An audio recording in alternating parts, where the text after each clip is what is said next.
Tunnel in the Sky by Robert A. Heinlein. Chapter 1. The Marching Hordes.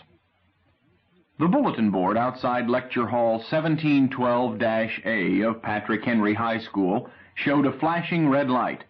Rod Walker pushed his way into a knot of students and tried to see what the special notice had to say. He received an elbow in the stomach, accompanied by, "Hey, quit shoving!" "Sorry, take it easy, Jimmy." Rod locked the elbow in a bone breaker, but put no pressure on, craned his neck to look over Jimmy Throxton's head. "What's on the board?" "No class today."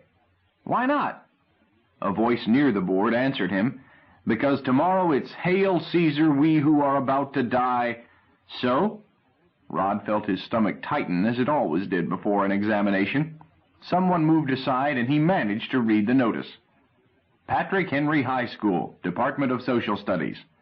Special notice to all students, Course 410, Elective Senior Seminar, Advanced Survival. Instructor, Dr. Matson, 1712-A, Monday, Wednesday, Friday.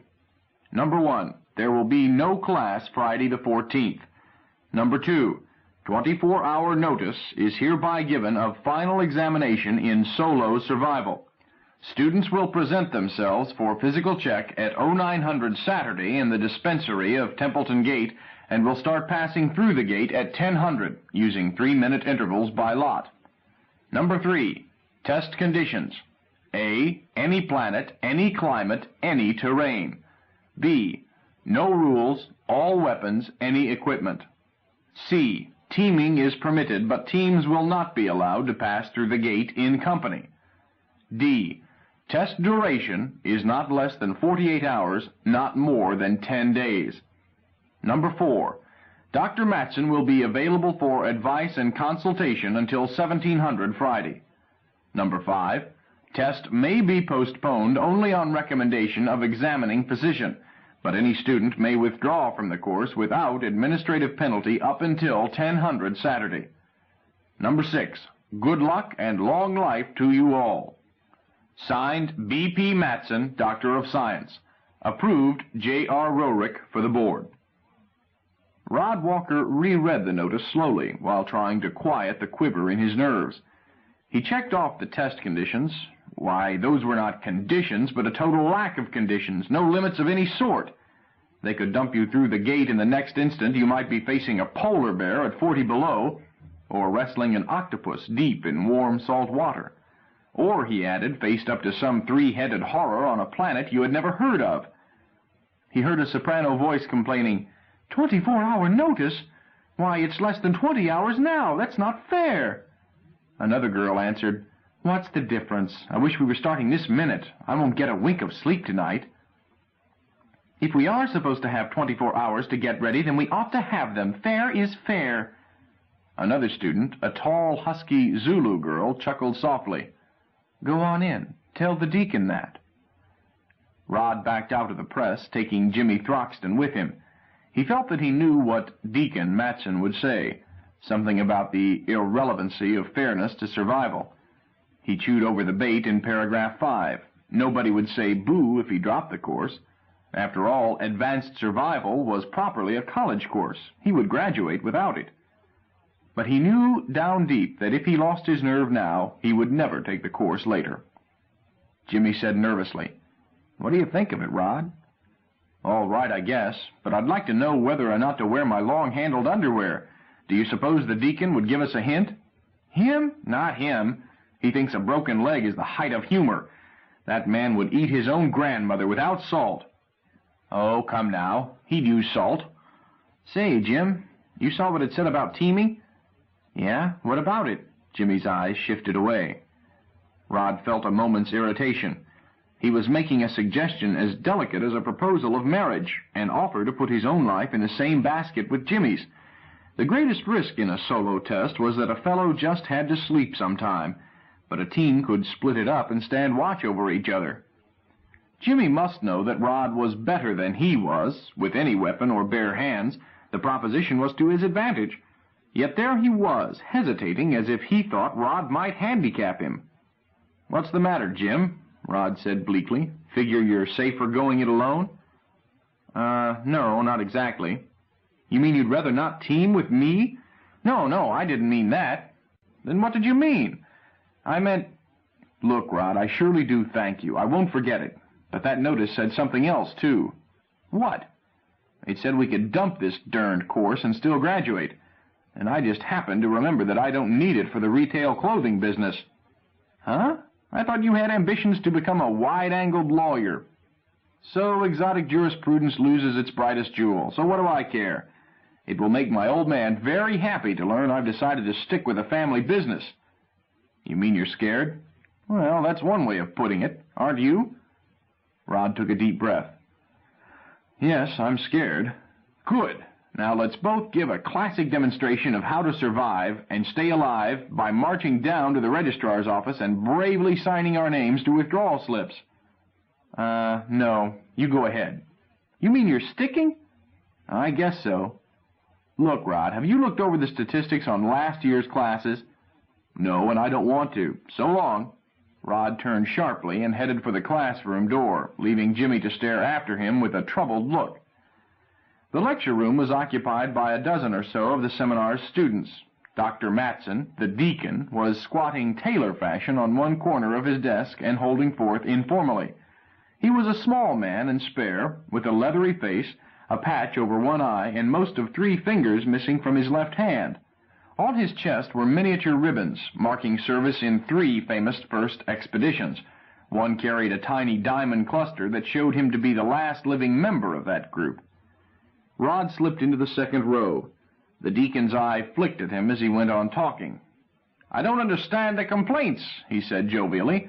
"The test conditions say all weapons, so you can protect yourself any way you like, from a slingshot to a cobalt bomb.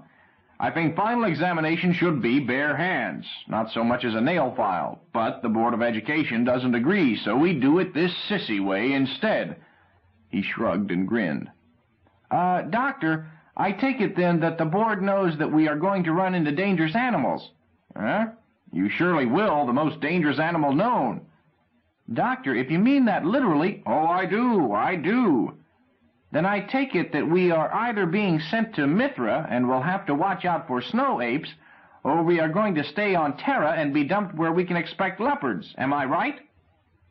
The deacon shook his head despairingly. "My boy, you had better cancel and take this course over. Those dumb brutes aren't dangerous." "But Jasper says in Predators and Prey that the 2 trickiest, most dangerous—" "Jasper's maiden aunt. I'm talking about the real king of the beasts, the only animal that is always dangerous, even when not hungry. The 2-legged brute. Take a look around you." The instructor leaned forward. "I've said this 19 dozen times, but you still don't believe it. Man is the one animal that can't be tamed. He goes along for years as peaceful as a cow when it suits him. Then when it suits him not to be, he makes a leopard look like a tabby cat, which goes double for the female of the species. Take another look around you. All friends. We've been on group survival field tests together. We can depend on each other. So, read about the Donner Party or the first Venus expedition. Anyhow, the test area will have several other classes in it, all strangers to you." Dr. Matson fixed his eye on Rod. "I hate to see some of you take this test, I really do. Some of you are city dwellers by nature. I'm afraid I have not managed to get it through your heads that there are no policemen where you are going, nor will I be around to give you a hand if you make some silly mistake." His eye moved on. Rod wondered if the deacon meant him. Sometimes he felt that the deacon took delight in rawhiding him, but Rod knew that it was serious. The course was required for all the Outlands professions, for the good reason that the Outlands were places where you were smart, or you were dead. Rod had chosen to take this course before entering college because he hoped that it would help him to get a scholarship, but that did not mean that he thought it was just a formality. He looked around, wondering who would be willing to team with him now that Jimmy had dropped out. There was a couple in front of him, Bob Baxter and Carmen Garcia. He checked them off, as they undoubtedly would team together. They planned to become medical missionaries and intended to marry as soon as they could. How about Johann Braun? He would make a real partner all right, strong, fast on his feet, and smart. But Rod did not trust him, nor did he think that Braun would want him. He began to see that he might have made a mistake in not cultivating other friends in the class besides Jimmy. That big Zulu girl, Caroline something unpronounceable, strong as an ox and absolutely fearless. But it would not do to team with a girl. Girls were likely to mistake a cold business deal for a romantic gambit. His eyes moved on until at last he was forced to conclude that there was no one there to whom he wished to suggest partnership. "Professor, how about a hint? Should we take suntan oil or chilblain lotion?" Matson grinned and drawled, "Son, I'll tell you every bit that I know. This test area was picked by a teacher in Europe, and I picked one for his class. But I don't know what it is any more than you do. Send me a postcard." "But—" the boy who had spoken stopped. Then he suddenly stood up. "Prof, this isn't a fair test. I'm checking out." "What's unfair about it? Not that we meant to make it fair." "Well, you could dump us any place." "That's right. The backside of the moon, in vacuum up to our chins, or onto a chlorine planet, or the middle of an ocean.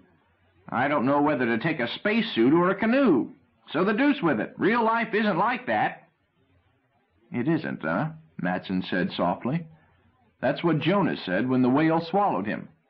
He added, "But I will give you some hints. We mean this test to be passed by anyone bright enough to deserve it, so we won't let you walk into a poisonous atmosphere or a vacuum without a mask. If you are dumped into water, land won't be too far to swim, and so on. While I don't know where you are going, I did see the list of test areas for this year's classes. A smart man can survive in any of them. You ought to realize, son, that the Board of Education would have nothing to gain by killing off all its candidates for the key professions." The student sat down again as suddenly as he had stood up. The instructor said, "Change your mind again?" Yes, sir. If it's a fair test, I'll take it." Matson shook his head. "You've already flunked it. You're excused. Don't bother the registrar. I'll notify him." The boy started to protest. Matson inclined his head toward the door. "Out!" There was an embarrassed silence when he left the room. Then Matson said briskly, "This is a class in applied philosophy, and I am sole judge of who is ready and who is not. Anybody who thinks of the world in terms of what it ought to be rather than what it is isn't ready for final examination. You've got to relax and roll with the punch, not get yourself all worn out with adrenaline exhaustion at the slings and arrows of outrageous fortune. Any more questions?" There were a few more, but it became evident that Matson either truthfully did not know the nature of the test area or was guarding the knowledge. His answers gained them nothing. He refused to advise as to weapons, saying simply that the school armorer would be at the gate ready to issue all usual weapons, while any unusual ones were up to the individual. "Remember, though, your best weapon is between your ears and under your scalp, provided it's loaded." The group started to drift away. Rod got up to leave. Matson caught his eye and said, "Walker, are you planning to take the test?" "Why, yes, of course, sir." "Come here a moment." He led him into his office, closed the door, and sat down. He looked up at Rod, fiddled with a paperweight on his desk, and said slowly, "Rod, you're a good boy, but sometimes that isn't enough." Rod said nothing. "Tell me," Matson continued, "why you want to take this test." "Sir?" "Sir yourself," Matson answered grumpily. "Answer my question." Rod stared, knowing that he had gone over this with Matson before he was accepted for the course, but he explained again his ambition to study for an outlands profession. "So I have to qualify in survival. I couldn't even get a degree in colonial administration without it, much less any of the planetography or planetology specialties." "Want to be an explorer, huh?" "Yes, sir." "Like me?" "Yes, sir, like you." Would you believe me if I told you that it was the worst mistake I ever made?" "Huh?" "No, sir." "I didn't think you would. Son, the cutest trick of all is how to know then what you know now. No way to, of course. But I'm telling you straight, I think you've been born into the wrong age." "Sir?" "I think you are a romantic. Now, this is a very romantic age, so there is no room in it for romantics. It calls for practical men. 100 years ago, you would have made a banker or lawyer or professor, and you could have worked out your romanticism by reading fanciful tales and dreaming about what you might have been if you hadn't had the misfortune to be born into a humdrum period. But this happens to be a period when adventure and romance are a part of daily existence. Naturally, it takes very practical people to cope with it. Rod was beginning to get annoyed. "What's the matter with me?" "Nothing. I like you. I don't want to see you get hurt. But you are way too emotional, too sentimental to be a real survivor type." Matson pushed a hand toward him. "Now, keep your shirt on. I know you can make fire by rubbing a couple of dry words together. I'm well aware that you won merit badges in practically everything. I'm sure you can devise a water filter with your bare hands and know which side of the tree the moss grows on. But I'm not sure that you can beware of the truce of the bear." "The truce of the bear?" "Never mind. Son, I think you ought to cancel this course. If you must, you can repeat it in college." Rod looked stubborn. Matson sighed. "I could drop you. Perhaps I should." "But why, sir?" "That's the point. I couldn't give a reason. On the record, you're as promising a student as I have ever had." He stood up and put out his hand. "Good luck, and remember, when it gets down to fundamentals, do what you have to do and shed no tears." Rod should have gone straight home. His family lived in an out-county of greater New York City, located on the Grand Canyon Plateau through Hoboken Gate. But his commuting route required him to change at Emigrant's Gap, and he found himself unable to resist stopping to Rubberneck. When he stepped out of the tube from school, he should have turned right, taken the rotary lift to the level above, and stepped through to Arizona Strip. But he was thinking about supplies, equipment, and weapons for tomorrow's examination. His steps automatically bore left. He got on the slideway leading to the great hall of the planetary gates. He told himself that he would watch for only 10 minutes. He would not be late for dinner. He picked his way through the crowd and entered the great hall, not onto the emigration floor itself, but onto the spectators' balcony facing the gates. This was the new gatehouse he was in, the one opened for traffic in '68. The original Emigrant's Gap, now used for Terran traffic and trade with Luna, stood on the Jersey Flats, a few kilometers east, alongside the pile that powered it. The balcony faced the 6 gates. It could seat 8,600 people, but was half-filled and crowded only in the center. It was here, of course, that Rod wished to sit so that he might see through all 6 gates. He wormed his way down the middle aisle, squatted by the railing, then spotted someone leaving a front-row seat. Rod grabbed it, earning a dirty look from a man who had started for it from the other aisle. Rod fed coins into the arm of the seat. It opened out. He sat down and looked around.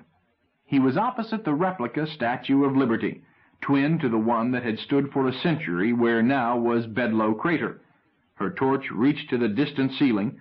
On both her right and her left, 3 great gates let emigrants into the outer worlds. Rod did not glance at the statue. He looked at the gates. It was late afternoon and heavily overcast at East Coast North America, but Gate 1 was open to some planetary spot having glaring noonday sun. Rod could catch glimpses through it of men dressed in shorts and sun hats and nothing else. Gate number 2 had a pressure lock rigged over it. It carried a big skull and crossbones sign and the symbol for chlorine. A red light burned over it. While he watched, the red light flickered out and a blue light replaced it. The door slowly opened, and a traveling capsule for a chlorine breather crawled out. Waiting to meet it were 8 humans in diplomatic full dress. One carried a gold baton. Rod considered spending another half Pluton to find out who the important visitor was, but his attention was diverted to Gate 5. An auxiliary gate had been set up on the floor, facing Gate 5 and almost under the balcony. 2 high steel fences joined the 2 gates, forming with them an alley as wide as the gates and as long as the space between, about 15 meters by 75. This pen was packed with humanity moving from the temporary gate toward and through Gate 5, and onto some planet light years away. They poured out of nowhere, for the floor back of the auxiliary gate was bare, hurried like cattle between the 2 fences, spilled through Gate 5, and were gone. A squad of brawny Mongol policemen, each armed with a staff as tall as himself, was spread out along each fence. They were using their staves to hurry the emigrants, and they were not being gentle. Almost underneath Rod, one of them prodded an old coolie so hard that he stumbled and fell. The man had been carrying his belongings, his equipment for a new world, in 2 bundles supported from a pole balanced on his right shoulder. The old coolie fell to his skinny knees, tried to get up, fell flat. Rod thought sure he would be trampled, but somehow he was on his feet again, minus his baggage. He tried to hold his place in the torrent and recover his possessions, but the guard prodded him again, and he was forced to move on barehanded. Lost sight of him before he had moved 5 meters. There were local police outside the fence, but they did not interfere. This narrow stretch between the 2 gates was, for the time, ex terra. The Mongol cop answered savagely in the same simple language, telling the North American what he could do about it, then went back to shoving and shouting and prodding still more briskly. The crowd streaming through the pen were Asiatics, Japanese, Indonesians, Siamese, some East Indians, a few Eurasians, but predominantly South Chinese. To Rod they all looked much alike, tiny women with babies on hip or back, or often one on back and one in arms, endless runny-nosed and shaven-headed children, fathers with household goods in enormous backpacks or pushed ahead on barrows. There were a few dispirited ponies dragging 2-wheeled carts much too big for them, but most of the torrent had only that which they could carry. Rod had heard an old story which asserted that if all the Chinese on Terra were marched 4 abreast past a given point, the column would never pass that point, as more Chinese would be born fast enough to replace those who had marched past. Rod had taken his slide rule and applied arithmetic to check it, to find, of course, that the story was nonsense. Even if one ignored deaths while counting all births, the last Chinese would pass the reviewing stand in less than 4 years. Nevertheless, while watching this mob being herded like brutes into a slaughterhouse, Rod felt that the old canard was true even though its mathematics was faulty. There seemed to be no end to them. He decided to risk that half-pluton to find out what was going on. He slid the coin into a slot in the chair speaker. The voice of the commentator reached his ears. The visiting minister, the Prince Royal, was met by officials of the Terran Corporation, including the Director General himself, and now is being escorted to the locks of the Rotunian Enclave. After the television reception tonight, staff-level conversations will start. A spokesman close to the Director General has pointed out that, in view of the impossibility of conflict of interest between oxygen types such as ourselves and the Rotunians, any outcome of the conference must be to our advantage, the question being to what extent. If you will turn your attention again to Gate 5, we will repeat what we said earlier. Gate 5 is on 48-hour loan to the Australasian Republic. The temporary gate you see erected below is hyperfolded to a point in Central Australia in the Arunta Desert, where this emigration has been mounting in a great encampment for the past several weeks. His Serene Majesty, Chairman Fung Chi Mu of the Australasian Republic, has informed the corporation that his government intends to move in excess of 2 million people in 48 hours, a truly impressive figure, more than 40,000 each hour. The target figure for this year for all planetary emigration gates taken together, Emigrants Gap, Peter the Great, and Witwatersrand gates, is only 70 million emigrants, or an average of 8,000 per hour. This movement proposes a rate 5 times as great using only 1 gate. The commentator continued, "Yet when we watch the speed, efficiency, and the forthrightness with which they are carrying out this evolution, it seems likely that they will achieve their goal.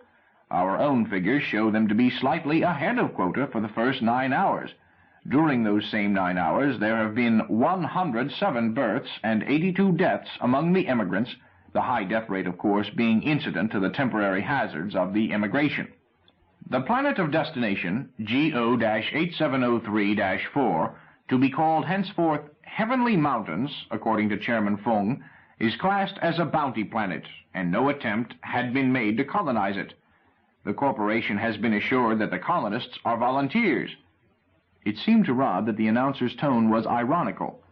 This is understandable when one considers the phenomenal population pressure of the Australasian Republic. A brief historical rundown may be in order. After the removal of the remnants of the former Australian population to New Zealand, pursuant to the Peiping Peace Treaty, the first amazing effort of the new government was the creation of the great inland sea of... Rod muted the speaker and looked back at the floor below. He did not care to hear schoolbook figures on how the Australian desert had been made to blossom like the rose, and nevertheless had been converted into a slum with more people in it than all of North America. Something new was happening at Gate 4. Gate 4 had been occupied by a moving cargo belt when he had come in. Now the belt had crawled away and lost itself in the bowels of the terminal, and an emigration party was lining up to go through. This was no poverty-stricken band of refugees chivied along by police. Here each family had its own wagon, long, sweeping, boat-tight Conestogas drawn by 3-pair teams and housed in sturdy glass canvas, square and businesslike Studebakers with steel bodies, high mud-cutter wheels, and pulled by 1 or 2-pair teams.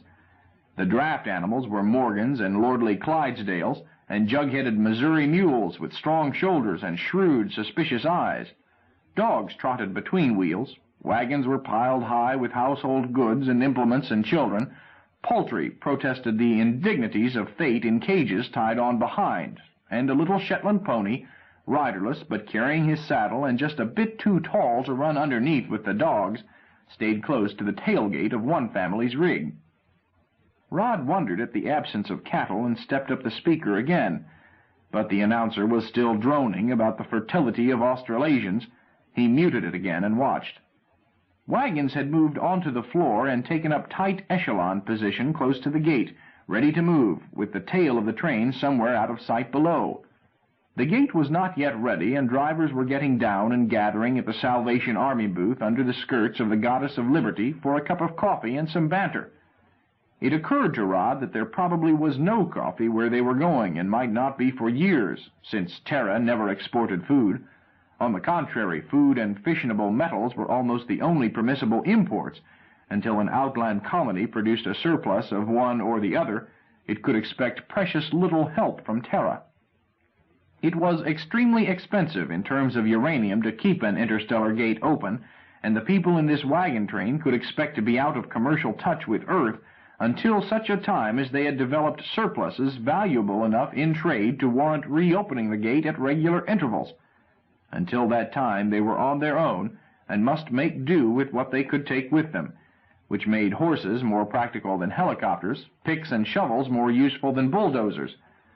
Machinery gets out of order and requires a complex technology to keep it going, but good old hay burners keep right on breeding, cropping grass, and pulling loads. Deacon Matson had told the survival class that the real hardships of primitive outlands were not the lack of plumbing, heating, power, light, nor weather conditioning, but the shortage of simple things like coffee and tobacco. Rod did not smoke, and coffee he could take or let alone. He could not imagine getting fretful over its absence. He scrunched down in his seat, trying to see through the gate to guess the cause of the holdup. He could not see well, as the arching canvas of a prairie schooner blocked his view, but it did seem that the gate operator had a phase error. It looked as if the sky was where the ground ought to be. The extra-dimensional distortions necessary to match places on 2 planets many light-years apart were not simply a matter of expenditure of enormous quantities of energy. They were precision problems fussy beyond belief, involving high mathematics and high art. The math was done by machine, but the gate operator always had to adjust the last couple of decimal places by prayer and intuition. In addition to the dozen-odd proper motions of each of the planets involved, motions which could usually be added and canceled out, there was also the rotation of each planet. The problem was to make the last hyperfold so that the 2 planets were internally tangent at the points selected as gates, with their axes parallel and their rotations in the same direction. Theoretically, it was possible to match 2 points in contra-rotation, twisting the insubstantial fabric of space-time in exact step with real motions. Practically, such a solution was not only terribly wasteful of energy, but almost unworkable. The ground surface beyond the gate tended to skid away like a sidewalk and tilt at odd angles. Rod did not have the mathematics to appreciate the difficulties. Being only about to finish high school, his training had gone no farther than tensor calculus, statistical mechanics, simple transfinities, generalized geometries of 6 dimensions, and, on the practical side, analysis for electronics, primary cybernetics, and robotics, and basic design of analog computers. He had had no advanced mathematics as yet. He was not aware of his ignorance and simply concluded that the gate operator must be thumb-fingered. He looked back at the immigrant party. The drivers were still gathered at the booth, drinking coffee and munching donuts. Most of the men were growing beards, Rod concluded from the beavers that the party had been training for several months. The captain of the party sported a little goatee, mustaches, and rather long hair, but it seemed to Rod that he could not be many years older than Rod himself. He was a professional, of course, required to hold a degree in Outlands arts, hunting, scouting, jackleg mechanics, gunsmithing, farming, first aid, group psychology, survival group tactics, law, and a dozen other things the race has found indispensable when stripped for action. The captain's mount was a Palomino mare, lovely as a sunrise, and the captain was dressed as a California don of an earlier century, possibly as a compliment to his horse. A warning light flashed at the gate's annunciator panel, and he swung into saddle, still eating a donut, and cantered down the wagons for a final inspection, riding toward Rod. His back was straight, his seat deep and easy, his bearing confident. Carried low on a fancy belt, he wore 2 razor guns, each in a silver-chased holster that matched the ornate silver of his bridle and saddle. Rod held his breath until the captain passed out of sight under the balcony, then sighed and considered studying to be like him, rather than for one of the more intellectual Outlands professions. He did not know just what he did want to be, except that he meant to get off Earth as soon as he possibly could and get out there where things were going on. Which reminded him that the first hurdle was tomorrow. In a few days he would either be eligible to matriculate for whatever it was he decided on, or he would be... But no use worrying about that. He remembered uneasily that it was getting late, and he had not even decided on equipment, nor picked his weapons. This party captain carried razor guns. Should he carry one? No, this party would fight as a unit, if it had to fight. Its leader carried that type of weapon to enforce his authority, not for solo survival. Well, what should he take? A siren sounded, and the drivers returned to their wagons. The captain came back at a brisk trot. "Reins up," he called out. "Reins up." He took station by the gate, facing the head of the train. The mare stood quivering and tending to dance. The Salvation Army lassie came out from behind her counter carrying a baby girl. She called to the party captain, but her voice did not carry to the balcony. The captain's voice did carry. "Number 4, Doyle, come get your child." A red-headed man with a spade beard climbed down from the 4th wagon and sheepishly reclaimed the youngster to a chorus of cheers and catcalls. He passed the baby up to his wife, who upped its skirt and commenced paddling its bottom. Doyle climbed to his seat and took his reins. "Call off," the captain sang out. 1, 2, 3, 4, 5. The count passed under the balcony, passed down the chute out of hearing. In a few moments it came back, running down this time, ending with the shouted 1. The captain held up his right arm and watched the lights of the order panel. A light turned green. He brought his arm down smartly with a shout of "Roll 'em, ho!" The Palomino took off like a racehorse, cut under the nose of the nigh lead horse of the first team, and shot through the gate. Whips cracked. Rod could hear shouts of "Git, Molly!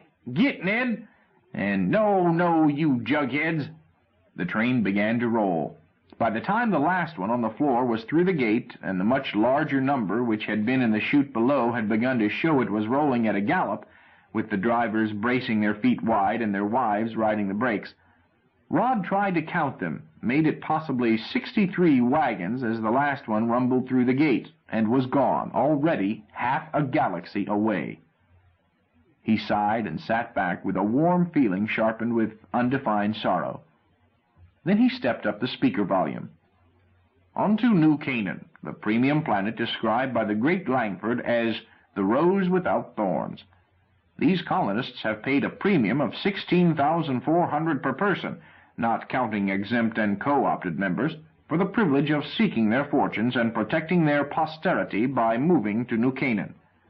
The machines predict that the premium will increase for another 28 years. Therefore, if you are considering giving your children the priceless boon of citizenship on New Canaan, the time to act is now.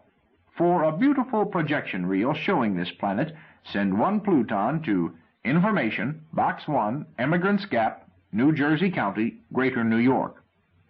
For a complete descriptive listing of all planets now open, plus a special list of those to be opened in the near future, add another half Pluton.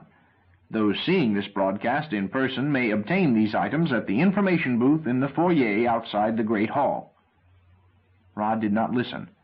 He had long since sent for every free item and most of the non-free ones issued by the Commission for Emigration and Trade.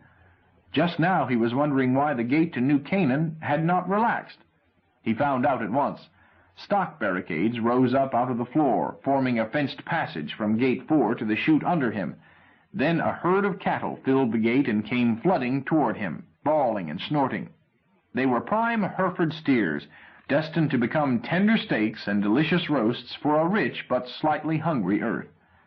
After them and among them rode New Canaan cowpunchers armed with long goads with which they urged the beasts to greater speed. The undesirability of running weight off the animals was offset by the extreme cost of keeping the gate open, a cost which had to be charged against the cattle. Rod discovered that the speaker had shut itself off. The half hour he had paid for was finished. He sat up with sudden guilt, realizing that he would have to hurry or he would be late for supper. He rushed out, stepping on feet and mumbling apologies, and caught the slideway to Hoboken Gate.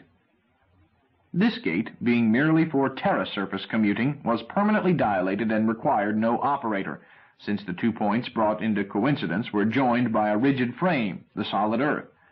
Rod showed his commuter's ticket to the electronic monitor and stepped through to Arizona in company with a crowd of neighbors.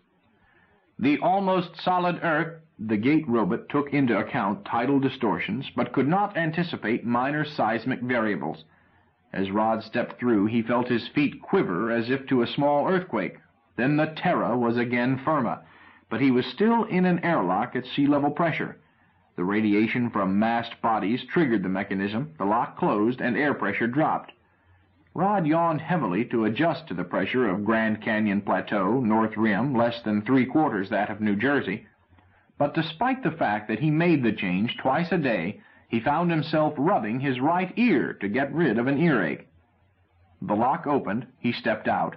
Having come 2,000 miles in a split second, he now had 10 minutes by slide tube and a 15-minute walk to get home. He decided to dog-trot and be on time after all.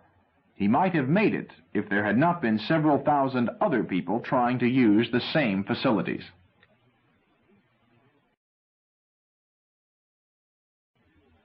Chapter 2. The Fifth Way. Rocket ships did not conquer space. They merely challenged it. A rocket ship leaving Earth at 7 miles per second is terribly slow for the vast reaches beyond. Only the Moon is reasonably near, 4 days, more or less. Mars is 37 weeks away, Saturn a dreary 6 years, Pluto an impossible half-century by the elliptical orbits possible to rockets. Ortega's torch ships brought the solar system within reach. Based on mass conversion, Einstein's deathless E=mc², they could boost for the entire trip at any acceleration the pilot could stand. At an easy one, gravity, the inner planets were only hours from Earth, far Pluto only 18 days. It was a change like that from horseback to jet plane. The shortcoming of this brave new toy was that there was not much anywhere to go. The solar system, from a human standpoint, is made up of remarkably unattractive real estate, save for lovely Terra herself, lush and green and beautiful. The steel-limbed Jovians enjoy gravity 2.5 times ours, and their poisonous air at inhuman pressure keeps them in health. Martians prosper in near vacuum. The rock lizards of Luna do not breathe at all. But these planets are not for men. Men prosper on an oxygen planet close enough to a G-type star for the weather to cycle around the freezing point of water, that is to say, on Earth. When you are already there, why go anywhere? The reason was babies. Too many babies. Malthus pointed it out long ago. Food increases by arithmetical progression. People increase by geometrical progression. By World War I, half the world lived on the edge of starvation. By World War II, Earth's population was increasing by 55,000 people every day.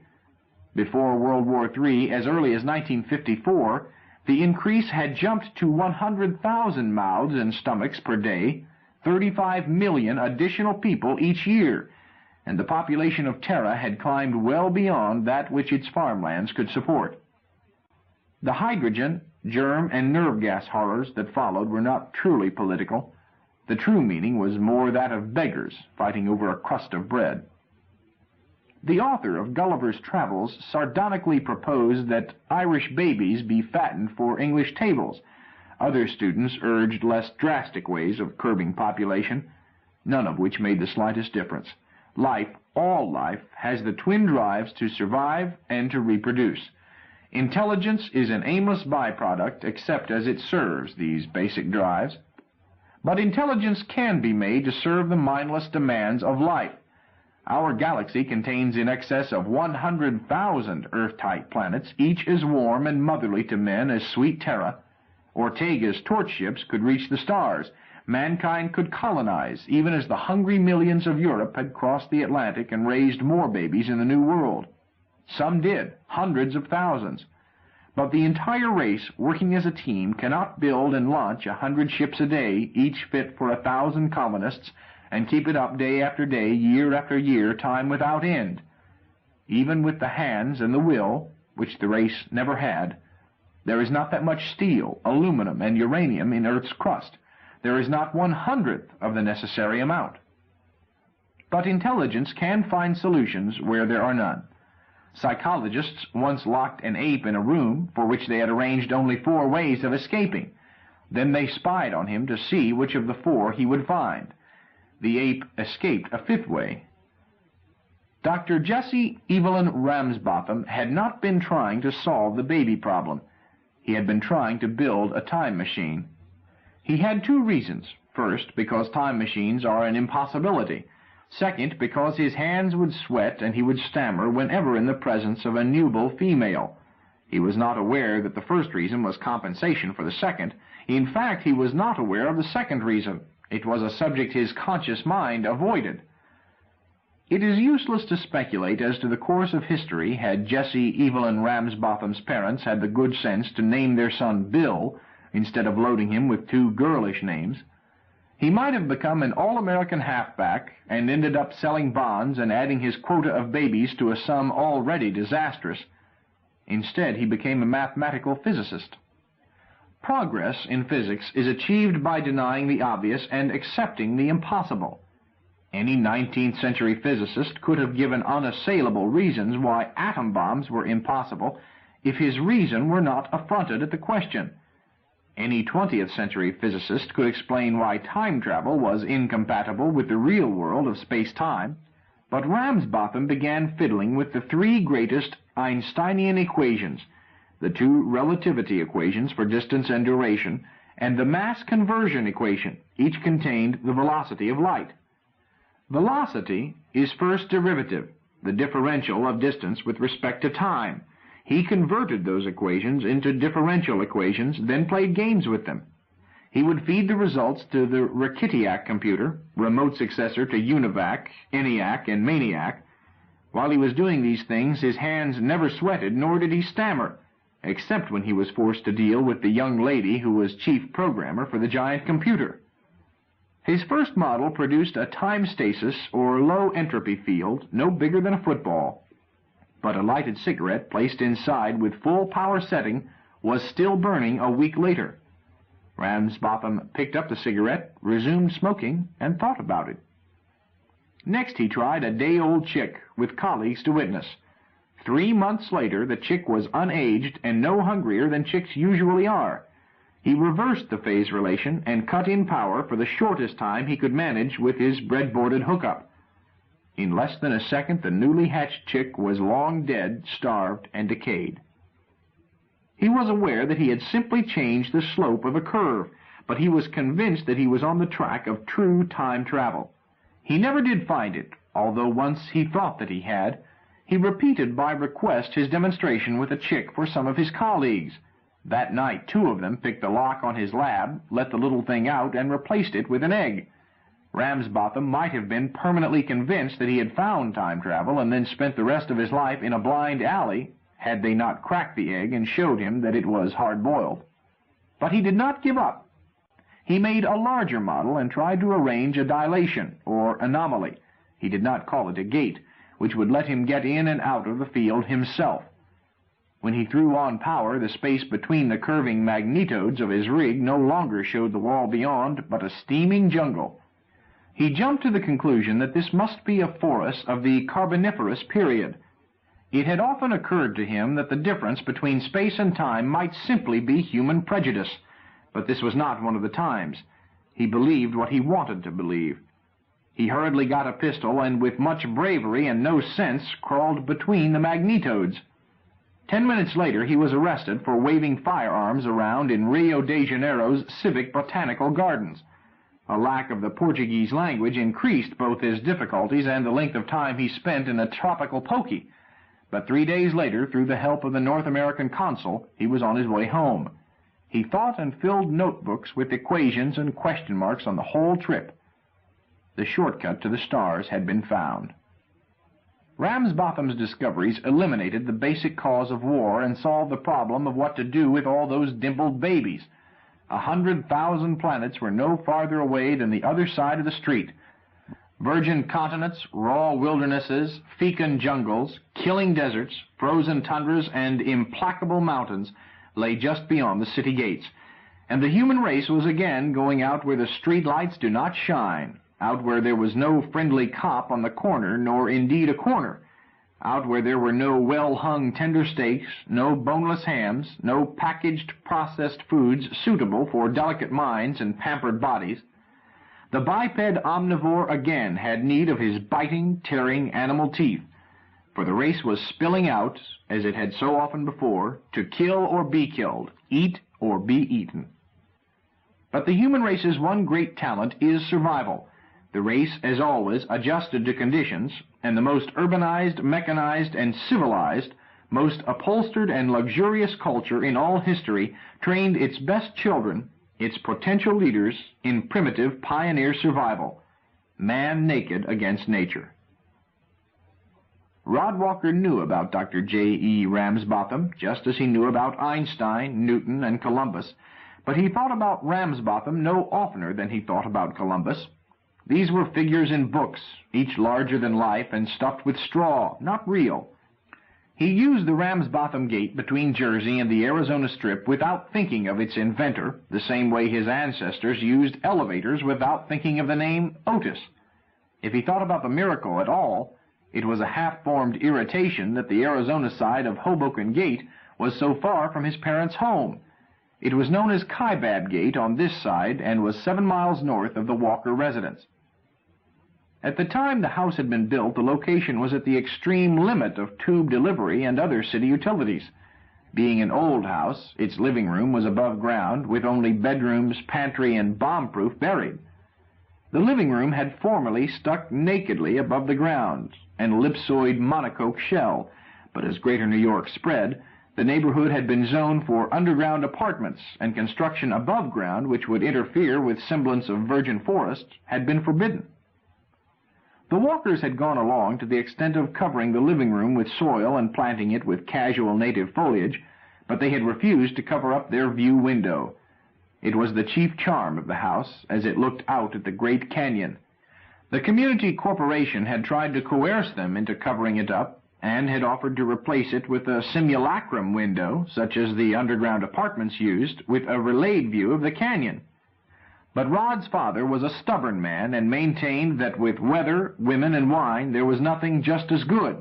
His window was still intact. Rod found the family sitting in front of the window, watching a storm work its way up the canyon, his mother, his father, and to his great surprise, his sister. Helen was 10 years older than he and an assault captain in the Amazons. She was seldom home. The warmth of his greeting was not influenced by his realization that her arrival would probably cause his own lateness to pass with little comment. "Sis, hey, this is swell. I thought you were on Thule." "I was, until a few hours ago."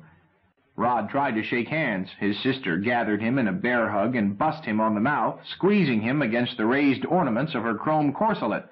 She was still in uniform, a fact that caused him to think that she had just arrived. On her rare visits home, she usually went slopping around in an old bathrobe and go-ahead slippers, her hair caught up in a knot. Now she was still in dress armor and kilt and had dumped her sidearms, gauntlets, and plumed helmet on the floor. She looked him over proudly. "My, but you've grown. You're almost as tall as I am." "I'm taller." "Want to bet?" "No, don't try to wiggle away from me. I'll twist your arm. Slip off your shoes and stand back to back." "Sit down, children," their father said mildly. "Rod, why were you late?" He had worked out a diversion involving telling about the examination coming up, but he did not use it as his sister intervened.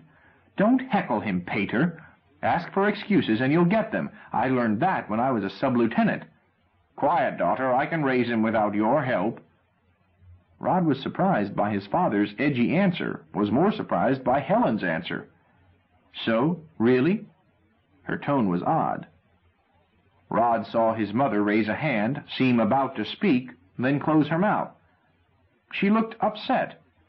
His sister and father looked at each other. Neither spoke. Rod looked from one to the other, said slowly, "Say, what's all this?" His father glanced at him. "Nothing. We'll say no more about it. Dinner is waiting. Coming, dear?" He turned to his wife, handed her up from her chair, offered her his arm. "Just a minute," Rod said insistently. "I was late because I was hanging around the Gap." "Very well. You know better, but I said we would say no more about it." He turned toward the lift. "But I wanted to tell you something else, Dad. I will be home for the next week or so." "Very well. Huh? What did you say?" "I'll be away for a while, sir. Maybe 10 days or a bit longer." His father looked perplexed, then shook his head. "Whatever your plans are, you will have to change them. I can't let you go away at this time." "But, Dad—" "I'm sorry, but that is definite." "But, Dad, I have to." "No." Rod looked frustrated. His sister said suddenly, "Pater, wouldn't it be well to find out why he wants to be away?" "Now, daughter." "Dad, I'm taking my solo survival starting tomorrow morning." Mrs. Walker gasped, then began to weep. Her husband said, "There, there, my dear," then turned to his son and said harshly, "You've upset your mother." "But, Dad, Rod shut up, thinking bitterly that no one seemed to give a hoot about his end of it. After all, he was the one who was going to have to sink or swim. A lot they knew, or... "You see, Pater," his sister was saying, "he does have to be away. He has no choice because—" "I see nothing of the sort. Rod, I meant to speak about this earlier, but I had not realized that your test would take place so soon. When I signed permission for you to take that course, I had, I must admit, a mental reservation. I felt that the experience would be valuable later, when and if you took the course in college. But I never intended to let you come up against the final test while still in high school. You are too young." Rod was shocked speechless, but his sister again spoke for him. "Fiddlesticks." Now, daughter, please remember that. Repeat, fiddlesticks. Any girl in my company has been up against things as rough, and many of them are not much older than Buddy.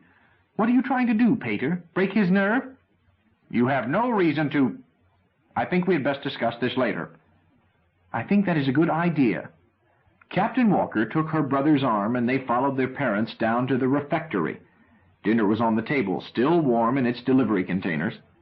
They took their places, standing, and Mr. Walker solemnly lighted the peace lamp. The family was evangelical monist by inheritance, each of Rod's grandfathers having been converted in the second great wave of proselyting that swept out of Persia in the last decade of the previous century, and Rod's father took seriously his duties as family priest. As the ritual proceeded, Rod made his responses automatically, his mind on his new problem. His sister chimed in heartily, but his mother's answers could hardly be heard. Nevertheless, the warm symbolism had its effect. Rod felt himself calming down. By the time his father intoned the last, "One principle, one family, one flesh," he felt like eating. He sat down and took the cover off his plate. A yeast cutlet molded to look like a chop and stripped with real bacon, a big baked potato, and a grilled green lobia garnished with baby's buttons. Rod's mouth watered as he reached for the ketchup. He noticed that Mother was not eating much, which surprised him. Dad was not eating much either, but Dad often just picked at his food. He became aware with sudden warm pity that Dad was thinner and grayer than ever. How old was Dad? His attention was diverted by a story his sister was telling. "And so the commandant told me I would have to clamp down, and I said to her, 'Ma'am, girls will be girls. If I have to bust a petty officer every time one of them does something like that, pretty soon I won't have anything but privates, and Sergeant Dvorak is the best gunner I have.'" "Just a second," her father interrupted. "I thought you said Kelly, not Dvorak." "I did, and she did, pretending to misunderstand which sergeant she meant was my secret weapon, for I had Dvorak cold for the same offense, and Tiny Dvorak, she's bigger than I am, is the squadron's white hope for the annual Corps-wide competition for best trooper. Of course, losing her stripes would put her and us out of the running. So I straightened out the mix-up in my best wide-eyed, thick-headed manner, let the old gal sit for a moment, trying not to bite her nails, then told her that I had both women confined to barracks until that gang of college boys was through installing the new scope, and sang her a song about how the quality of mercy is not strained, it droppeth as the gentle rain from heaven, and made myself responsible for seeing to it that she was not again embarrassed by scandalous, her word, not mine, scandalous incidents, especially when she was showing quadrant commanders around. So she grumpily allowed as how the company commander was responsible for her company, and she would hold me to it, and now would I get out and let her work on the quarterly training report in peace. So I threw her my best parade ground salute, and got out so fast I left a hole in the air. "I wonder," Mr. Walker said judicially, "if you should oppose your commanding officer in such matters. After all, she is older and presumably wiser than you are." Helen made a little pile of the last of her baby's buttons, scooped them up, and swallowed them. "Fiddlesticks squared and cubed. Pardon me, Pater, but if you had any military service, you would know better. I am as tough as blazes to my girls myself, and it just makes them boast about how they've got the worst fire-eater in 20 planets. But if they're in trouble higher up, I've got to take care of my kids. There always comes a day when there is something sticky up ahead, and I have to stand up and walk toward it. And it will be all right because I'll have Kelly on my right flank and Dvorak on my left, and each of them trying to take care of Ma Walker all by her own self. I know what I'm doing. Walker's werewolves are a team." Mrs. Walker shivered. "Gracious, darling, I wish you had never taken up a calling so dangerous." Helen shrugged. "The death rate is the same for us as for anybody. One person, one death sooner or later. What would you want, Mum? With 18 million more women than men on this continent, did you want me to sit and knit until my knight comes riding? Out where I operate, there are more men than women. I'll wing one yet, old and ugly as I am." Rod asked curiously, "Sis, would you really give up your commission to get married?" "Would I? I won't even count his arms and legs. If he is still warm and can nod his head, he's had it. My target is 6 babies and a farm." Rod looked her over. "I'd say your chances are good. You're quite pretty, even if your ankles are thick." "Thanks, partner. Thank you too much. What's for dessert, Mum?" "I didn't look. Will you open it, dear?" Dessert turned out to be iced mandarines, which pleased Rod. His sister went on talking. "The service isn't a bad shake on active duty. It's garrison duty that wears. My kids get fat and sloppy and restless and start fighting with each other from sheer boredom. For my choice, barracks casualties are more to be dreaded than combat. I'm hoping that our squadron will be tagged to take part in the pacification of Byers Planet." Mr. Walker looked at his wife, then at his daughter. "You have upset your mother again, my dear. Quite a bit of this talk has hardly been appropriate under the light of peace." I was asked questions. I answered. Well, perhaps so. Helen glanced up. Isn't it time to turn it out, anyway? We all seem to have finished eating. Why, if you like, though it is hardly reverent to hurry. The principal knows we haven't all eternity. She turned to Rod. How about making yourself scarce, mate? I want to make palaver with the folks. Gee, sis, you act as if I was... Get lost, buddy. I'll see you later. Rod left, feeling affronted. He saw Helen blow out the Pax lamp as he did so. He was still making his lists when his sister came to his room. Hi, kid. Oh, hello, sis. What are you doing, figuring what to take on your solo? Sort of. Mind if I get comfortable? She brushed articles from his bed and sprawled on it. We'll go into that later. Rod thought it over. Does that mean Dad won't object? Yes, I pounded his head until he saw the light, but as I said, we'll go into that later. I've got something to tell you, youngster. Such as? The first thing is this. Our parents are not as stupid as you probably think they are. Fact is, they are pretty bright. I never said they were stupid, Rod answered, uncomfortably aware of what his thoughts had been. No, but I heard what went on before dinner, and so did you. Dad was throwing his weight around and not listening. But, buddy, it has probably never occurred to you that it is hard work to be a parent, maybe the hardest job of all, particularly when you have no talent for it, which Dad hasn't. He knows it and works hard at it and is conscientious. Mostly he does mighty well. Sometimes he slips, like tonight. But what you did not know is this. Dad is going to die. What? Rod looked stricken. I didn't know he was ill. You weren't meant to know. Now climb down off the ceiling. There is a way out. Dad is terribly ill, and he would die in a few weeks at the most, unless something drastic is done. But something is going to be, so relax. She explained the situation bluntly. Mr. Walker was suffering from a degenerative disease under which he was slowly starving to death. His condition was incurable by current medical art. He might linger on, growing weaker each day for weeks or months, but he would certainly die soon. Rod leaned his head on his hands and chastised himself. Dad dying, and he hadn't even noticed. They had kept it from him like a baby, and he had been too stupid to see it. His sister touched his shoulder. Cut it out. If there is anything stupider than flogging yourself over something you can't help, I've yet to meet it. Anyhow, we are doing something about it. What? I thought you said nothing could be done. Shut up and let your mind coast.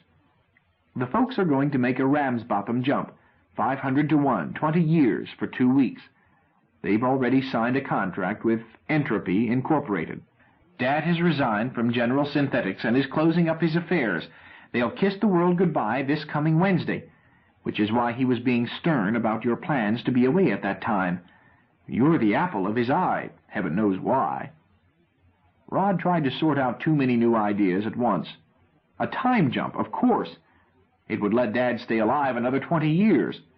But, say, sis, this doesn't get them anything. Sure, it's 20 years, but it will be just 2 weeks to them. And Dad will be as sick as ever. I know what I'm talking about. They did the same thing for Hank Robin's great-grandfather, and he died anyhow, right after they took him out of the stasis. Hank told me. Captain Walker shrugged. Probably a hopeless case to start with. But Dad's specialist, Dr. Hensley, says that he is morally certain that Dad's case is not hopeless. 20 years from now. I don't know anything about metabolic medicine, but Hensley says that they are on the verge, and that 20 years from now they ought to be able to patch Dad up as easily they can graft on a new leg today. You really think so? How should I know? In things like this, you hire the best expert you can, then follow his advice. The point is, if we don't do it, Dad is finished. So we do it. Yeah, sure. We've got to. She eyed him closely and added, All right. Now do you want to talk with them about it? Huh? He was startled by the shift. Why? Are they waiting for me? No. I persuaded them that it was best to keep it from you until it happened. Then I came straight in and told you. Now you can do as you please. Pretend you don't know, or go have Mum cry over you and listen to a lot of last-minute man-to-man advice from Dad that you will never take. About midnight, with your nerves frazzled, you can get back to your preparations for your survival test. Play it your own way, but I've rigged it so you can avoid that if you want to. Easier on everybody. Myself, I like a cat's way of saying goodbye." Rod's mind was in a turmoil. Not to say goodbye seemed unnatural, ungrateful, untrue to family sentiment, but the prospect of saying goodbye seemed almost unbearably embarrassing. "What's that about a cat?" "When a cat greets you, he makes a big operation of it, bumping, stropping your legs, buzzing like mischief. But when he leaves, he just walks off and never looks back. Cats are smart." "Well, I suggest," she added, "that you remember that they are doing this for their convenience, not yours." "But Dad has to." "Surely Dad must if he is to get well." She considered pointing out that the enormous expense of the time jump would leave Rod practically penniless. She decided that this was better left undiscussed. "But Mum does not have to." "But she has to go with Dad." "So? Use arithmetic. She prefers leaving you alone for 20 years in order to be with Dad for 2 weeks. Or turn it around. She prefers having you orphaned to having herself widowed for the same length of time." "I don't think that's quite fair to Mum," Rod answered slowly. "I wasn't criticizing. She's making the right decision. Nevertheless, they both have a strong feeling of guilt about you and me." "About me?" "About you. I don't figure into it.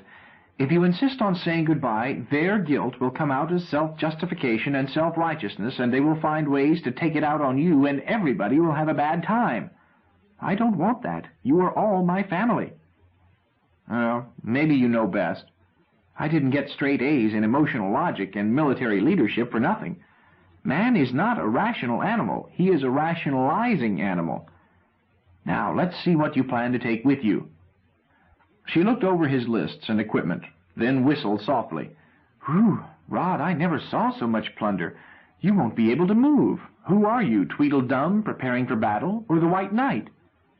"Well, I was going to thin it down," he answered uncomfortably. "I should think so." Sis, what sort of gun should I carry?" "Huh? Why the deuce do you want a gun?" "Why, for what I might run into, of course. Wild animals and things. Deacon Matson practically said that we could expect dangerous animals." "I doubt if he advised you to carry a gun. From his reputation, Dr. Matson is a practical man. See here, infant, on this tour, you are the rabbit trying to escape the fox. You aren't the fox." "What do you mean?" "Your only purpose is to stay alive, not to be brave, not to fight, not to dominate the wilds, but just stay breathing. 1 time in 100, a gun might save your life. The other 99, it will just tempt you into folly. Oh, no doubt Matson would take one, and I would too. But we are salted. We know when not to use one. But consider this. That test area is going to be crawling with trigger-happy young squirts. If one shoots you, it won't matter that you have a gun, too, because you will be dead. But if you carry a gun, it makes you feel cocky. You won't take proper cover. If you don't have one, then you'll know that you are the rabbit. You'll be careful." "Did you take a gun on your solo test?" "I did, and I lost it the first day, which saved my life." "How?" "Because when I was caught without one, I ran away from a Bessemer's Griffin instead of trying to shoot it. You savvy Bessemer's Griffin?" Speak of 5? Speak of 4. I don't know how much outer zoology they are teaching you kids these days. From the ignoramuses we get for recruits, I've reached the conclusion that this newfangled functional education has abolished studying in favor of developing their cute little personalities. Why, I had one girl who wanted to... Never mind. The thing about the griffin is that it does not really have vital organs. Its nervous system is decentralized, even its assimilation system. To kill it quickly, you would have to grind it into hamburger. Shooting merely tickles it. But I did not know that. If I had had my gun, I would have found out the hard way. As it was, it treed me for 3 days, which did my figure good and gave me time to think over the philosophy, ethics, and pragmatics of self-preservation. Rod did not argue, but he still had a conviction that a gun was a handy thing to have around. It made him feel good, taller, stronger, and more confident to have one slapping against his thigh. He didn't have to use it, not unless he just had to, and he knew enough to take cover. Nobody in the class could do a silent sneak the way he could. While Sis was a good soldier, still she didn't know everything, But Sis was still talking. "I know how good a gun feels. It makes you bright-eyed and bushy-tailed, 3 meters tall and covered with hair. You're ready for anything and kind of hoping you'll find it, which is exactly what is dangerous about it, because you aren't anything of the sort. You are a feeble, hairless embryo, remarkably easy to kill. You could carry an assault gun with 2,000 meters precision range and isotope charges that will blow up a hill, but you would not have eyes in the back of your head like a Janus bird, nor be able to see in the dark like the Thetis pygmies. Death can cuddle up behind you while you are drawing a bead on something in front." "But, Sis, your own company carries guns." "Guns, radar, bombs, black scopes, gas, warpers, and some things which we light-heartedly hope are secret. What of it? You aren't going to storm a city. Buddy, sometimes I send a girl out on an infiltration patrol. Object, information. Go out, find out, come back alive. How do you suppose I equip her?" Never mind. In the first place, I don't pick an eager young recruit. I send some unkillable old-timer. She peels down to her underwear, darkens her skin if it is not dark, and goes out bare-handed and bare-footed without so much as a fly-swatter. I have yet to lose a scout that way. Helpless and unprotected, you do grow eyes in the back of your head, and your nerve ends reach out and feel everything around you. I learned that when I was a brash young J.O. from a salty trooper old enough to be my mother. Impressed, Rod said slowly, "Deacon Matson told us he would make us take this test bare-handed if he could." "Dr. Matson is a man of sense." "Well, what would you take?" "Test conditions again?" Rod stated them. Captain Walker frowned. Not much to go on. 2 to 10 days probably means about 5. The climate won't be hopelessly extreme. I suppose you own a baby bunting?" "No, but I've got a combat parka suit. I thought I would carry it, then if the test area turned out not to be cold, I'd leave it at the gate. I'd hate to lose it. It weighs only half a kilo and cost quite a bit." "Don't worry about that. There is no point in being the best-dressed ghost in limbo. Okay, besides your parka, I would make it 4 kilos of rations, 5 of water, 2 kilos of sundries like pills and matches, all in a vest pack, and a knife." "That isn't much for 5 days, much less 10. It is all you can carry and still be light on your feet. Let's see your knife, dear." Rod had several knives, but one was his knife, a lovely all-purpose one with a 21-centimeter molly-steel blade and a fine balance. He handed it to his sister, who cradled it lightly. "Nice," she said, and glanced around the room. "Over there by the outflow." "I see." She whipped it past her ear, let fly, and the blade sank into the target, sung, and quivered. She reached down and drew another from her boot top. "This is a good one, too." She threw, and it bit into the target a blade's width from the first. She retrieved both knives, stood balancing them, one on each hand. She flipped her own so that the grip was toward Rod. "This is my pet, Lady Macbeth. I carried her on my own solo, buddy. I want you to carry her on yours." "You want to trade knives?" "All right." Rod felt a sharp twinge at parting with Colonel Bowie, and a feeling of dismay that some other knife might let him down. But it was not an offer that he could refuse, not from Sis. "My very dear, I wouldn't deprive you of your own knife, not on your solo. I want you to carry both, buddy. You won't starve nor die of thirst, but a spare knife may be worth its weight in thorium." "Gee, Sis, but I shouldn't take your knife either. You said you were expecting active duty. I can carry a spare of my own. I won't need it. My girls haven't let me use a knife in years. I want you to have Lady Macbeth on your test." She removed the scabbard from her boot top, sheathed the blade, and handed it to him. "Wear it in good health, brother." Chapter 3. Through the Tunnel. Rod arrived at Templeton Gate the next morning feeling not his best. He had intended to get a good night's sleep in preparation for his ordeal, but his sister's arrival in conjunction with overwhelming changes in his family had defeated his intention. As with most children, Rod had taken his family and home for granted. He had not thought about them much, nor placed a conscious value on them, any more than a fish treasures water. They simply were. Now suddenly they were not. Helen and he had talked late. She had begun to have strong misgivings about her decision to let him know of the change on the eve of his test.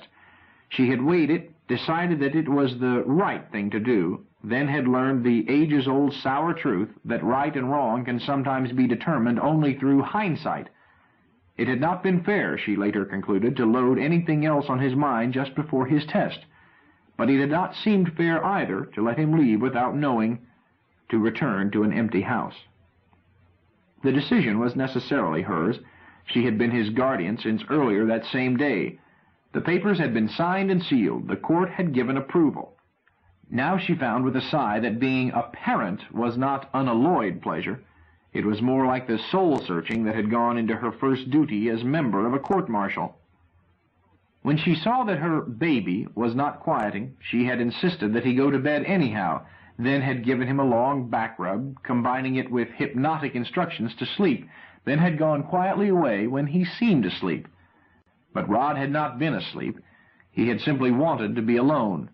His mind raced like an engine with no load for the best part of an hour, niggling uselessly at the matter of his father's illness, wondering what it was going to be like to greet them again after 20 years. Why, he would be almost as old as Mum. Switching over to useless mental preparations for unknown test conditions. At last he realized that he had to sleep, forced himself to run through mental relaxing exercises, emptying his mind and hypnotizing himself. It took longer than ever before, but finally he entered a great, golden, warm cloud and was asleep. His bed mechanism had to call him twice. He woke bleary-eyed and was still so after a needle shower.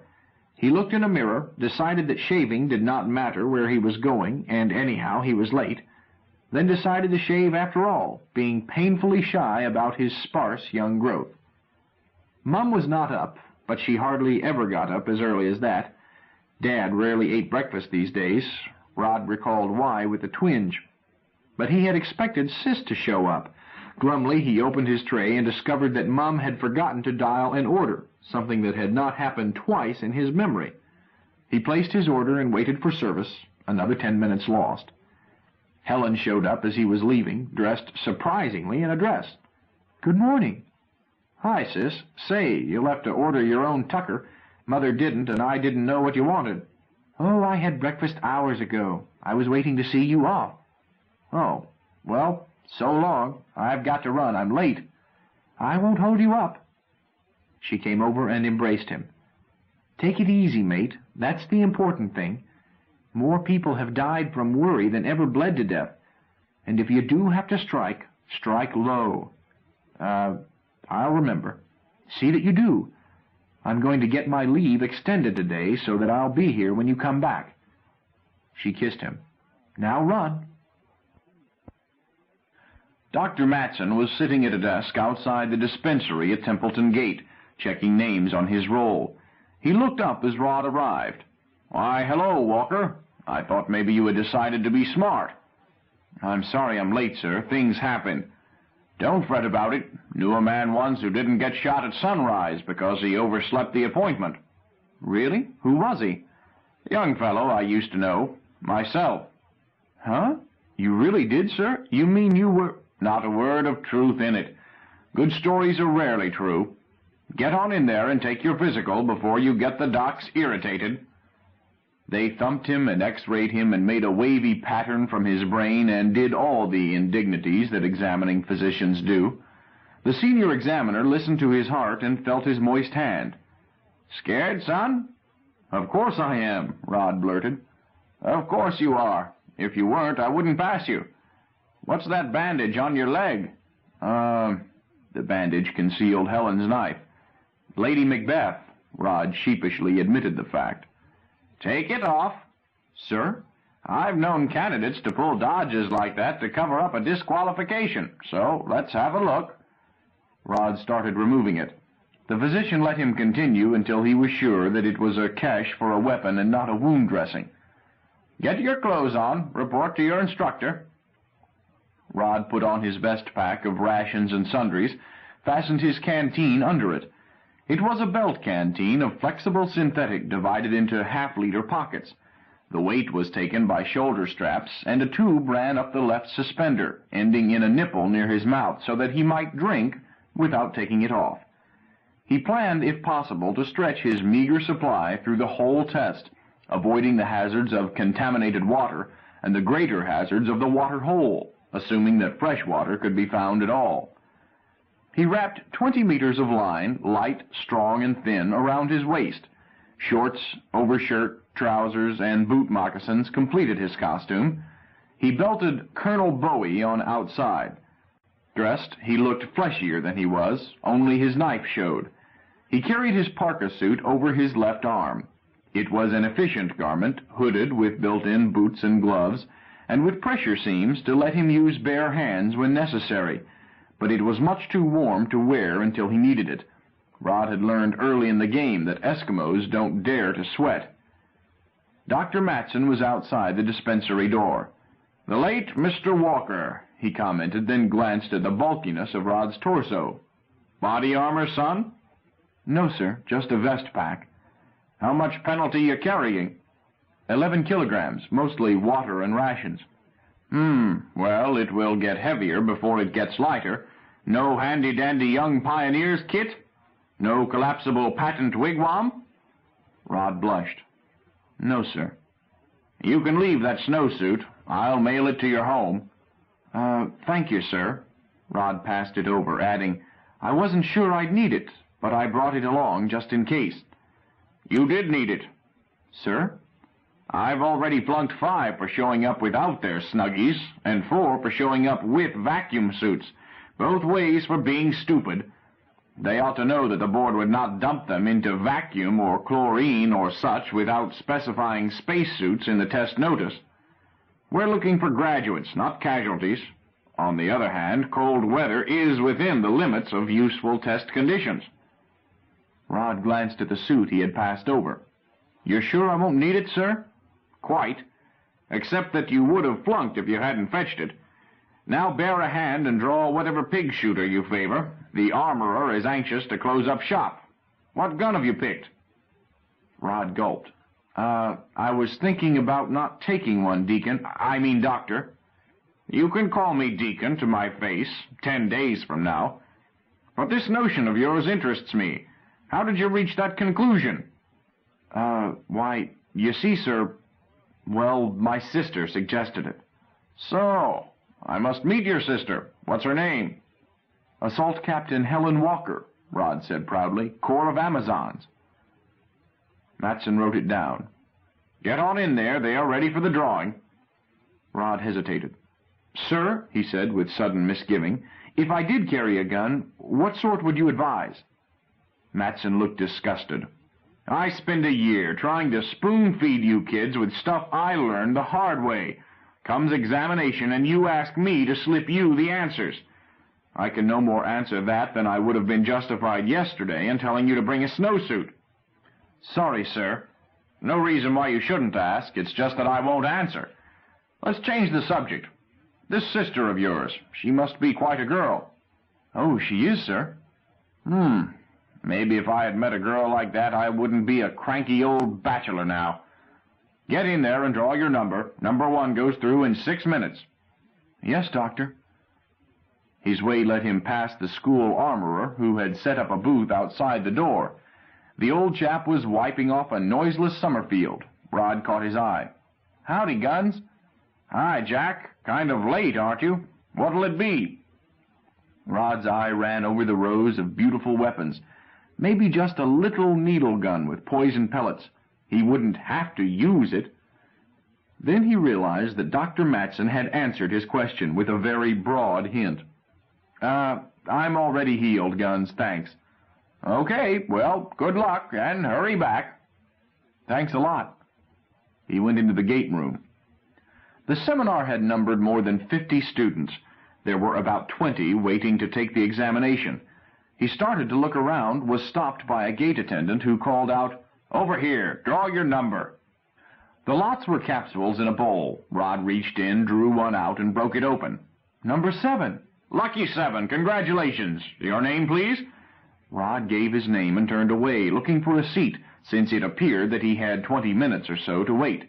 He walked back, staring with interest at what his schoolmates deemed appropriate for survival, any and all conditions. Johann Braun was seated with empty seats on each side of him. The reason for the empty seats crouched at his feet, a big, lean, heavily muscled boxer dog with unfriendly eyes. Slung over Braun's shoulder was a General Electric Thunderbolt, a shoulder model with telescopic sights and cone-of-fire control. Its power pack Braun wore as a backpack. At his belt were binoculars, knife, first aid kit, and 3 pouches. Rod stopped and admired the gun, wondering how much the lovely thing had cost. The dog raised his head and growled. Braun put a hand on the dog's head. "Keep your distance," he warned. "Thor is a one-man dog." Rod gave back a pace. "Yo, you are certainly equipped." The big blond youth gave a satisfied smile. "Thor and I are going to live off the country." "You don't need him with that cannon." "Oh, yes, I do. Thor's my burglar alarm. With him at my side, I can sleep sound. You'd be surprised at the things he can do. Thor's smarter than most people." "Shouldn't wonder." "The deacon gave me some guff that the 2 of us made a team and should go through separately. I explained to him that Thor would tear the joint apart if they tried to separate us."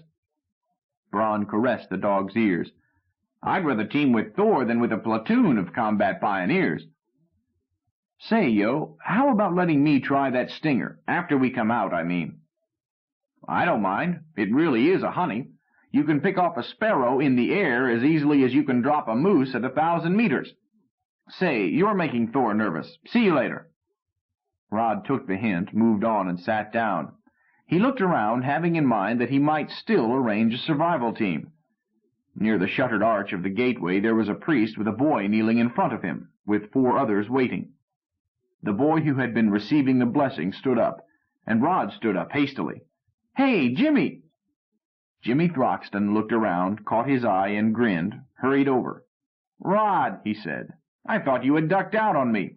Look, you haven't teamed?" "No. Still want to?" "Huh? Sure." "Swell! I can declare the team as I go through, as long as you don't have number 2. You don't, do you?" "No." "Good, because I'm—" "Number 1, the gate attendant called out. "Throxton, James." Jimmy Throxton looked startled. "Oh, gee." He hitched at his gun belt and turned quickly away, then called over his shoulder. "See you on the other side." He trotted toward the gate, now unshuttered. Rod called out, "Hey, Jimmy, how are we going to find—" But it was too late. Well, if Jimmy had sense enough to drive nails, he would keep an eye on the exit. "Number 2, Mishini, Caroline." Across the room, the big Zulu girl who had occurred to Rod as a possible teammate got up and headed for the gate. She was dressed simply in shirt and shorts, with her feet and legs and hands bare. She did not appear to be armed, but she was carrying an overnight bag. Someone called out, "Hey, Carol, what you got in the trunk?" She threw him a grin. "Rocks." "Ham sandwiches, I'll bet. Save me one." "I'll save you a rock, sweetheart." Too soon the attendant called out, "Number 7, Walker, Roderick L." Rod went quickly to the gate. The attendant shoved a paper into his hand, then shook hands. "Good luck, kid. Keep your eyes open." He gave Rod a slap on the back that urged him through the opening, dilated to man-size. Rod found himself on the other side and, to his surprise, still indoors. But that shock was not as great as immediate unsteadiness and nausea. The gravity acceleration was much less than Earth normal. He fought to keep from throwing up and tried to figure things out. Where was he? On Luna? On one of Jupiter's moons? Or somewhere way out there? The moon, most likely. Luna. Many of the longer jumps were relayed through Luna because of the danger of mixing with a primary, particularly with binaries. But surely they weren't going to leave him here. Matson had promised them no airless test areas. On the floor lay an open valise. He recognized it absent-mindedly as the one Caroline had been carrying. At last he remembered to look at the paper he had been handed. It read, "Solo survival test. Recall instructions. Number 1. You must pass through the door ahead in the 3 minutes allowed you before another candidate is started through. An overlapping delay will disqualify you. Number 2. Recall will be by standard visual and sound signals. You are warned that the area remains hazardous even after recall is sounded. Number 3. The exit gate will not be the entrance gate. Exit may be as much as 20 kilometers in the direction of sunrise. Number 4. There is no truce zone outside the gate. Test starts at once. Watch out for stubborn. Good luck. BPM. Rod was still gulping at low gravity and staring at the paper when a door opened at the far end of the long, narrow room he was in. A man shouted, "Hurry up! You'll lose your place!" Rod tried to hurry, staggered, and then recovered too much and almost fell. He had experienced low gravity on field trips, and his family had once vacationed on Luna, but he was not used to it. With difficulty he managed to skate toward the far door. Beyond the door was another gate room. The attendant glanced at the timer over the gate and said, 20 seconds. Give me that instruction sheet." Rod hung on to it. "I'll use the 20 seconds." As much as 20 kilometers in the direction of sunrise. A nominal eastward direction, call it east. But what the deuce was, or were, Stabor? "Time, through you go." The attendant snatched the paper, shutters rolled back, and Rod was shoved through a dilated gate. He fell to his hands and knees. The gravity beyond was something close to Earth normal, and the change had caught him unprepared. But he stayed down, held perfectly still, and made no sound while he quickly looked around him. He was in a wide clearing covered with high grass and containing scattered trees and bushes. Beyond was dense forest. He twisted his neck in a hasty survey. Earth-type planet, near normal acceleration, probably a G-type sun in the sky. Heavy vegetation, no fauna in sight, but that didn't mean anything. There might be hundreds within hearing, even a Stabor, whatever that was. The gate was behind him, tall dark green shutters which were in reality a long way off. They stood unsupported in the tall grass, an anomalism unrelated to the primitive scene. Rod considered wriggling around behind the gate, knowing that the tangency was one-sided and that he would be able to see through the locus from the other side, see anyone who came out without himself being seen. Which reminded him that he himself could be seen from that exceptional point. He decided to move. Where was Jimmy? Jimmy ought to be behind the gate, watching for him to come out, or watching from some other spy point. The only certain method of rendezvous was for Jimmy to have waited for Rod's appearance. Rod had no way to find him now. Rod looked around more slowly and tried to spot anything that might give a hint as to Jimmy's whereabouts. Nothing, but when his scanning came back to the gate was no longer there. Rod felt a cold ripple of adrenaline shock trickle down his back and out his fingertips. He forced himself to quiet down and told himself that it was better this way. He had a theory to account for the disappearance of the gate. They were, he decided, refocusing it between each pair of students, scattering them possibly kilometers apart. No, that could not be true. 20 kilometers towards sunrise had to relate to a small area. Or did it? He reminded himself that the orientation given in the sheet handed him might not be that which appeared in some other student's instruction sheet.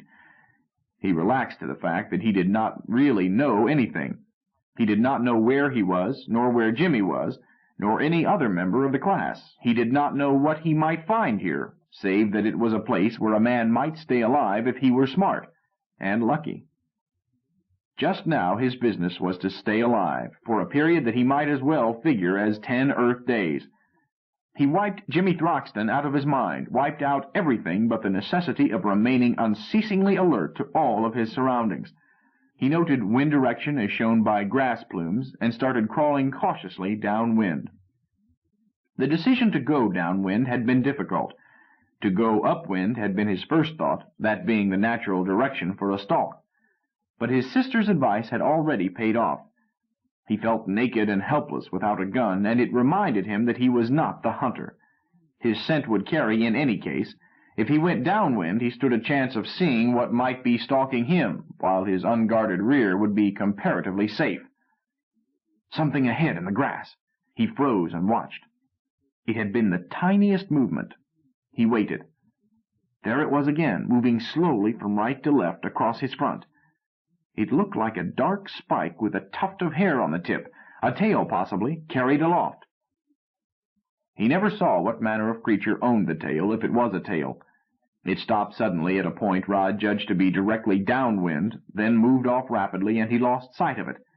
He waited a few minutes, then resumed crawling. It was extremely hot work, and sweat poured down him and soaked his overshirt and trousers. He began to want a drink very badly, but reminded himself that 5 liters of water would not last long if he started drinking the first hour of the test. The sky was overcast with high cirrus haze, but the primary, or sun, he decided to call it the sun, seemed to burn through fiercely. It was low in the sky behind him. He wondered what it would be like overhead. Kill a man, maybe?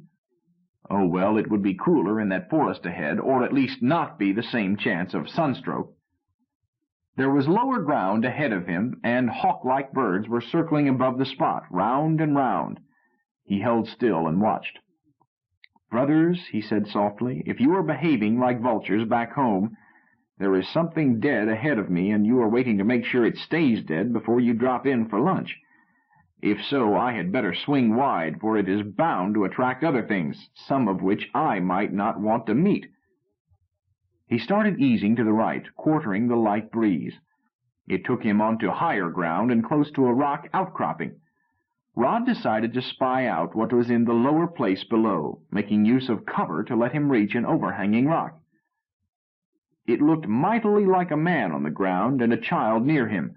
Rod reached, fumbled in his vest pack, got out a tiny 8-power monocular, took a better look.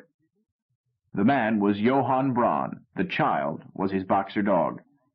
There was no doubt but that they were dead, for Braun was lying like a tossed rag doll, with his head twisted around and one leg bent under. His throat and the side of his head were a dark red stain. While Rod watched, a dog-like creature trotted out, sniffed at the boxer, and began tearing at it. Then the first of the buzzard creatures landed to join the feast. Rod took the glass from his eye, feeling queasy. Old Yo had not lasted long, jumped by a stawbar maybe, and his smart dog had not saved him. Too bad. But it did prove that there were carnivores around, and it behooved him to be careful if he did not want to have jackals and vultures arguing over the leavings. He remembered something and put the glass back to his eye. Yo's proud Thunderbolt gun was nowhere in sight, and the corpse was not wearing the power pack that energized it. Rod gave a low whistle in his mind and thought. The only animal who would bother to steal a gun ran around on 2 legs. Rod reminded himself that a thunderbolt could kill at almost any line-of-sight range, and now somebody had it who obviously took advantage of the absence of law and order in a survival test area. Well, the only thing to do was not to be in line of sight. He backed off the rock and slid into the bushes. The forest had appeared to be 2 kilometers away or less when he had started. He was close to it when he became uncomfortably aware that sunset was almost upon him. He became less cautious, more hurried as he planned to spend the night in a tree. This called for light to climb by, since he relished a night on the ground inside the forest still less than he liked the idea of crouching helpless in the grass.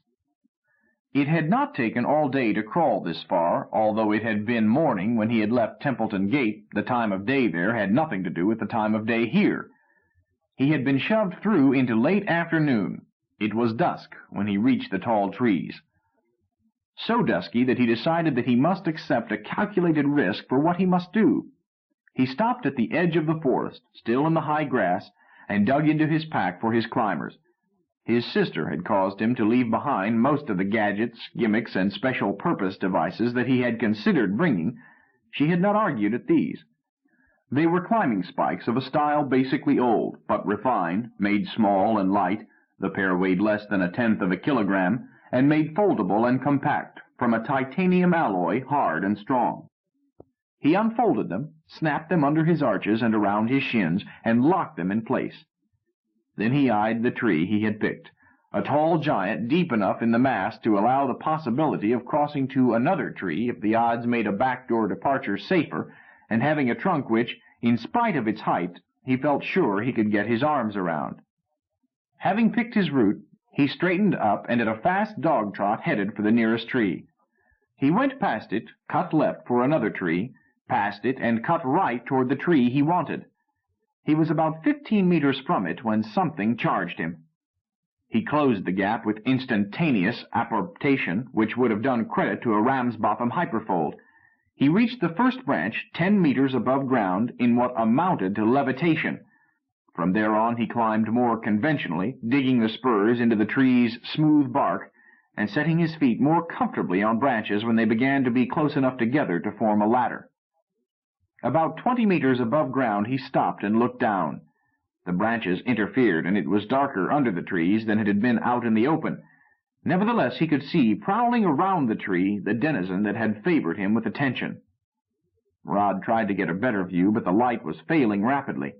But it looked like, well, if he had not been certain that he was on some uncommonized planet way out behind and beyond, he would have said that it was a lion, except that it looked 8 times as big as any lion ought to look. He hoped that, whatever it was, it could not climb trees. Oh, quit fretting, Rod. If it had been able to climb, you would have been lunch meat 5 minutes ago. Get busy and rig a place to sleep before it gets pitch dark. He moved up the tree, keeping an eye out for the spot he needed. He found it presently, just as he was beginning to think that he would have to go farther down. He needed 2 stout branches far enough apart and near enough the same level to let him stretch a hammock. Having found such, he worked quickly to beat the failing light. From a pocket of his vest pack, he took out his hammock, a web strong as spider silk and almost as thin and light. Using the line around his waist, he stretched it, made sure his lashings would hold, and then started to get into it. A double-jointed acrobat with prehensile toes might have found it easy. A slackwire artist would simply have walked into it and sat down. But Rod found that he needed skyhooks. He almost fell out of the tree. The hammock was a practical piece of equipment, and Rod had slept in it before. His sister had approved it, remarking that it was a better model than the field hammock they gave her girls. "Just don't sit up in your sleep." "I won't," Rod had assured her. "Anyway, I always fasten the chest belt." But he had never slung it in this fashion. There was nothing to stand on under the hammock, no tree limb above it close enough to let him chin himself into it. After several awkward and breath-catching attempts, he began to wonder whether he should perch like a bird the rest of the night or drape himself in the notch of a limb. He did not consider spending the night on the ground, not with that thing prowling around. There was another limb higher up, almost directly over the hammock. Maybe if he tossed the end of his line over it and used it to steady himself. He tried it, but it was almost pitch dark now. The only reason he did not lose his line was that one end was bent to the hammock. At last he gave up and made one more attempt to crawl into the hammock by main force and extreme care. Bracing both hands wide on each side of the head rope, he scooted his feet out slowly and cautiously. Presently he had his legs inside the hammock, then his buttocks. From there on it was a matter of keeping his center of gravity low and making no sudden moves while he insinuated his body farther down into the cocoon. At last he could feel himself fully and firmly supported. He took a deep breath, sighed, and let himself relax. It was the first time he had felt either safe or comfortable since passing through the gate. After a few minutes of delicious rest, Rod located the nipple of his canteen and allowed himself 2 swallows of water, after which he prepared supper.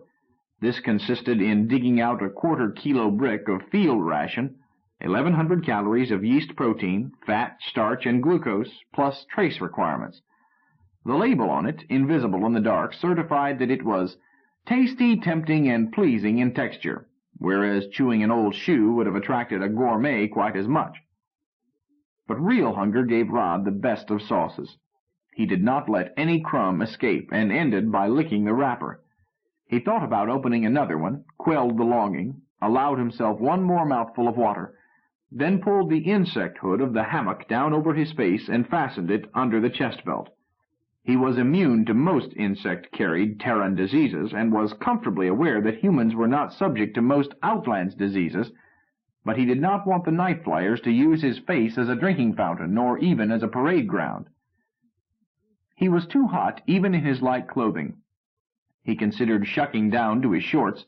This planet, or this part of the planet, seemed quite tropical. But it was awkward. Tonight he must stay as he was, even if it meant wasting a day's ration of water in sweat. He wondered what planet this was, then tried to peer through the roof of the forest to see if he could recognize stars. But either the trees were impenetrable, or the sky was overcast. He could see nothing. He attempted to draw everything out of his mind and sleep. "You heard me. I can't waste time playing games. Check in with Art and get to work. Or keep moving and don't come back. Now move!" Bruce stared, then hobbled toward the wall. Rod turned and said, "Get back to work, folks. The fun is over. Cliff, you were going to show me the animals?" "Huh? Look, Rod, it'll keep." "Yes, Rod," Baxter agreed. "I want to put a sling on that arm. Then you should rest." Rod moved his arm gingerly. "I'll try to get along without it. Come on, Cliff, just you and me. We'll skip the Stobber hunt." He had trouble concentrating on what Cliff talked about. Something about gelding a pair of fawns and getting them used to harness. What use was harness when they had no wagons? His head ached, his arm hurt, and his brain felt fuzzy. What would Grant have done? He had failed, but what should he have said or not said? Some days it wasn't worth it. "So we've got to. You see, Rod?" "Huh? Sure, Cliff." He made a great effort to recall what Cliff had been saying. "Maybe wooden axles would do. I'll see if Bill thinks he can build a cart." "But besides a cart, we need—" Rod stopped him. "Cliff, if you say so, we'll try it. I think I'll take a shower. We'll look at the field tomorrow." A shower made him feel better and much cleaner, although the water spilling milk-warm from the flume seemed too hot, then icy cold. He stumbled back to his hut and lay down. When he woke, he found Shorty guarding his door to keep him from being disturbed. It was 3 days before he felt up to inspecting the farm. Nielsen reported that McGowan was working, although sullenly. Caroline reported that Theo was obeying sanitary regulations and wearing the black eye. Rod was self-conscious about appearing in public, had even considered one restless night the advisability of resigning and letting someone who had not lost face take over the responsibility. But to his surprise, his position seemed firmer than ever. A minority from Teller University, which he had thought of wryly as loyal opposition, now no longer seemed disposed to be critical. Kurt Pulvermacher, their unofficial leader, looked Rod up and offered help. "Bruce is a bad apple, Rod. Don't let him get downwind again. Let me know instead." "Thanks, Kurt. I mean it. It's hard enough to get anywhere around here if we all pull together. We can't have him riding roughshod over us. But don't stick your chin out. We'll teach him." Rod slept well that night. Perhaps he had not handled it as Grant would have, but it had worked out. Cowpertown was safe. Oh, there would be more troubles, but the colony would sweat through them. Someday there would be a city here, and this would be Cowper Square. Upstream would be the Nielsen Steel Works. There might even be a Walker Avenue. He felt up to looking over the farm the next day. He told Cliff so and gathered the same party, Jimmy, Kent, and Mick. Spears in hand, they climbed the stile at the wall and descended the ladder on the far side. Cliff gathered up a handful of dirt, tasted it. "The soil is all right. A little acid, maybe. We won't know until we can run soil chemistry tests, but the structure is good. If you tell that dumb Swede that the next thing he has to make is a plow—" "Waxy isn't dumb. Give him time. He'll make you plows and tractors, too." "I'll settle for a hand plow drawn by a team of buck. Rod, my notion is this. We weed, and it's an invitation to the buck to eat the crops. If we built another wall all around and just as high—" "A wall? Any idea how many man-hours that would take, Cliff?" "That's not the point." Rod looked around the alluvial flat, several times as large as the land enclosed in the city walls. A thorn fence possibly, but not a wall, not yet. Cliff's ambitions were too big. "Look, let's comb the field for Stobber, then send the others back. You and I can figure out afterwards what can be done." "All right, but tell them to watch where they put their big feet." Rod spread them in skirmish line with himself in the center. "Keep dressed up," he warned, "and don't let any get past you. Remember, every one we kill now means 6 less on S Day." They moved forward. Kenny made a kill. Jimmy immediately made 2 more. The Stauber hardly tried to escape, being in the Dopey Joe phase of their cycle. Rod paused to spear one and looked up to speak to the man on his right. But there was no one there. "Hold it. Where's Mick?" "Huh? Why, he was right here a second ago." Rod looked back. Aside from a shimmer over the hot field, there was nothing where Mick should have been. Something must have sneaked up in the grass, pulled him down. "Watch it, everybody. Something's wrong. Close in and keep your eyes peeled." He turned back, moved diagonally toward where Mick had disappeared. Rod was good at outland zoology, but there was just too much to learn it all. Why, the zoology of Terra alone used to give old-style zoologists more than they could handle. How could they expect him to soak up all there was to learn about dozens of planets? It wasn't fair. When Rod heard himself think that ancient and useless protest, he had a sudden vision of the deacon's kindly, cynical smile. He heard his dry drawl. "Fair? You expected this to be fair, son? This is not a game. I tried to tell you that you were a city boy too soft and stupid for this. You would not listen." He felt a gust of anger at his instructor. It drove fear out of his mind. Jimmy was right. The deacon would eat his own grandmother, a cold, heartless fish. All right, what would the deacon do?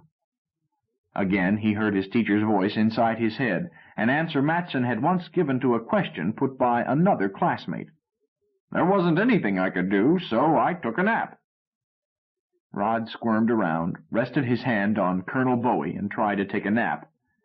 The unholy chorus made it almost impossible, but he did decide that the Stauber and the tree, or was it the next tree, did not seem to be coming closer, nor that it could come much closer without breathing on his neck, but at least it did not seem disposed to attack. After a long time he fell into restless sleep that was no improvement, for he dreamed that he had a ring of sobbing, ululating Stauber around him, staring at him, waiting for him to move. But he was trussed up tight and could not move. The worst of it was that every time he turned his head to see what a Stauber looked like, it would fade back into the dark, giving him just a hint of red eyes, long teeth. He woke with an icy shock, tried to sit up, found himself restrained by his chest strap, forced himself to lie back. What was it? What had happened? In his suddenly awakened state, it took time to realize what had happened. The noise had stopped. He could not hear the cry of a single Stauber, near or far. Rod found it more disturbing than their clamor, since a noisy Stauber advertised its location, whereas a silent one could be anywhere. Why, the nearest one could now be sitting on a branch behind his head. He twisted his head around, pulled the insect netting off his face to see better. But it was too dark. Stauber might be queued up 3 abreast, for all he could tell. Nevertheless, the silence was a great relief. Rod felt himself relax as he listened to the other night sounds, noises that seemed almost friendly after the devil's choir. He decided that it must be almost morning and that he would do well to stay awake. Presently he was asleep. He awoke with the certainty that someone was looking at him. When he realized where he was and that it was still dark, he decided that it was a dream. He stirred, looked around, and tried to go back to sleep. Something was looking at him. His eyes, made sensitive by darkness, saw the thing as a vague shape on the branch at his foot.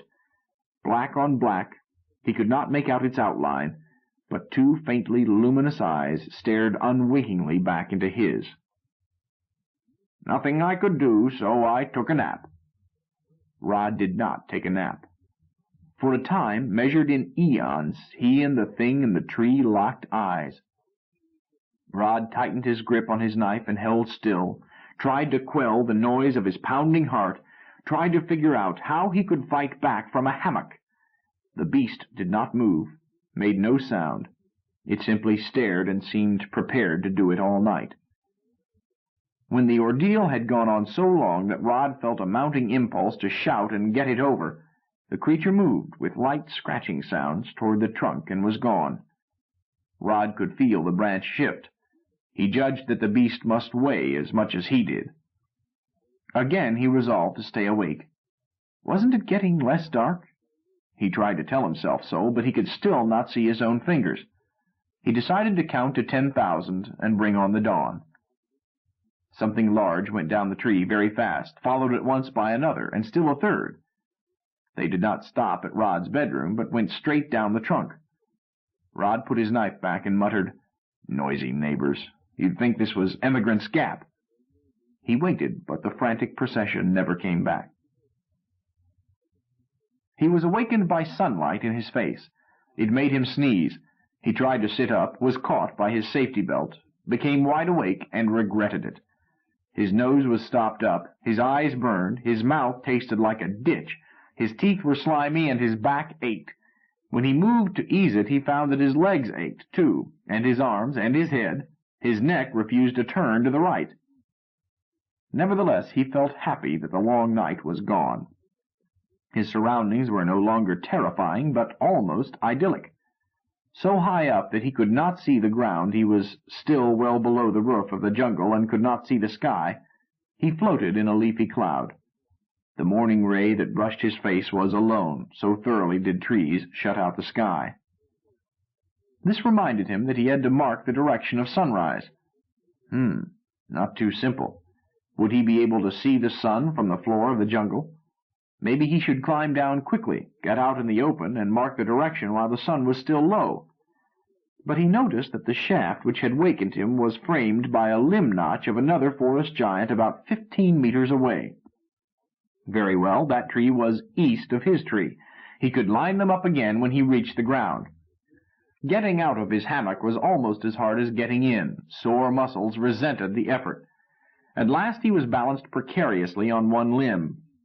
He crawled to the trunk, pulled himself painfully erect, and, steadied by the trunk, took half-hearted setting-up exercises to work the knots out. Everything loosened up but his neck, which still had a crick like a toothache. He ate and drank sitting on the limb with his back to the trunk. He kept no special lookout, rationalizing that night feeders would be bedded down and day feeders would hardly be prowling the treetops, not big ones anyway. They would be on the ground, stalking herbivores. The truth was that his green hideaway looked too peaceful to be dangerous. He continued to sit after he finished eating, considered drinking more of his precious water, even considered crawling back into his hammock. Despite the longest night he had ever had, he was bone-tired, and the day was already hot and sleepy and humid. Why not stretch out? His only purpose was to survive. How better than by sleeping and thereby saving food and water? He might have done so had he known what time it was. His watch told him that it was 5 minutes before 12, but he could not make up his mind whether that was noon on Sunday or midnight coming into Monday. He was sure that this planet spun much more slowly than did Mother Earth. The night before had been at least as long as a full Earth day. Therefore, the test had been going on at least 26 hours and possibly 38, and recall could be any time after 48 hours. Why, it might be today, before sunset, and here he was, in fine shape, still alive, still with food and water he could trust. He felt good about it. What did a Stawbor have that a man did not have more of and better? Aside from a loud voice, he added. But the exit gate might be as much as 20 kilometers east of where he had come in. Therefore, it behooved him to reach quickly a point 10 kilometers east of where he had come in. He would lay money that would land him within a kilometer or two of the exit. Move along, hole up, and wait. Why, he might sleep at home tonight, after a hot bath. He started unlashing his hammock while reminding himself that he must keep track of hours between sunrise and sunset today in order to estimate the length of the local day. Then he thought no more about it, as he had trouble folding the hammock. It had to be packed carefully to fit into a pocket of his vest pack. The filmy stuff should have been spread on a table, but where he was, the largest, flattest area was the palm of his hand. But he got it done, lumpy but packed, and started down. He paused on the lowest branch, looked around. The oversized and hungry thing that had chased him up the tree did not seem to be around, but the undergrowth was too dense for him to be sure. He made a note that he must, all day long and every day, keep a climbable tree in mind not too far away. A few seconds wool gathering might use up his luck. Okay, now for orientation. Let's see, there was the tree he had used to mark east. Or was it? Could it be that one over there? He realized that he did not know and swore at himself for not checking it by compass. The truth was that he had forgotten that he was carrying a compass. He got it out now, but it told him nothing, since east by compass bore no necessary relation to direction of sunrise on this planet. The rays of the primary did not penetrate where he was. The forest was bathed by a dim religious light, unmarked by shadows. Well, the clearing could not be far away. He would just have to check. He descended by climbing spurs, dropped to spongy ground, and headed the way it should be. He counted his paces while keeping an eye peeled for hostiles. 100 paces later, he turned back, retracing his own spoor. He found his tree. This time he examined it. There was where he had come down. He could see his prints. Which side had he gone up? There should be spur marks. He found them, and was amazed at his own feet. They started high as his head. I must have hit that trunk like a cat. But it showed the direction from which he had come. 5 minutes later he was at the edge of the open country he had crossed the day before. The sun made shadows here, which straightened him out, and he checked by compass.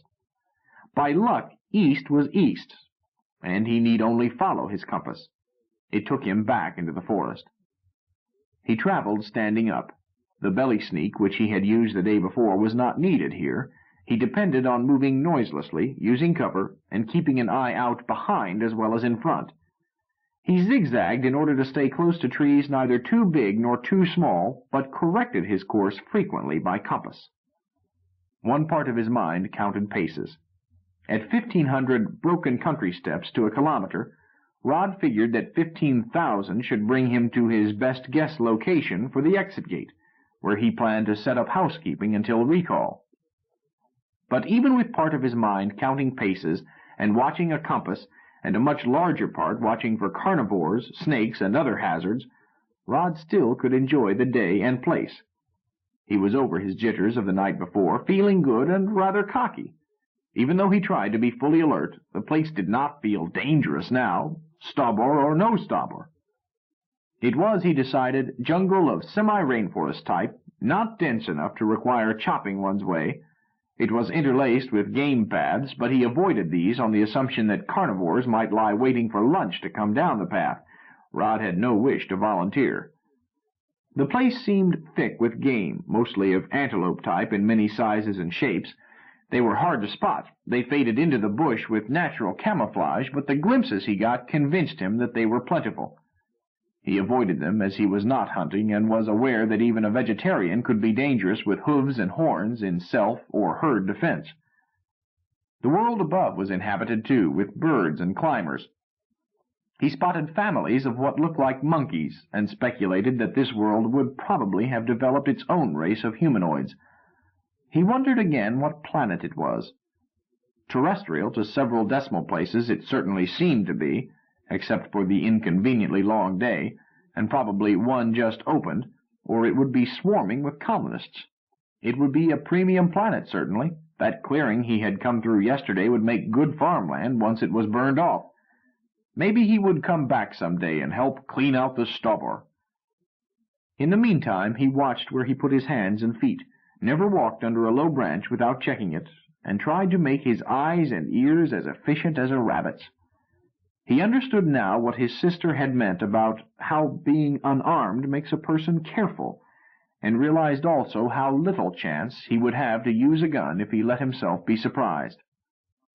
It was this hyper-acuteness that made him decide that he was being stalked. At first it was just uneasiness. Then it became a conviction. Several times he waited by a tree, stood frozen and listened. Twice he did a sneak through bushes and doubled back on his tracks. But whatever it was seemed as good as he was at silent movement and taking cover and, he had to admit, a notch better. He thought about taking to the trees and outweighting it, but his wish to reach his objective outweighed his caution. He convinced himself that he would be safer if he pushed on. He continued to pay special attention to his rear, but after a while he decided that he was no longer being followed.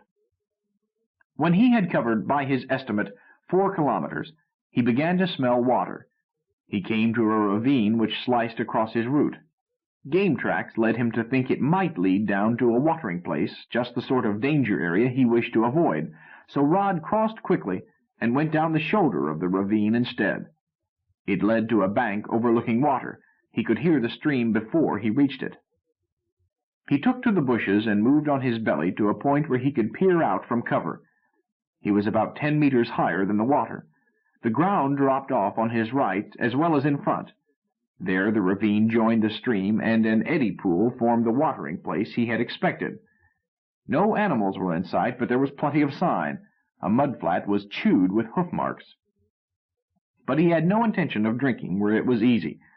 It would be too easy to die there. What troubled him was that he must cross the stream to reach the probable recall area. It was a small river or wide brook, not too wide to swim, probably not too deep to wade if he picked his spot. But he would not do either one unless forced, and not then without testing the water by chucking a lure into it, a freshly killed animal. The streams must be assumed to have local versions of alligator, piranha, or even worse. The stream was too wide to cross through the treetops. He lay still and considered the problem, then decided that he would work his way upstream and hope that it would narrow, or split into 2 smaller streams which he could tackle one at a time.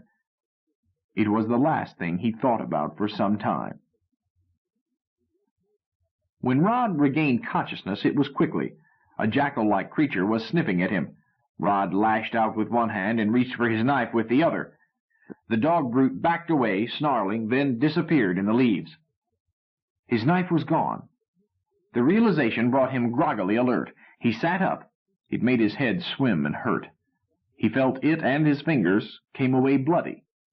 Further gingerly investigation showed a big and very tender swelling on the back of his skull, hair matted with blood, and failed to tell him whether or not his skull was fractured.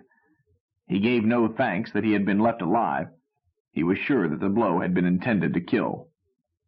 But not only was his knife gone, he was naked, save for his shorts. Gone were his precious water, his vest pack with rations, and a dozen other invaluable articles. His antibiotics, his salt, his compass, his climbers, his matches, his hammock, everything. His first feeling of sick dismay was replaced by anger. Losing food and gear was no more than to be expected, since he had been such a fool as to forget his rear while he looked at the stream. But taking the watch his father had given him, that was stealing. He would make somebody pay for that. His anger made him feel better. It was not until then that he noticed that the bandage on his left chin was undisturbed. He felt it. Sure enough, whoever it was who had hijacked him had not considered a bandage worth stealing. Rod unwrapped it and cradled Lady Macbeth in his hand. Somebody was going to be sorry.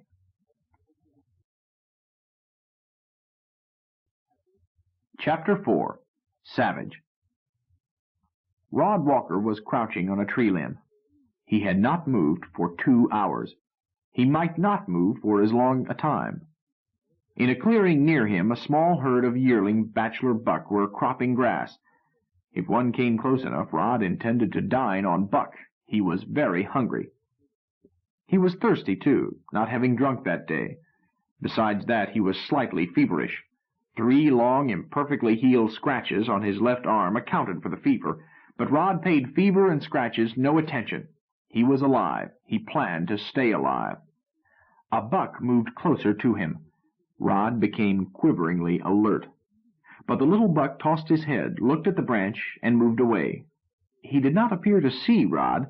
Perhaps his mother had taught him to be careful of overhanging branches, or perhaps 100,000 generations of harsh survival had printed it in his genes.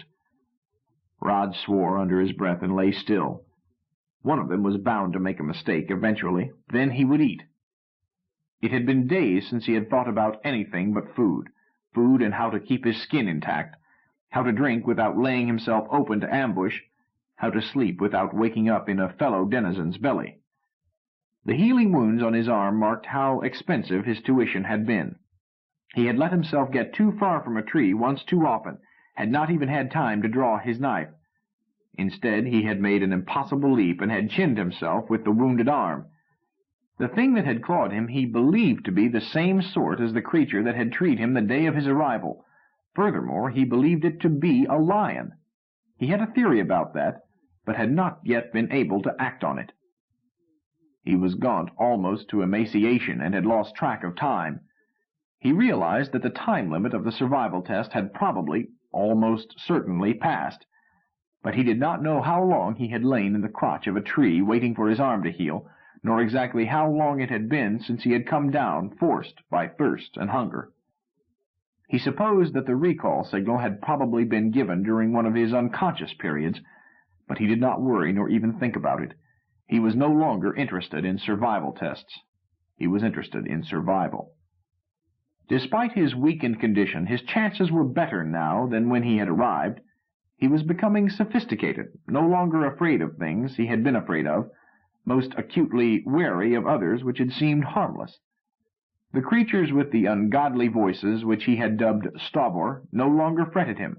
He had seen one, had disturbed it by accident in daylight, and it had given voice.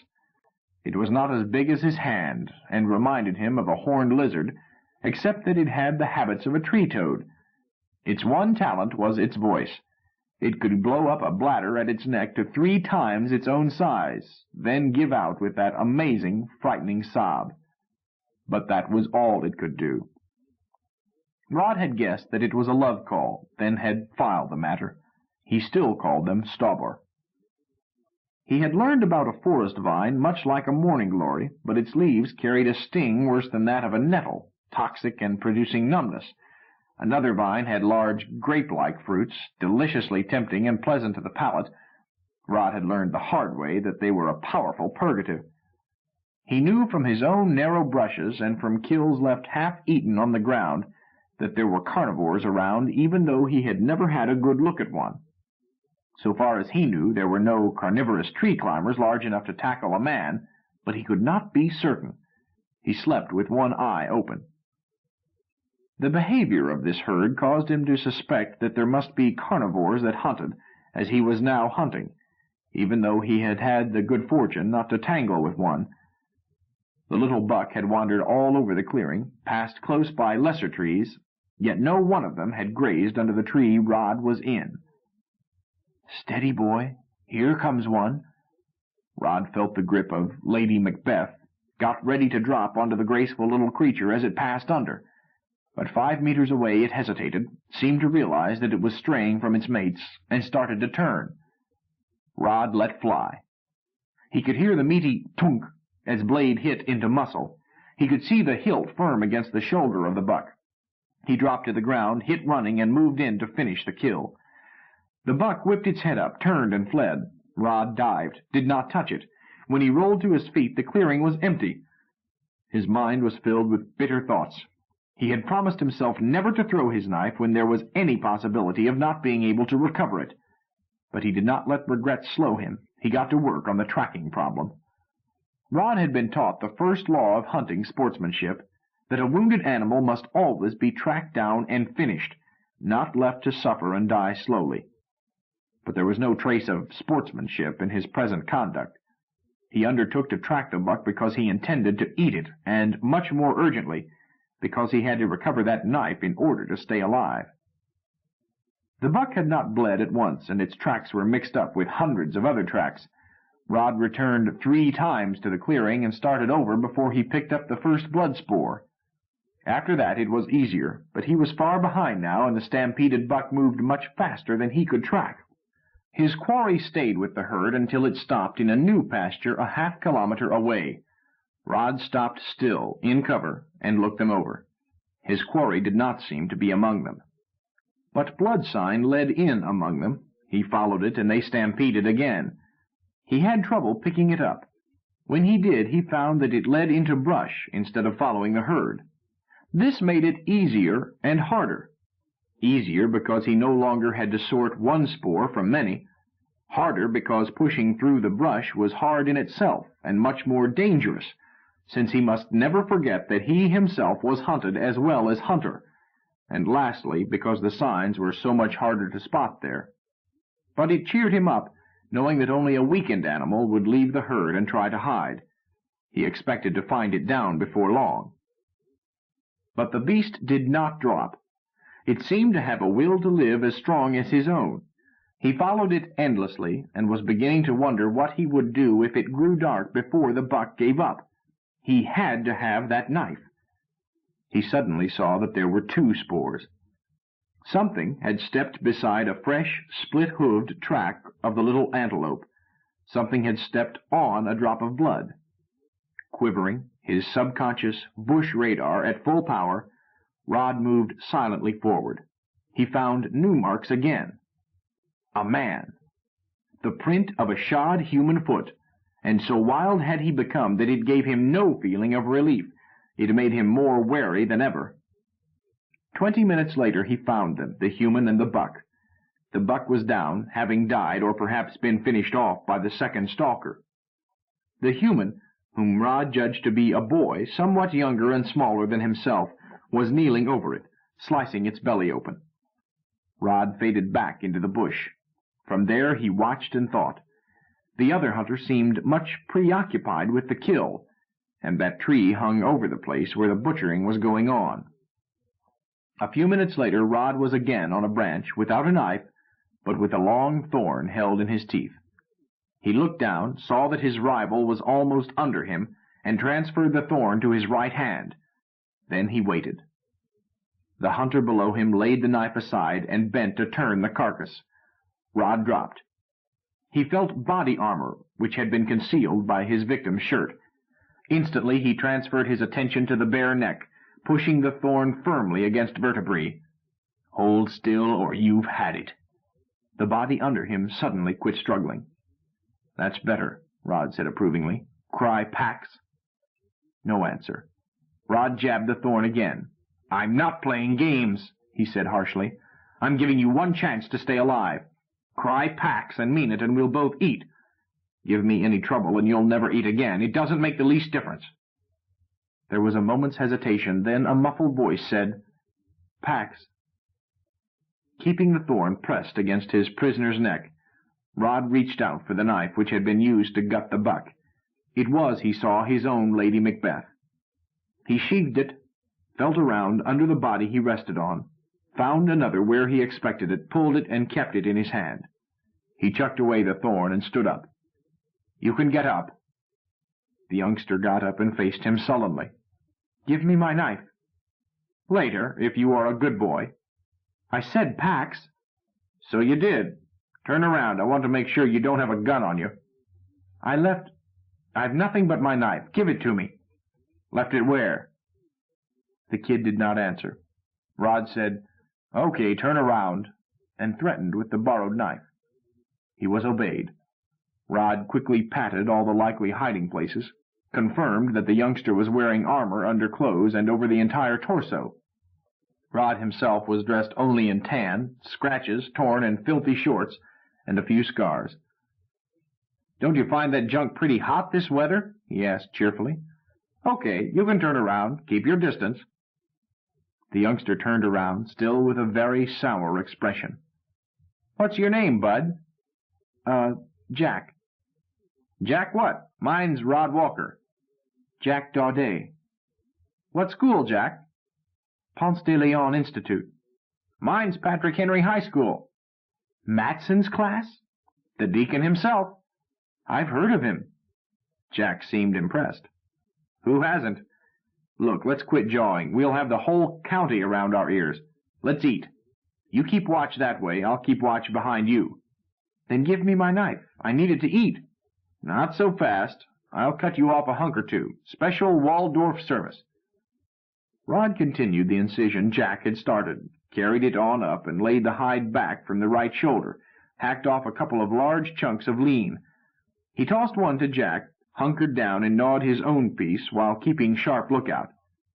"You keeping your eyes peeled?" he asked. "Sure." Rod tore off a rubbery mouthful of warm meat. "Jack, how did they let a runt like you take the test? You aren't old enough." I'll bet I'm as old as you are. I doubt it. Well, I'm qualified. You don't look it. I'm here, I'm alive. Rod grinned. You've made your point. I'll shut up. Once his portion was resting comfortably inside, Rod got up, split the skull, and dug out the brains. Want a handful? Sure. Rod passed over a fair division of the dessert. Jack accepted it, hesitated, then blurted out, Want some salt? Salt? You got salt? Jack appeared to regret the indiscretion. Some. Go easy on it. Rod held out his handful. Put some on, whatever you can spare. Jack produced a pocket shaker from between shirt and armor, sprinkled a little on Rod's portion, then shrugged and made it liberal. Didn't you bring salt along? Me? Rod answered, tearing his eyes from the mouth-watering sight. Oh, sure, but, well, I had an accident. He decided that there was no use admitting that he had been caught off guard. Jack put the shaker firmly out of sight. They munched quietly, each watching half their surroundings. After a while, Rod said softly, Jackal behind you, Jack. Nothing else? No, but it's time we whacked up the meat and got out of here. We're attracting attention. How much can you use? A haunch and a chunk of liver. I can't carry any more. And you can't eat more before it spoils, anyway. Rod started butchering the hindquarters. He cut a slice of hide from the belly, used it to sling his share around his neck. Well, so long, kid. Here's your knife. Thanks for the salt. Oh, that's all right. Tasted mighty good. Well, keep your eyes open. Same to you. Good luck. Rod stood still. Then he said, almost reluctantly, Jack, you wouldn't want to team up, would you? He regretted it as soon as he said it, remembering how easily he had surprised the kid. Jack chewed a lip. Well, I don't know. Rod felt affronted. What's the matter? Afraid of me? Didn't the kid see that Rod was doing him a favor? Oh, no, you're all right, I guess. Rod had an unpleasant suspicion. You think I'm trying to get a share of your salt, don't you? Huh? Not at all. Look, I'll divvy some salt with you. I wouldn't touch it. I just thought... Rod stopped.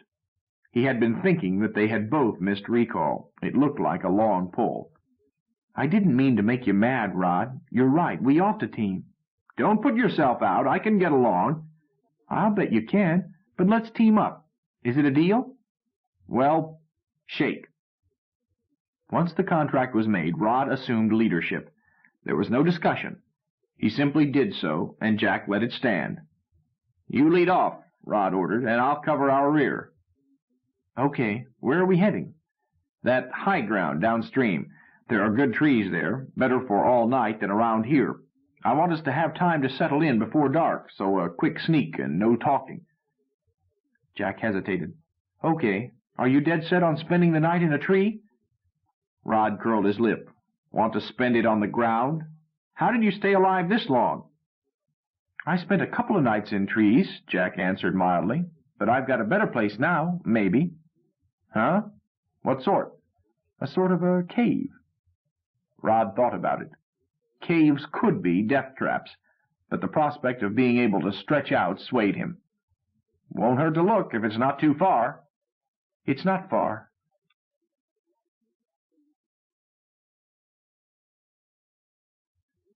Chapter 5. The Nova. Jack's hideaway was in a bluff overlooking the stream by which Rod had been robbed. At this point the bluffs walled a pocket valley and the stream meandered between low banks cut in an alluvial field between the bluffs. The cave was formed by an overhang of limestone which roofed a room water-carved from shale in one bluff. The wall below it was too sheer to climb. The overhanging limestone protected it above, and the stream curved in sharply, almost to the foot of the bluff. The only way to reach it was to descend the bluff farther upstream to the field edging the creek, then make a climbing traverse of the shale bank, where it was somewhat less steep just upstream of the cave. They slanted cautiously up the shale, squeezed under an overhang at the top, and stepped out on a hard, slaty floor. The room was open on one side and fairly long and deep, but it squeezed in to a waist-high crawl space. Only at the edge was there room to stand up. Jack grabbed some gravel, threw it into the dark hole, waited with knife ready. "Nobody home, I guess." They dropped to hands and knees, crawled inside. "How do you like it?" "It's swell, provided we stand watches. Something could come up the way we did. You've been lucky." "Maybe." Jack felt around in the gloom, dragged out dry branches of thornbush, blocked the pathway, jamming them under the overhang.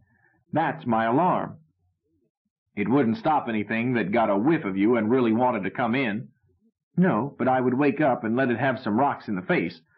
I keep a stack over there. I've got a couple of scare flares, too." "I thought... Didn't you say you had a gun?" "I didn't say, but I do. But I don't believe in shooting when you can't see." "It looks all right. In fact, it looks good. I guess I did myself a favor when I teamed with you." Rod looked around. "You've had a fire." "I've risked it a couple of times in daylight. I get so tired of raw meat." Rod sighed deeply. "I know. Say, do you suppose—" "It's almost dark. I've never lighted one when it could show. How about roast liver for breakfast instead, with salt?" Rod's mouth watered. "You're right, Jack. I do want to get a drink before it is too dark, though. How about coming along and we cover each other?" "No need. There's a skin back there. Help yourself." Rod congratulated himself on having teamed with a perfect housekeeper. The skin was of a small animal, not identifiable when distended with water. Jack had scraped the hide, but it was uncured and decidedly unsavory. Rod was not aware that the water tasted bad. He drank deeply, wiped his mouth with his hand, and felt at peace. They did not sleep at once, but sat in the dark and compared notes. Jack's class had come through one day earlier, but with the same instructions. Jack agreed that recall was long overdue. "I suppose I missed it while I was off my head," Rod commented. "I don't know how long I was foggy. I guess I didn't miss dying by much." "That's not it, Rod." "Why not?" "I've been okay in keeping track of the time. There never was any recall." "You're sure?" "How could I miss? The siren can be heard for 20 kilometers. They use a smoke flare by day and a searchlight at night, and the law says they have to keep it up at least a week unless everybody returns, which certainly did not happen this time." "Maybe we are out of range. Matter of fact, well, I don't know about you, but I'm lost, I admit it." "I'm not. I'm about 4 kilometers from where they let my class through. I could show you the spot." "Rod, let's face it, something has gone wrong. There is no way of telling how long we are going to be here," Jack added quietly. "That's why I thought it was a good idea to team." Rod chewed it over, decided it was time to haul out his theory. "Me too." "Yes, solo is actually safer for a few days, but if we are stuck here indefinitely, then—" "Not what I mean, Jack." "Huh?" "Do you know what planet this is?" "No, I've thought about it, of course. It has to be one of the new list, and it is compatible with—" "I know what one it is." "Huh? Which one?" "It's Earth. Terra herself." There was a long silence. At last Jack said, "Rod, are you all right? Are you still feverish?" "I'm fine now that I've got a full belly and a big drink of water." "Look, Jack, I know it sounds silly, but you just listen and I'll add it up. We're on Earth, and I think I know about where, too. I don't think they meant to sound recall. They meant us to figure out where we are and walk out. It's a twist Deacon Matson would love. But keep quiet, can't you? Yapping like a girl. Terrestrial planet, right?" "Yes, but—" "Stow it and let me talk. G-type star, planetary rotation, same as Earth, but it's not. I made the same mistake. The first night I thought was a week long, but the truth was I was scared out of my skin, and that made it seem endless. Now I know better. The rotation matches." "No, it doesn't. My watch shows it to be about 26 hours. "You had better have your watch fixed when we get back. You banged it against a tree or something." "But—" "Oh, go ahead. Keep talking. It's your tape." "You'll see. Flora compatible, fauna compatible. I know how they did it, and why and where they put us. It's an economy measure." "A what?" "Economy. Too many people complaining about school taxes being too high. Of course, keeping an interstellar gate open is expensive, and uranium doesn't grow on trees. I see their point. But Deacon Matson says it is false economy. He says, sure, it's expensive, but that the only thing more expensive than a properly trained explorer or pioneer leader is an improperly trained dead one.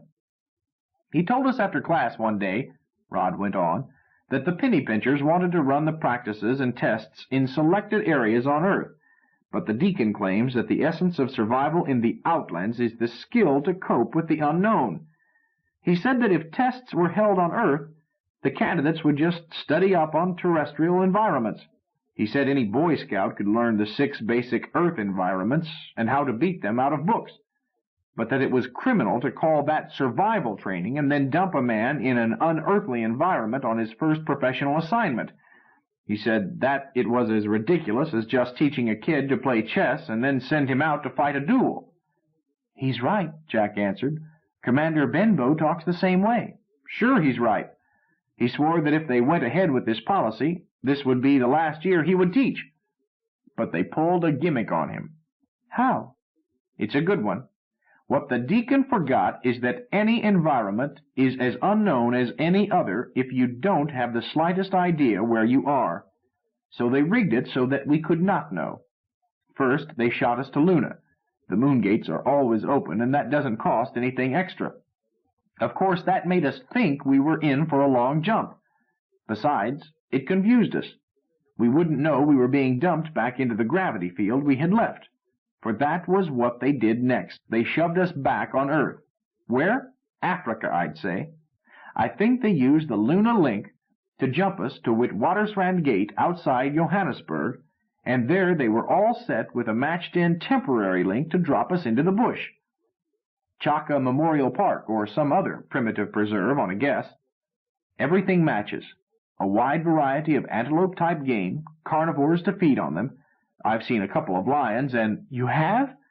Well, they will do for lions until I get a chance to skin one. But they threw in other dodges to confuse us, too. The sky would give the show away, particularly if we got a look at Luna. So they've hung an overcast over us. You can bet there are cloud generators not far away. Then they threw us one more curve. Were you warned against Stobor? Yes. See any? Well, I'm not sure what Stobor are. Neither am I. Nor any of us, I'll bet. Stobor is the bogeyman, chucked in to keep our pretty little heads busy. There aren't any Stobor on Terra, so naturally we must be somewhere else. Even a suspicious character like me would be misled by that. In fact, I was. I even picked out something I didn't recognize and called it that just as they meant me to do. You make it sound logical, Rod. Because it is logical. Once you realize that this is Earth, he patted the floor of the cave, but that they have been trying to keep us from knowing it, everything falls into place. Now here is what we do. I was going to tackle it alone as soon as I could. I haven't been able to move around much on account of this bad arm, but I decided to take you along before you got hurt. Here's my plan. I think this is Africa, but it might be South America or anywhere in the tropics. It doesn't matter, because we simply follow this creek downstream, keeping our eyes open because there really are hazards. You can get just as dead here as in the outlands. It may take a week or a month, but one day we'll come to a bridge. We'll follow the road it serves until somebody happens along. Once in town, we'll check in with the authorities and get them to flip us home, and we get our solo test certificates. Simple. You make it sound too simple, Jack said slowly. Oh, we'll have our troubles, but we can do it, now that we know what to do. I didn't want to bring this up before, but do you have salt enough to cure a few kilos of meat? If we did not have to hunt every day, we could travel faster. Or maybe you brought some quick cure. I did, but... Good. Wait a minute, Rob, that won't do. Huh? We're a team, aren't we? Take it easy. Look, Rod, everything you said is logical, but... No buts about it. It's logical, but it's all wrong. Huh? Now listen, Jack. You listen. You've done all the talking so far. But, well, all right, say your say. You said that the sky would give it away, so they threw an overcast over the area. Yes, that's what they must have done. Nights, at least. They wouldn't risk natural weather. It might give the show away. What I'm trying to tell you is that it did give the show away. It hasn't been overcast every night, Though maybe you were in deep forest and missed the few times it has been clear. But I've seen the night sky, Rod. I've seen stars. So, well, they aren't our stars, Rod. I'm sorry. Rod chewed his lip. You probably don't know southern constellations very well, he suggested. I knew the Southern Cross before I could read. These aren't our stars, Rod, I know. There is a pentagon of bright stars above where the sun sets. There is nothing like that to be seen from Earth. And besides, anybody would recognize Luna if it was there.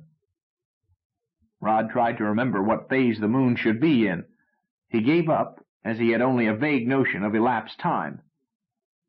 Maybe the moon was down? Not a chance. I didn't see our moon, Rod, but I saw moons. 2 of them, little ones and moving fast, like the moons of Mars. You don't mean this is Mars, Rod said scornfully. Think I'm crazy? Anyhow, the stars from Mars are exactly like the stars from Earth. Rod, what are we jawing about? It was beginning to clear when the sun went down. Let's crawl out and have a look. Maybe you'll believe your eyes. Rod shut up and followed Jack.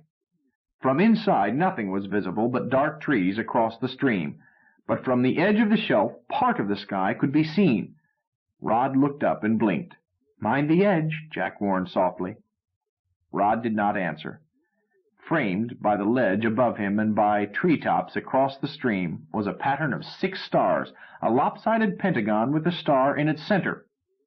The 6 stars were as bright and unmistakable as the 7 stars of Earth's Big Dipper, nor did it take a degree in astrography to know that this constellation had never been seen from Terra. Rod stared while the hard convictions he had formed fell in ruins. He felt lost and alone. The trees across the way seemed frightening. He turned to Jack, his cocky sophistication gone. "You've convinced me," he said dully. "What do we do now?" Jack did not answer. "Well," Rod insisted, "no good standing here." "Rod," Jack answered, "that star in the middle of the pentagon, it wasn't there before." "Huh? You probably don't remember." No, I'm sure. Rod, you know what? We're seeing a nova." Rod was unable to arouse the pure joy of scientific discovery. His mind was muddled with reorganizing his personal universe. A mere stellar explosion meant nothing. "Probably one of your moonlets." "Not a chance. The moons are big enough to show disks. It's a nova. It has to be. What amazing luck to see one." "I don't see anything lucky about it," Rod answered moodily. "It doesn't mean anything to us. It's probably 100 light years away, maybe more." "Yes, but doesn't it thrill you?" "No." He stooped down and went inside. Jack took another look, then followed.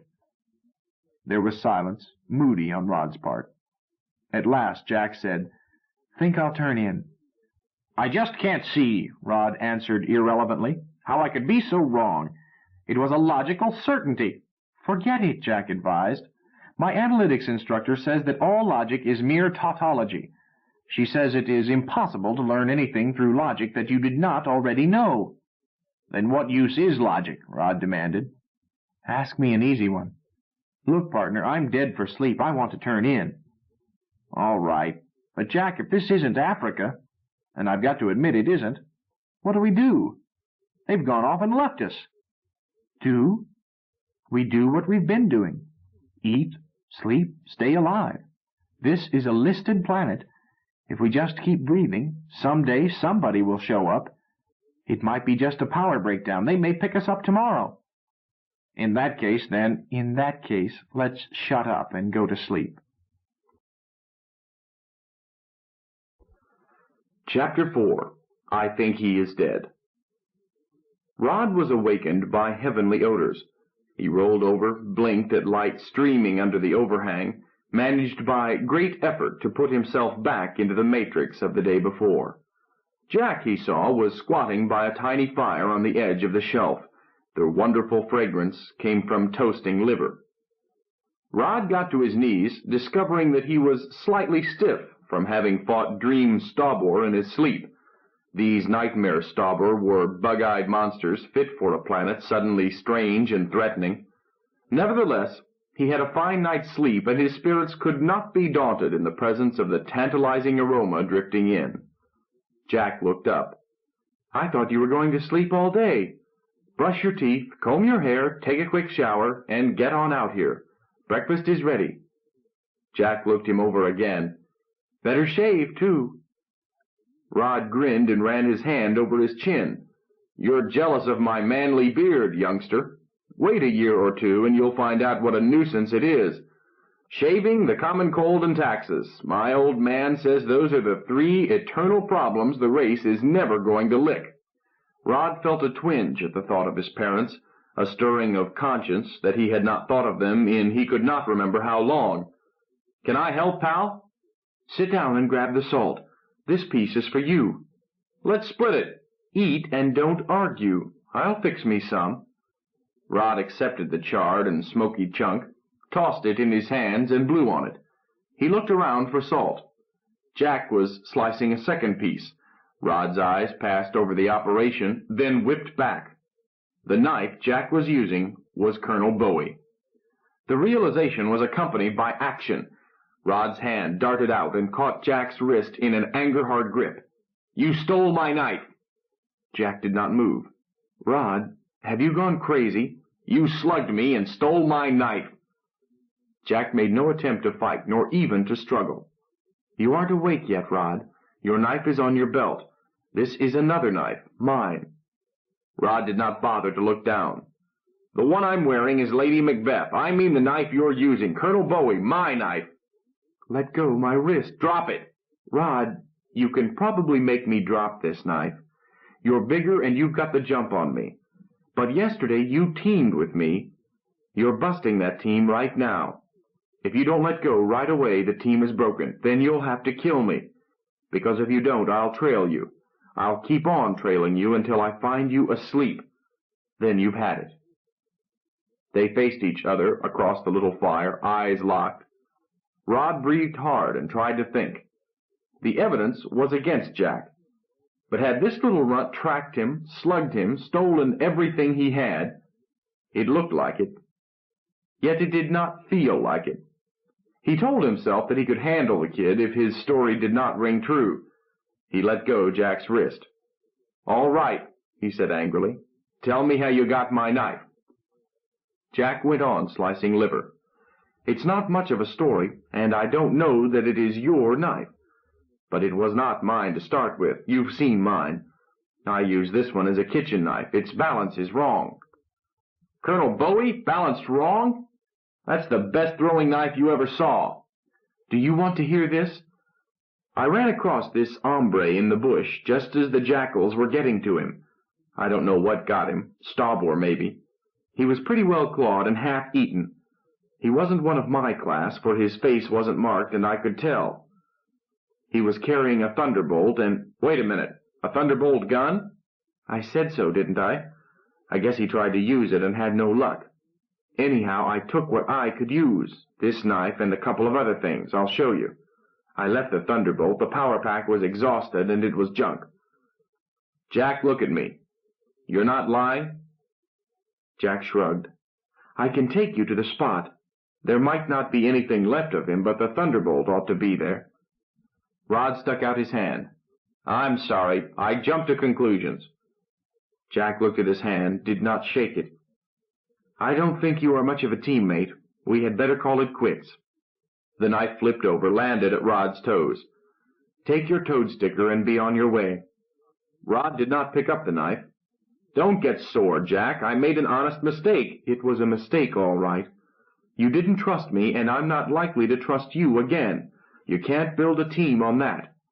Jack hesitated. "Finish your breakfast and shove off. It's better that way." "Jack, I truly am sorry. I apologize.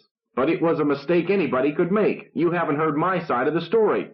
"You didn't want to hear my story." "So I was wrong. I said I was wrong." Rod hurriedly told how he had been stripped of his survival gear. "So naturally, when I saw Colonel Bowie, I assumed that you must have jumped me. That's logical, isn't it?" Jack did not answer. Rod persisted. "Well, isn't it?" Jack said slowly, "You used logic again. What you call logic. Rod, you use the stuff the way some people use dope. Why don't you use your head instead?" Rod flushed and kept still. Jack went on. "If I had swiped your knife, would I have let you see it? For that matter, would I have teamed with you?" "No, I guess not. Jack, I jumped at a conclusion and lost my temper." "Commander Benbow says," Jack answered bleakly, "that losing your temper and jumping at conclusions is a one-way ticket to the cemetery." Rod looked sheepish.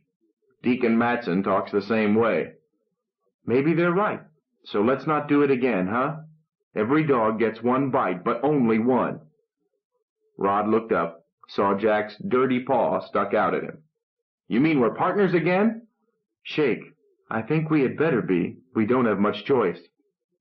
They solemnly shook hands.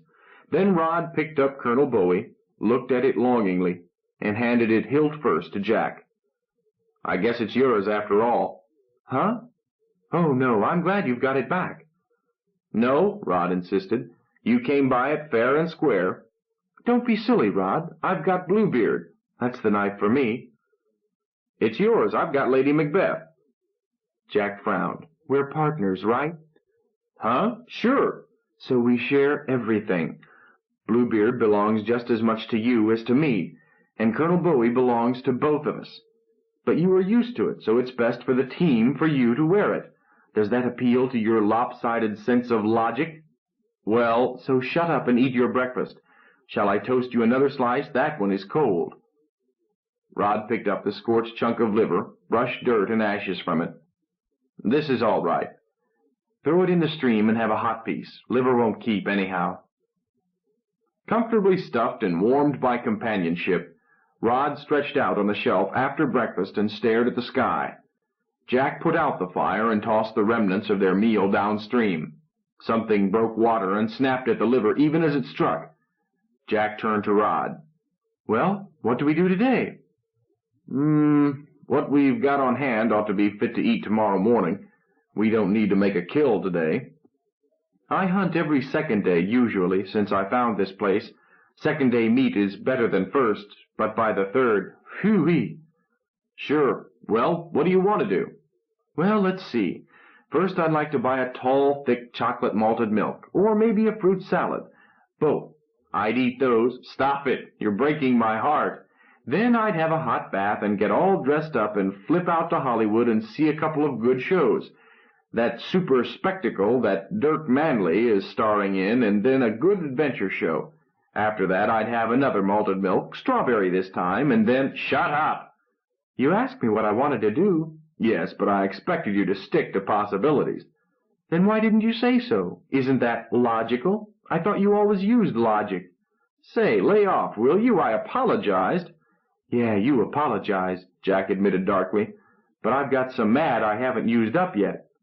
"Well, are you the sort of pal who keeps raking up the past?" "Only when you least expect it. Seriously, Rod, I think we ought to hunt today."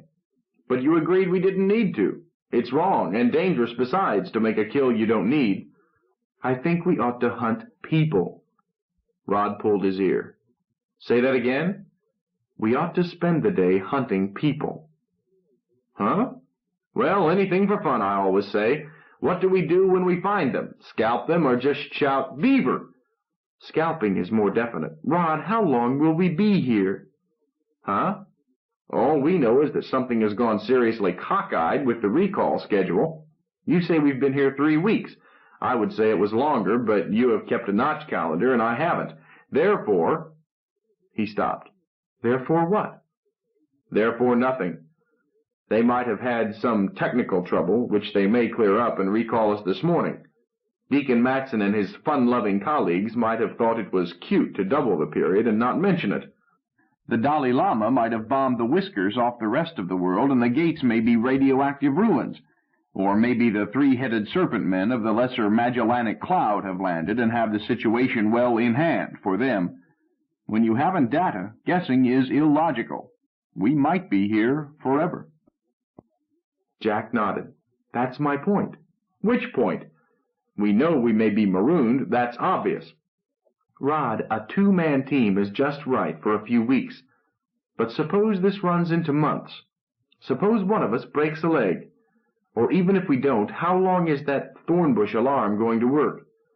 We ought to wall off that path and make this spot accessible only by rope ladder, with somebody here all the time to let the ladder down. We ought to locate a salt lick and think about curing hides and things like that. That water skin I made is getting high already. For a long pull, we ought to have at least 4 people. Rod scratched his gaunt ribs thoughtfully. I know, I thought about it last night after you jerked the rug out from under my optimistic theory, but I was waiting for you to bring it up. Why? This is your cave. You've got all the fancy equipment, a gun and pills and other stuff I haven't seen. You've got salt. All I've got is a knife. 2 knives now, thanks to you. I'd look sweet suggesting that you share 4 ways. We're a team, Rod. Yes. And we both figure the team would be strengthened with a couple of recruits. Well, how many people are there out there? He gestured at the wall of green across the creek. My class put through 17 boys and 11 girls. Commander Benbow told us there would be 4 classes in the same test area. That's more than the deacon bothered to tell us.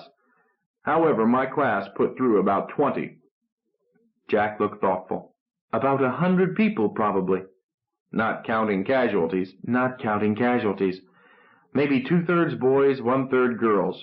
Plenty of choice if we can find them. No girls on this team, Jack. What have you got against girls? Me? Nothing at all. Girls are swell on picnics. They are just right on long winter evenings. I'm one of the most enthusiastic supporters of the female race, but for a hitch like this, they are pure poison. Jack did not say anything. Rod went on. Use your head, brother. You get some pretty little darling on this team, and we'll have more grief inside than Stauber or such can give us from outside.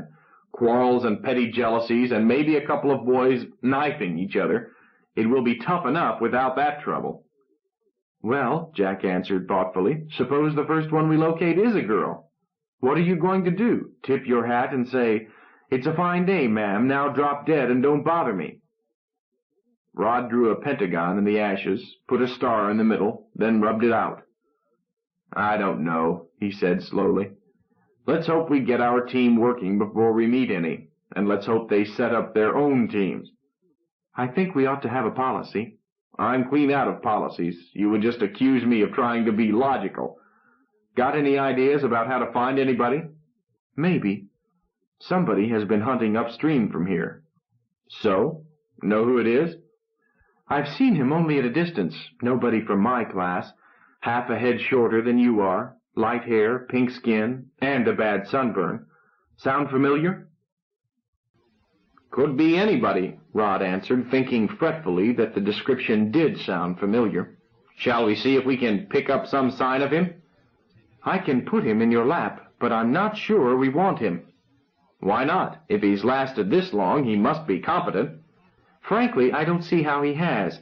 He's noisy when he moves, and he has been living in one tree for the past week.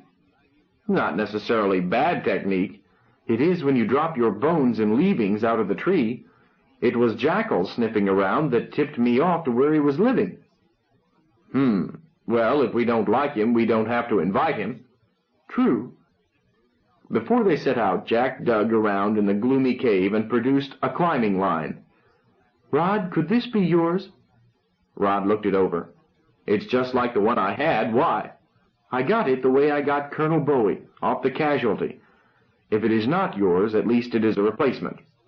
Jack got another, wrapped it around and over the body armor. Rod suspected that Jack had slept in the armor, but he said nothing. If Jack considered such marginal protection more important than agility, that was Jack's business. Each to his own methods, as the deacon would say. The tree stood in a semi-clearing, but Jack brought Rod to it through bushes which came close to the trunk and made the final approach as a belly sneak.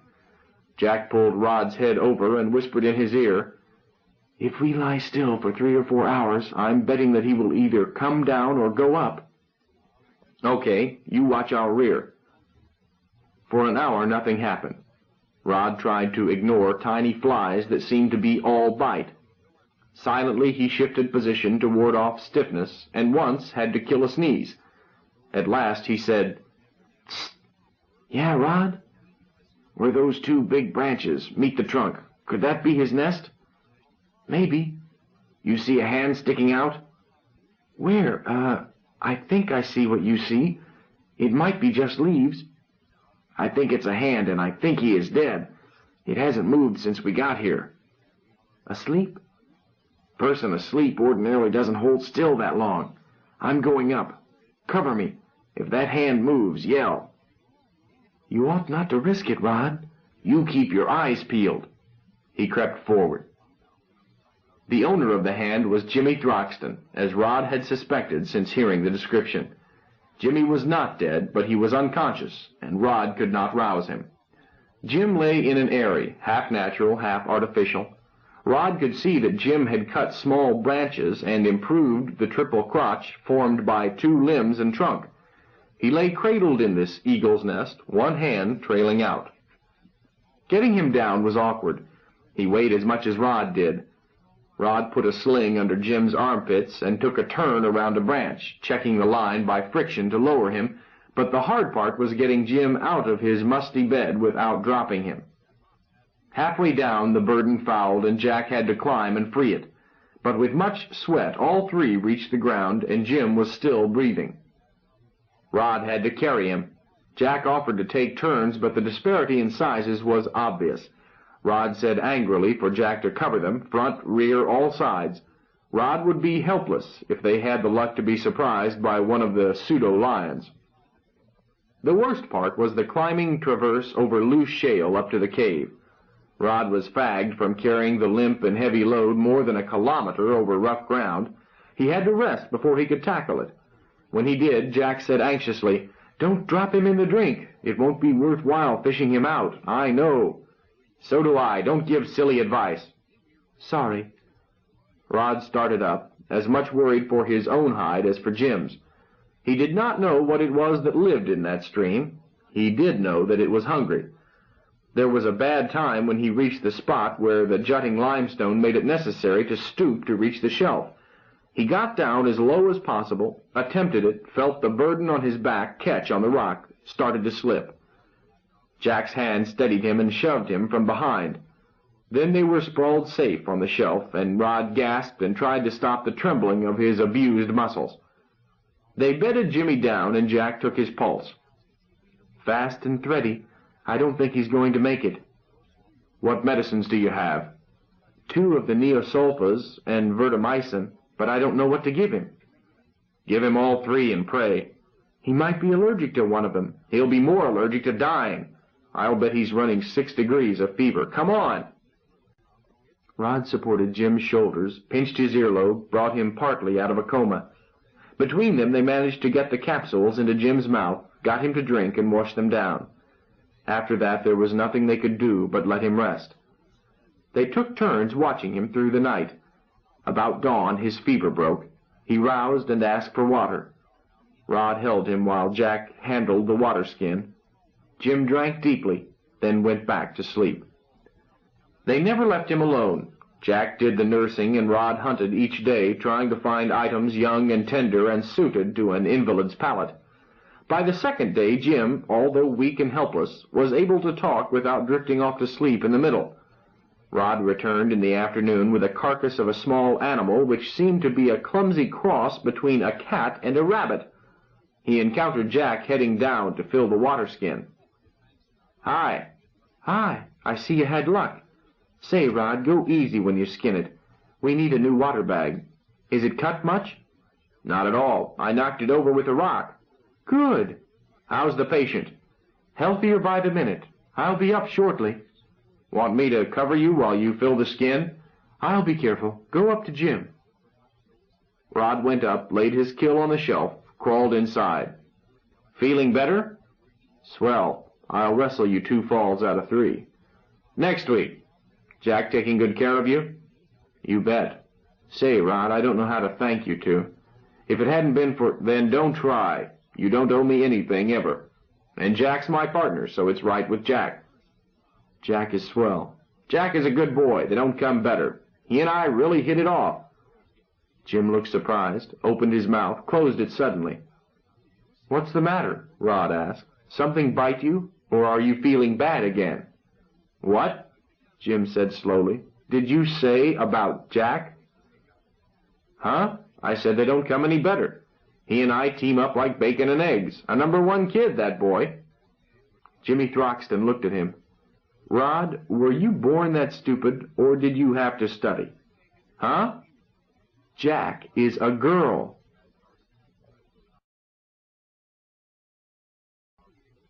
Chapter 7. I Should Have Baked a Cake. There followed a long silence. "Well," said Jim, "close your mouth before something flies in." "Jimmy, you're still out of your head." "I may be out of my head, but not so I can't tell a girl from a boy. When that day comes, I won't be sick. I'll be dead." "But," Jim shrugged, "ask her." A shadow fell across the opening. Rod turned and saw Jack scrambling up to the shelf. "Fresh water, Jimmy." "Thanks, kid," Jim added to Rod. "Go on, dopey." Jack looked from one to the other. "Why the tableau? What are you staring for, Rod?" "Jack," he said slowly, "what is your name?" "Huh? Jack Daudet. I told you that." No. What's your full name, your legal name?" Jack looked from Rod to Jimmy's grinning face and back again. "My full name is Jacqueline Marie Daudet, if it's any business of yours. Want to make something of it?" Rod took a deep breath. "Jacqueline," he said carefully, "I didn't know. You weren't supposed to. Look, if I've said anything to offend you, I surely didn't mean to." "You haven't said anything to offend me, you big stupid dear, except about your knife." "I didn't mean that." "You mean about girls being poison? Well, did it ever occur to you that maybe boys are pure poison too, under these circumstances?" "No, of course it didn't. But I don't mind your knowing now that there are 3 of us." "But, Jacqueline—" "Call me Jack, please." She twisted her shoulders uncomfortably. "Now that you know, I won't have to wear this beetle case any longer. Turn your backs, both of you."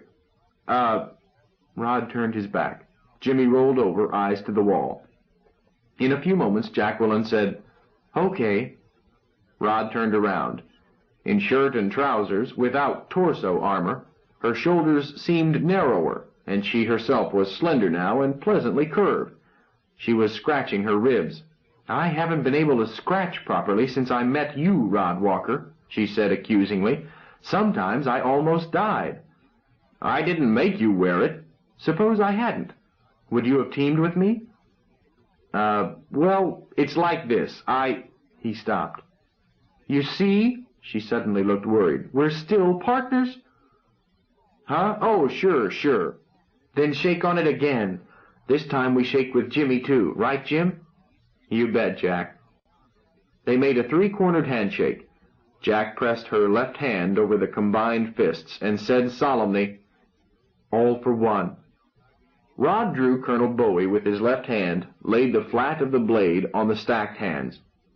"And one for all." "Plus sales tax," Jimmy added. "Do we get it notarized?" Jacqueline's eyes were swimming with tears. "Jimmy Throxton," she said fiercely, "someday I am going to make you take life seriously." "I take life seriously," he objected. "I just don't want life to take me seriously. When you're on borrowed time, you can't afford not to laugh." "We're all on borrowed time," Rod answered him. "Shut up, Jimmy, you talk too much. Look who's preaching, the Decibel Kid himself." "Well, you ought not to make fun of Jacqueline. She's done a lot for you." "She has indeed." Then nothing," Jacqueline said sharply. "My name is Jack." "Rod, forget Jacqueline. If either of you starts treating me with gallantry, we'll have all those troubles you warned me about. Pure poison was the expression you used, as I recall." "But you can reasonably expect—" "Are you going to be logical again? Let's be practical instead. Help me skin this beast and make a new water bag." The following day, Jimmy took over housekeeping, and Jack and Rod started hunting together. Jim wanted to come along. He ran into a double veto. There was little advantage in hunting as a threesome, whereas Jack and Rod paired off so well that a hunt was never hours of waiting, but merely a matter of finding game. Jack would drive and Rod would kill. They would pick their quarry from the fringe of a herd, Jack would sneak around and panic the animals, usually driving one into Rod's arms. They still hunted with the knife, even though Jack's gun was a good choice for primitive survival, being an air gun that threw poison darts. Since the darts could be recovered and re-envenomed, it was a gun which would last almost indefinitely. She had chosen it for this reason over cartridge or energy guns. Rod had admired it, but decided against hunting with it. The air pressure might bleed off and let you down. It never has, and you can pump it up again awfully fast. Yes, but if we use it, someday the last dart will be lost no matter how careful we are, and that might be the day we would need it bad.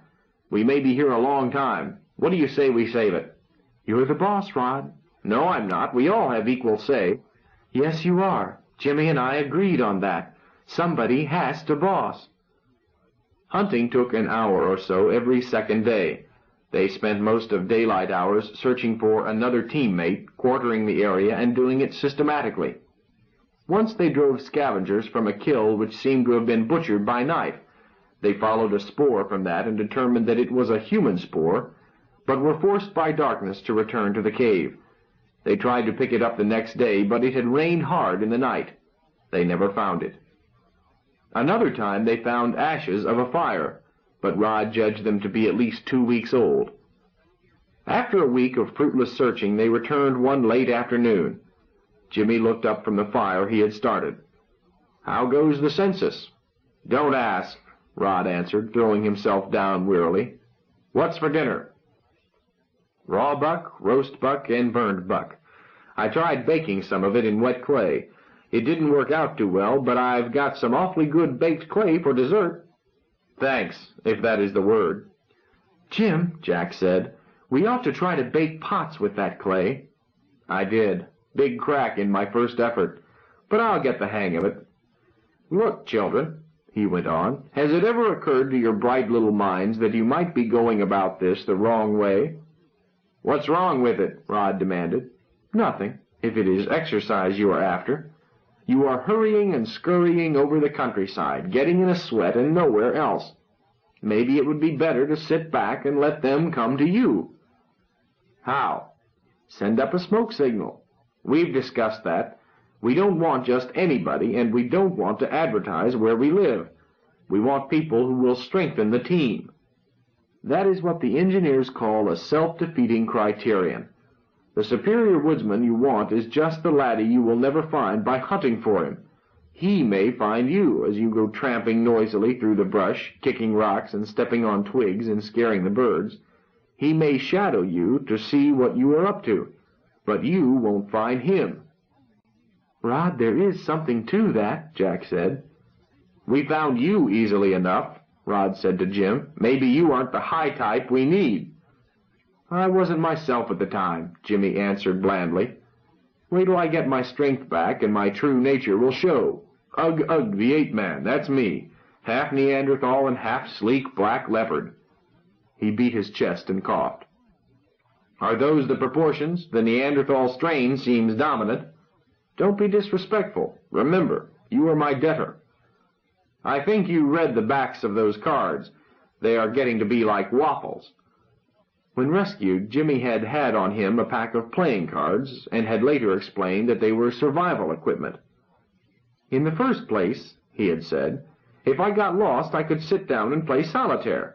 Pretty soon somebody would come along and tell you to play the black 10 on the red jack. We've heard that one. Quiet, Rod. In the second place, Jack, I expected to team with old Stoneface here. I can always beat him at cribbage, but he doesn't believe it. I figured that during the test I could win all his next year's allowance. Survival tactics." Whatever his reasoning, Jimmy had had the cards. The three played a family game each evening at 1,000,000 plutons a point. Jacqueline stayed more or less even, but Rod owed Jimmy several hundred millions.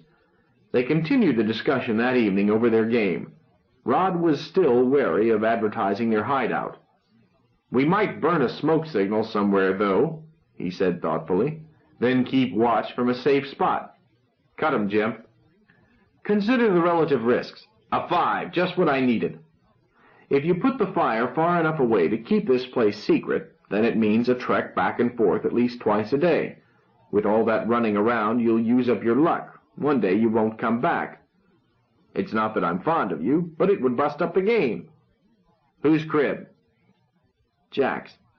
But if we burn it close by and in sight, then we sit up here safe and snug. I'll have my back to the wall, facing the path, with Jack's gun in my lap. If an unfriendly face sticks up, bluey. Long pig for dinner. But if we like them, we cut them into the game. Your count. 15-6, 15-12, a pair, 6 for Jacks, and the right Jack. That's going to cost you another $1 million, my friend. One of those Jacks is a queen, Rod said darkly. Sure enough. You know it's getting too dark to play. Want to concede? They adopted Jim's scheme. It gave more time for cribbage and ran Rod's debt up into billions. The signal fire was kept burning on the shelf at the downstream end, the prevailing wind being such that smoke usually did not blow back into the cave. When the wind did shift, it was unbearable. They were forced to flee, eyes streaming. This happened 3 times in 4 days. Their advertising had roused no customers, and they were all getting tired of dragging up dead wood for fuel and green branches for smoke. The 3rd time they fled from smoke, Jimmy said, Rod, I give up. You win. This is not the way to do it. No. Huh? Have a heart, chum. I can't live on smoke. No vitamins. Let's run up a flag instead. I'll contribute my shirt. Rod thought about it. We'll do that.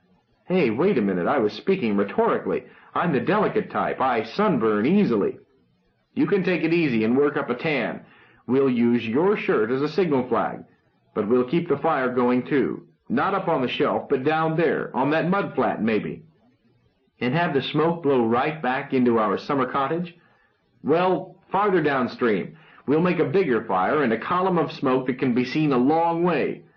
The flag we will put up right over the cave, thereby inviting eviction proceedings from large, hairy individuals with no feeling for property rights. We took that chance when we decided to use a smoke signal. Let's get busy. Rod picked a tall tree on the bluff above. He climbed to where the trunk had thinned down so much that it would hardly take his weight, then spent a tedious hour topping it with his knife. He tied the sleeves of Jim's shirt to it, then worked down, cutting foliage away as he went. Presently the branches became too large to handle with his knife, but the stripped main stem stuck up for several meters. The shirt could be seen for a long distance up and down the stream. The shirt caught the wind and billowed. Rod eyed it, tired but satisfied. It was unquestionably a signal flag. Jim and Jacqueline had built a new smudge further downstream, carrying fire from the shelf for the purpose. Jacqueline still had a few matches, and Jim had a pocket torch almost fully charged, but the realization that they were marooned caused them to be miserly. Rod went down and joined them. The smoke was enormously greater now that they were not limited in space, and fuel was easier to fetch. Rod looked them over. Jacqueline's face, sweaty and none too clean to start with, was now black with smoke, while Jimmy's pink skin showed the soot even more. A couple of pyromaniacs. You ordered smoke, Jimmy told him. I planned to make the burning of Rome look like a bonfire. Fetch me a violin and a toga. Violins weren't invented then. Nero played a lyre. Let's not be small. We're getting a nice mushroom cloud effect, don't you think? Come on, Rod, Jacqueline urged, wiping her face without improving it. It's fun. She dipped a green branch in the stream, threw it on the pyre. A thick cloud of smoke and steam concealed her. More dry wood, Jimmy. Coming. Rod joined in, soon was as dirty and scorched as the other two, and having more fun than he had had since the test started. When the sun dropped below the treetops, they at last quit trying to make the fire bigger and better and smokier, and reluctantly headed up to their cave. Only then did Rod realize that he had forgotten to remain alert. Oh well, he assured himself, dangerous animals would avoid a fire. While they ate, they could see the dying fire still sending up smoke. After dinner, Jimmy got out his cards, tried to riffle the limp mass. Anyone interested in a friendly game, the customary small stakes? I'm too tired, Rod answered. Just chalk up my usual losses. That's not a sporting attitude. Why, you won a game just last week. How about you, Jack?" Jacqueline started to answer. Rod suddenly motioned for silence. "Shh! I heard something." The other two froze and silently got out their knives. Rod put Colonel Bowie in his teeth and crawled out to the edge. The pathway was clear and the thorn barricade was undisturbed. He leaned out and looked around, trying to locate the sound. "Ahoy below!" a voice called out, not loudly. Rod felt himself tense. He glanced back, saw Jimmy moving diagonally over to cover the pathway. Jacqueline had her dart gun and was hurriedly pumping it up. Rod answered. "Who's there?" There was a short silence. Then the voice answered, "Bob Baxter and Carmen Garcia. Who are you?" Rod sighed with relief. "Rod Walker, Jimmy Throxton, and one other, not our class, Jack Daudet." Baxter seemed to think this over. Can we join you, for tonight at least?" "Sure." "How can we get down there? Carmen can't climb very well. She's got a bad foot." "You're right above us?" "I think so. I can't see you." "Stay there. I'll come up." Rod turned, grinned at the others. "Company for dinner. Get a fire going, Jim." Jimmy clucked mournfully. "And hardly a thing in the house. I should have baked a cake." By the time they returned, Jimmy had roast meat waiting. Carmen's semi-crippled condition had delayed them. It was just a sprained ankle, but it caused her to crawl up the traverse on her hands, and progress to that point had been slow and painful. When she realized that the stranger in the party was another woman, she burst into tears. Jackie glared at the males, for no cause that Rod could see, then led her into the remote corner of the cave where she herself slept. There they whispered while Bob Baxter compared notes with Rod and Jim. Bob and Carmen had had no unusual trouble until Carmen had hurt her ankle 2 days earlier, except for the obvious fact that something had gone wrong and they were stranded. "I lost my grip," he admitted, "when I realized that they weren't picking us up. But Carmen snapped me out of it. Carmen is a very practical kid." "Girls are always the practical ones," Jimmy agreed. "Now take me. I'm the poetical type." "Blank verse, I'd say," Rod suggested. "Jealousy ill becomes you, Rod. Bob, old bean, can I interest you in another slice? Rare or well carbonized?" "Either way. We haven't had much to eat the last couple of days. Boy, does this taste good." "My own sauce," Jimmy said modestly.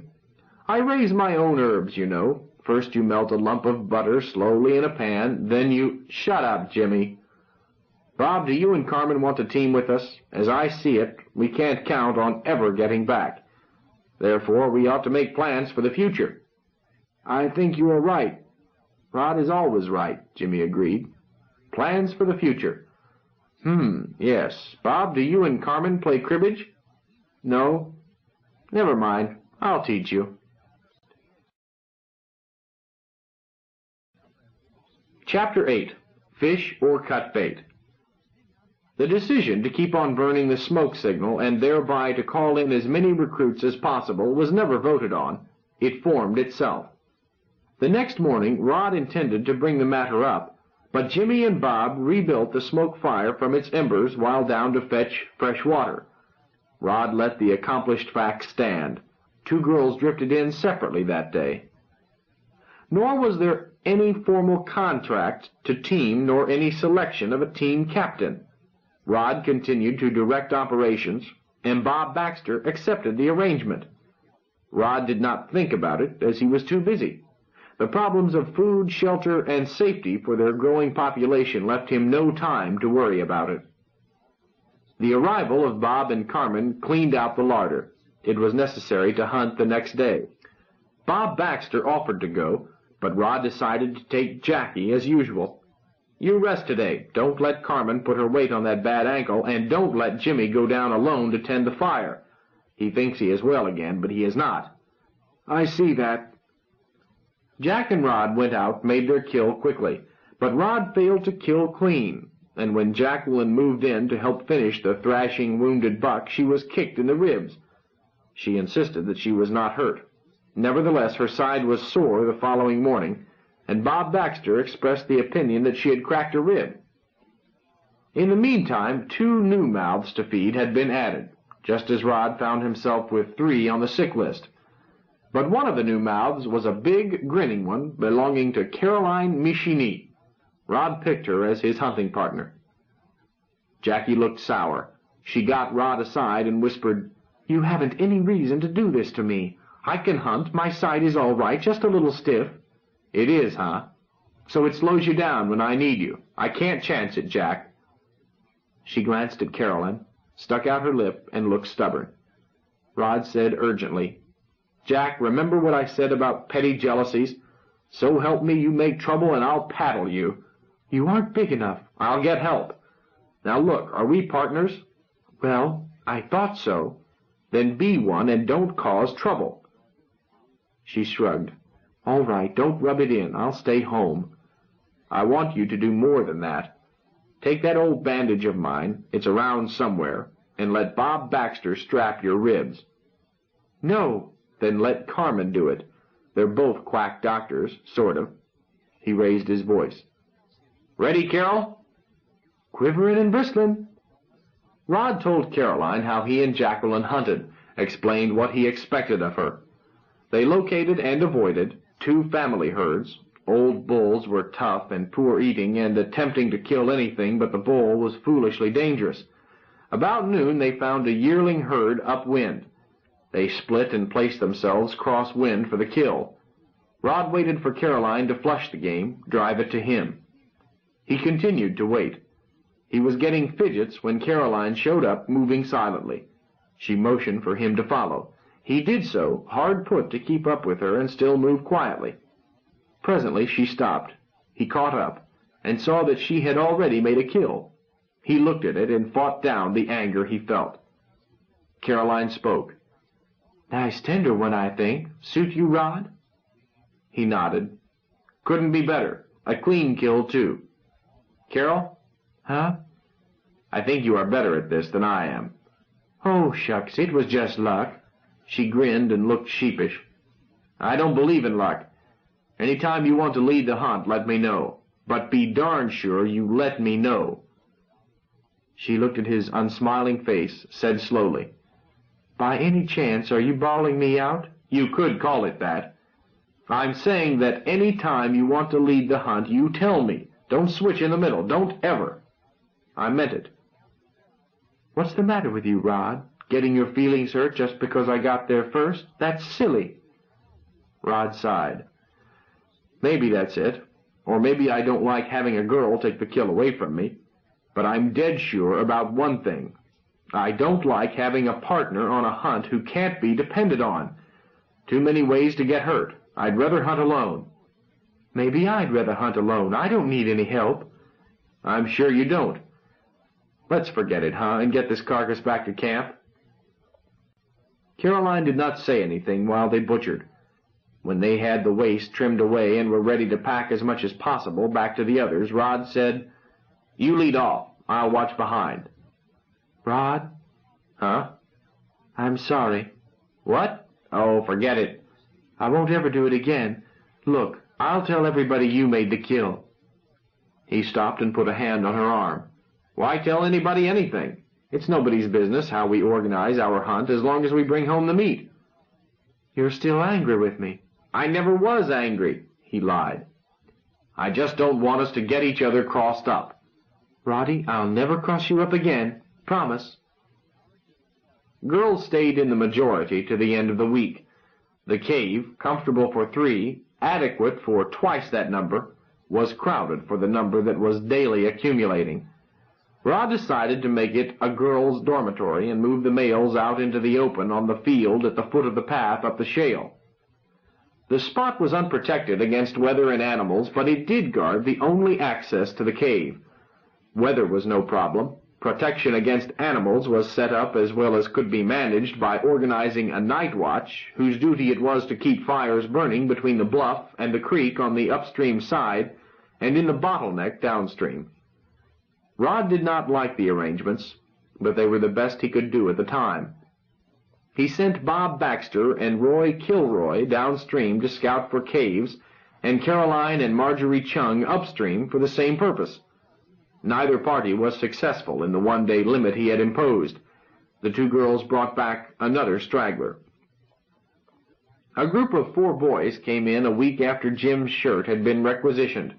It brought the number up to 25 and shifted the balance to more boys than girls. The 4 newcomers could have been classed as men rather than boys, since they were 2 or 3 years older than the average. 3 of the 4 classes in this survival test area had been about to graduate from secondary schools. The 4th class, which included these 4, came from Outlands Arts College of Teller University. Adult is a slippery term. Some cultures have placed adult age as low as 11 years, others as high as 35, and some have not recognized any such age as long as an ancestor remained alive. Rod did not think of these new arrivals as senior to him. There were already a few from Teller U in the group, but Rod was only vaguely aware which ones they were. They fitted in. He was too busy with the snowballing problems of his growing colony to worry about their backgrounds on remote Terra. The 4 were Jock McGowan, a brawny youth who seemed all hands and feet, his younger brother Bruce, and Chad Ames and Dick Burke. They had arrived late in the day, and Rod had not had time to get acquainted, nor was there time the following morning, as a group of 4 girls and 5 boys poured in on them unexpectedly. This had increased his administrative problems almost to the breaking point. The cave would hardly sleep 4 more females. It was necessary to find or build more shelter. Rod went over to the 4 young men lounging near the cooking fire. He squatted on his heels and asked, "Any of you know anything about building?" He addressed them all, but the others waited for Jock McGowan to speak. "Some," Jock admitted. "I reckon I could build anything I wanted to." "Nothing hard," Rod explained, "just stone walls. Ever tried your hand at masonry?" "Sure. What of it?" "Well, here's the idea. We've got to have better living arrangements right away.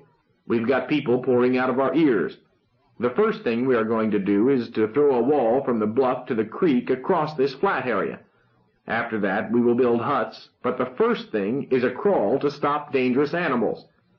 McGowan laughed. "That will be some wall. Have you seen this dingus that looks like an elongated cougar? One of those babies would go over your wall before you could say scat." "I know about them," Rod admitted, "and I don't like them." He rubbed the long white scars on his left arm. "They probably could go over any wall we could build, so we'll rig a surprise for them." He picked up a twig and started drawing in the dirt. "We build the wall and bring it around to here. Then, inside, for about 6 meters, we set up sharpened poles. Anything comes over the wall splits its guts on the poles." Jock McGowan looked at the diagram. "Futile." "Silly," agreed his brother. Rod flushed, but answered, "Got a better idea?" "That's beside the point." "Well," Rod answered slowly, "unless somebody comes down with a better scheme, or unless we find really good caves, we've got to fortify this spot the best we can. So we'll do this. I'm going to set the girls to cutting and sharpening stakes. The rest of us will start on the wall. If we tear into it, we ought to have a lot of it built before dark. Do you 4 want to work together? There will be one party collecting rock and another digging clay and making clay mortar. Take your choice." Again, 3 of them waited. Jock McGowan lay back and laced his hands under his head. "Sorry, I've got a date to hunt today." Rod felt himself turning red. "We don't need a kill today," he said carefully. "Nobody asked you, youngster." Rod felt the cold tenseness he always felt in a hunt. He was uncomfortably aware that an audience had gathered. He tried to keep his voice steady and said, "Maybe I've made a mistake. You have." "I thought you 4 had teamed with the rest of us." "Well, maybe. Maybe not." "You'll have to fish or cut bait. If you join, you work like anybody else. If not, well, you're welcome to breakfast and stop in again sometime, but be on your way. I won't have you lounging around while everybody else is working." Jock McGowan sucked his teeth, dug at a crevice with his tongue. His hands were still locked back of his head.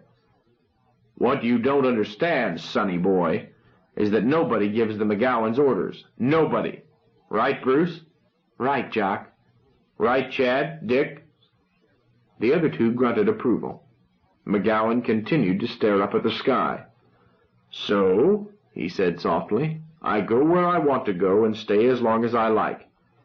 The question is not whether we are going to join up with you, but what ones I am going to let team with us. But not you, sonny boy. You are still wet behind your ears."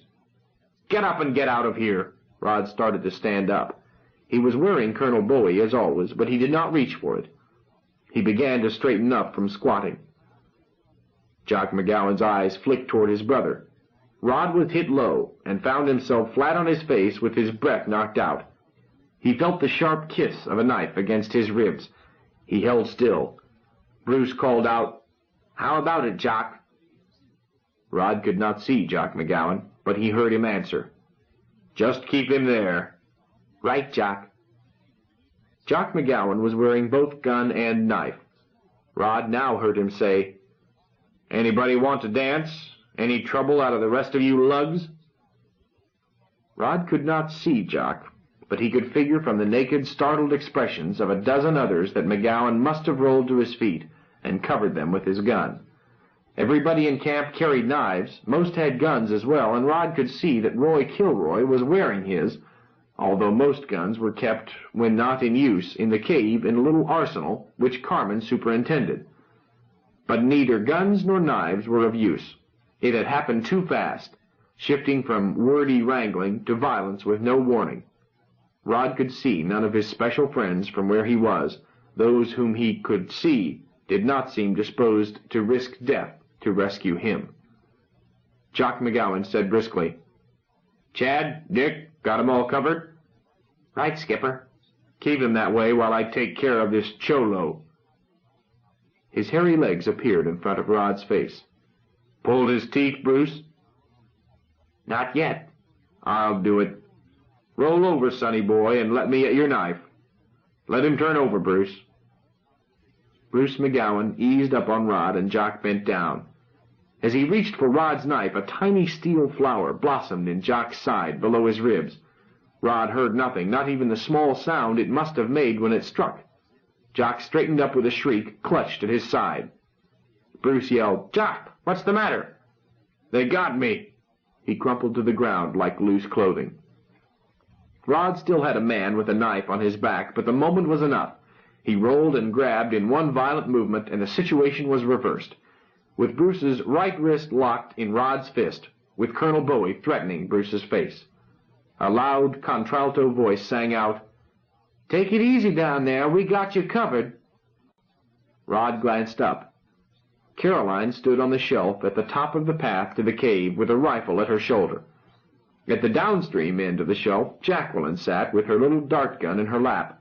She was frantically pumping up again. She raised it, drew a bead on someone past Rod's shoulder. Rod called out, "Don't shoot!" He looked around. "Drop it, you two." Chad Ames and Dick Burke dropped their guns. Rod added, "Roy, Grant, Cowper, gather up their toys. Get their knives, too." He turned back to Bruce McGowan, pricked him under the chin. "Let's have your knife." Bruce turned it loose. Rod took it and got to his feet. Everyone who had been up in the cave was swarming down, Caroline in the lead. Jock McGowan was writhing on the ground, face turned blue and gasping in the sort of paralysis induced by the poison used on darts. Bob Baxter hurried up, glanced at him, then said to Rod, "I'll take care of that cut in your ribs in a moment." He bent over Jock McGowan. Caroline said indignantly, "You aren't going to try to save him?" "Of course. Why? Let's chuck him in the stream." Baxter glanced at Rod. Rod felt a strong urge to order Caroline's suggestion carried out, but he answered, "Do what you can for him, Bob. Where's Jack? Jack, you've got antidote for your darts, haven't you? Get it." Jacqueline looked scornfully at the figure on the ground. "What for? He's not hurt." "Huh? Just a pinprick, a practice dart, that's all I keep in, Betsy. My hunting darts are put away so that nobody can hurt themselves, and I didn't have time to get them." She prodded Jock with a toe. "He's not poisoned. He's scaring himself to death." Caroline chortled and waved the rifle she carried. "And this one is empty, not even a good club." Baxter said to Jackie, "Are you sure? The reactions look typical." "Sure, I'm sure. See the mark on the end sticking out? A target dart." Baxter leaned over his patient, started slapping his face. "Snap out of it, McGowan. Stand up. I want to get that dart out of you." McGowan groaned and managed to stand. Baxter took the dart between thumb and forefinger, jerked it free. Jock yelled. Baxter slapped him again. "Don't you faint on me," he growled. "You're lucky. Let it drain and you'll be all right." He turned to Rod. "You're next." "Huh? There's nothing the matter with me." "That stuff on your ribs is paint, I suppose." He looked around. "Carmen, get my kit." "I brought it down." "Good. Rod, sit down and lean forward. This is going to hurt a little." It did hurt. Rod tried to chat to avoid showing that he minded it. "Carol," he asked, "I don't see how you and Jackie worked out a plan so fast. That was smooth." "Huh? We didn't work out a plan. We both just did what we could and did it fast." She turned to Jacqueline and gave her a clap on the shoulder that nearly knocked her over. "This kid is solid, Roddy, solid." Jacqueline recovered, looked pleased, and tried not to show it. "Oh, Carol. Anyway, I thank you both." "A pleasure. I wish that pea-shooter had been loaded. Rod, what are you going to do with him?" "Well, whoops," said Baxter behind him. "I said it was going to hurt. I'd better put one more clip in. I'd like to put a dressing on that, but we can't, so you lay off heavy work for a while and sleep on your stomach." Said Rod. "That's the last. You can get up now. Take it easy and give it a chance to scab." "I still think," Caroline insisted, "that we ought to make them swim the creek. We could make bets on whether or not any of them make it across." "Carol, you're uncivilized." "I never claimed to be civilized, but I know which end wags and which end bites." Rod ignored her and went to look at the prisoners. Roy Kilroy had caused them to lie down one on top of the other. It rendered them undignified and helpless. "Let them sit up." Kilroy and Grant Cowper had been guarding them. Cowper said, "You heard the captain. Sit up." They unsnarled and sat up, looking glum. Rod looked at Jock McGowan. "What do you think we ought to do with you?" McGowan said nothing. The puncture in his side was oozing blood, and he was pale. Rod said slowly, "Some think we ought to chuck you in the stream. That's the same as condemning you to death. But if we are going to, we ought to shoot you or hang you. I don't favor letting anybody be eaten alive. Should we hang you?" Bruce McGowan blurted out, "We haven't done anything." "No, but you sure tried. You aren't safe to have around other people." Somebody called out, "Oh, let's shoot them and get it over with." Rod ignored it. Grant Cowper came close to Rod and said, "We ought to vote on this. They ought to have a trial." Rod shook his head. "No," he went on to the prisoners. "I don't favor punishing you. This is personal, but we can't risk having you around either." He turned to Cowper. "Give them their knives." "Rod, you're not going to fight them." "Of course not." He turned back. "You can have your knives. We're keeping your guns. When we turn you loose, head downstream and keep going. Keep going for at least a week. If you ever show your faces again, you won't get a chance to explain. Understand me?" Jock McGowan nodded. Dick Burke gulped and said, "But turning us out with just knives is the same as killing us." "Nonsense. No guns. And remember, if you turn back this way, even to hunt, it's once too many. There may be somebody trailing you, with a gun." "Loaded this time," added Caroline. "Hey, Roddy, I want that job. Can I, please?" "Shut up, Carol. Roy, you and Grant start them on their way." As exiles and guards, plus sightseers, moved off, they ran into Jimmy Throxton coming back into camp. He stopped and stared. "What's the procession, Rod? What have you done to your ribs, boy? Scratching yourself again?" Several people tried to tell him at once. He got the gist of it and shook his head mournfully. "And there I was, good as gold, looking for pretty rocks for our garden wall. Every time there's a party, people forget to ask me. Discrimination. Stow it, Jim. It's not funny." "That's what I said. It's discrimination." Rod got the group started on the wall with an hour or more of daylight wasted. He tried to work on the wall despite Bob Baxter's medical orders, but found that he was not up to it.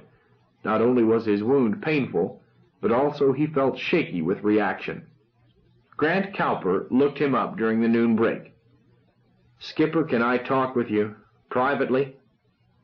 Rod moved aside with him. "What's on your mind?" Rod, you were lucky this morning. You know that, don't you? No offense intended." "Sure I know. What about it?" Do you know why you had trouble?" "What? Of course I know. Now. I trusted somebody when I should not have." Cowper shook his head. "Not at all, Rod. What do you know about theory of government?" Rod looked surprised. "I've had the usual civics courses. Why?" "I doubt if I've mentioned it, but the course I'm majoring in at TELU is colonial administration. One thing we study is how authority comes about in human society and how it is maintained. I'm not criticizing, but to be blunt, you almost lost your life because you've never studied such things." Rod felt annoyed. "What are you driving at?" "Take it easy. But the fact remains that you didn't have any authority. McGowan knew it and wouldn't take orders. Everybody else knew it too. When it came to a showdown, nobody knew whether to back you up or not, because you don't have a milligram of real authority." "Just a moment. Are you saying I'm not leader of this team?" "You are de facto leader, no doubt about it. But you've never been elected to the job. That's your weakness." Rod chewed this over. "I know," he said slowly. "It's just that we have been so confounded busy." "Sure, I know. I'd be the last person to criticize. But a captain ought to be properly elected." Rod sighed. "I meant to hold an election, but I thought getting a wall built was more urgent." "All right, let's call them together." "Oh, you don't need to do it this minute." "Why not? The sooner the better, apparently." "Tonight, when it's too dark to work, is soon enough." "Well, okay." When they stopped for supper, Rod announced that there would be an organization and planning meeting. No one seemed surprised, although he himself had mentioned it to no one. He felt annoyed and had to remind himself that there was nothing secret about it. Grant had been under no obligation to keep it quiet. He set guards and fire tenders, then came back into the circle of firelight and called out, "Quiet, everybody, let's get started. If you guys on watch can't hear, be sure to speak up." He hesitated. "We're going to hold an election. Somebody pointed out that I never have been elected captain of this survival team. Well, if any of you have your noses out of joint, I'm sorry. I was doing the best I could. But you are entitled to elect a captain. All right, any nominations?" Jimmy Throxton shouted, "I nominate Rod Walker." Caroline's voice answered, "I second it. Move the nominations be closed." Rod said hastily, "Carol, your motion is out of order." "Why?" Before he could answer, Roy Kilroy spoke up. "Rod, can I have the floor a moment? Privileged question." Rod turned, saw that Roy was squatting beside Grant Cowper. "Sure. State your question." "Matter of procedure. The first thing is to elect a temporary chairman." Rod thought quickly. "I guess you're right. Jimmy, your nomination is thrown out. Nominations for temporary chairman are in order." "Rod Walker for temporary chairman." "Oh, shut up, Jimmy. I don't want to be temporary chairman." Roy Kilroy was elected. He took the imaginary gavel and announced, "The chair recognizes Brother Cowper for a statement of aims and purposes of this meeting." Jimmy Throxton called out, "What do we want any speeches for? Let's elect Rod and go to bed. I'm tired, and I've got a 2-hour watch coming up." "Out of order. The chair recognizes Grant Cowper." Cowper stood up. The firelight caught his handsome features and curly, short beard. Rod rubbed the scraggly growth on his own chin and wished that he looked like Cowper. The young man was dressed only in walking shorts and soft bush shoes, but he carried himself with the easy dignity of a distinguished speaker before some important body. "Friends," he said, "brothers and sisters, we are gathered here tonight not to elect a survival team captain, but to found a new nation." He paused to let the idea sink in. "You know the situation we are in. We fervently hope to be rescued, none more so than I. I will even go so far as to say that I think we will be rescued, eventually. But we have no way of knowing. We have no data on which to base an intelligent guess as to when we will be rescued. It might be tomorrow. It might be our descendants 1,000 years from now." He said the last very solemnly. "But when the main body of our great race reestablishes contact with us, it is up to us, this little group here tonight, whether they find a civilized society or flea-bitten animals without language, without arts, with the light of reason grown dim, or no survivors at all, nothing but bones picked clean." "Not mine," called out Caroline. Kilroy gave her a dirty look and called for order. "Not yours, Caroline," Cowper agreed gravely. "Nor mine, not any of us, because tonight we will take the step that will keep this colony alive. We are poor in things. We will make what we need.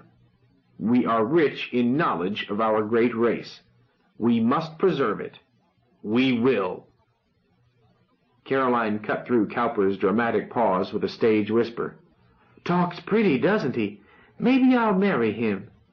He did not try to fit this heckling into his speech. "What is the prime knowledge acquired by our race, that without which the rest is useless? What flame must we guard like Vestal virgins?" Someone called out, "Fire!" Cowper shook his head. "Writing." "The decimal system." "Atomics." "The wheel, of course." "No, none of those. They are all important, but they are not the keystone. The greatest invention of mankind is government. It is also the hardest of all. More individualistic than cats, nevertheless we have learned to cooperate more efficiently than ants or bees or termites. Wilder, bloodier, and more deadly than sharks, we have learned to live together as peacefully as lambs. But these things are not easy. That is why that which we do tonight will decide our future, and perhaps the future of our children, our children's children, our descendants far into the womb of time. We are not picking a temporary survival leader. We are setting up a government. We must do it with care. We must pick a chief executive for our new nation, a mayor of our city-state. But we must draw up a constitution, sign articles binding us together. We must organize and plan. Hear, hear! Bravo! We must establish law, appoint judges, arrange for orderly administration of our code. Take, for example, this morning. Cowper turned to Rod and gave him a friendly smile. Nothing personal, Rod, you understand that. I think you acted with wisdom, and I was happy that you tempered justice with mercy. Yet no one could have criticized if you had yielded to your impulse and killed all four of those, antisocial individuals. But justice should not be subject to the whims of a dictator. We can't stake our lives on your temper, good or bad. You see that, don't you?" Rod did not answer.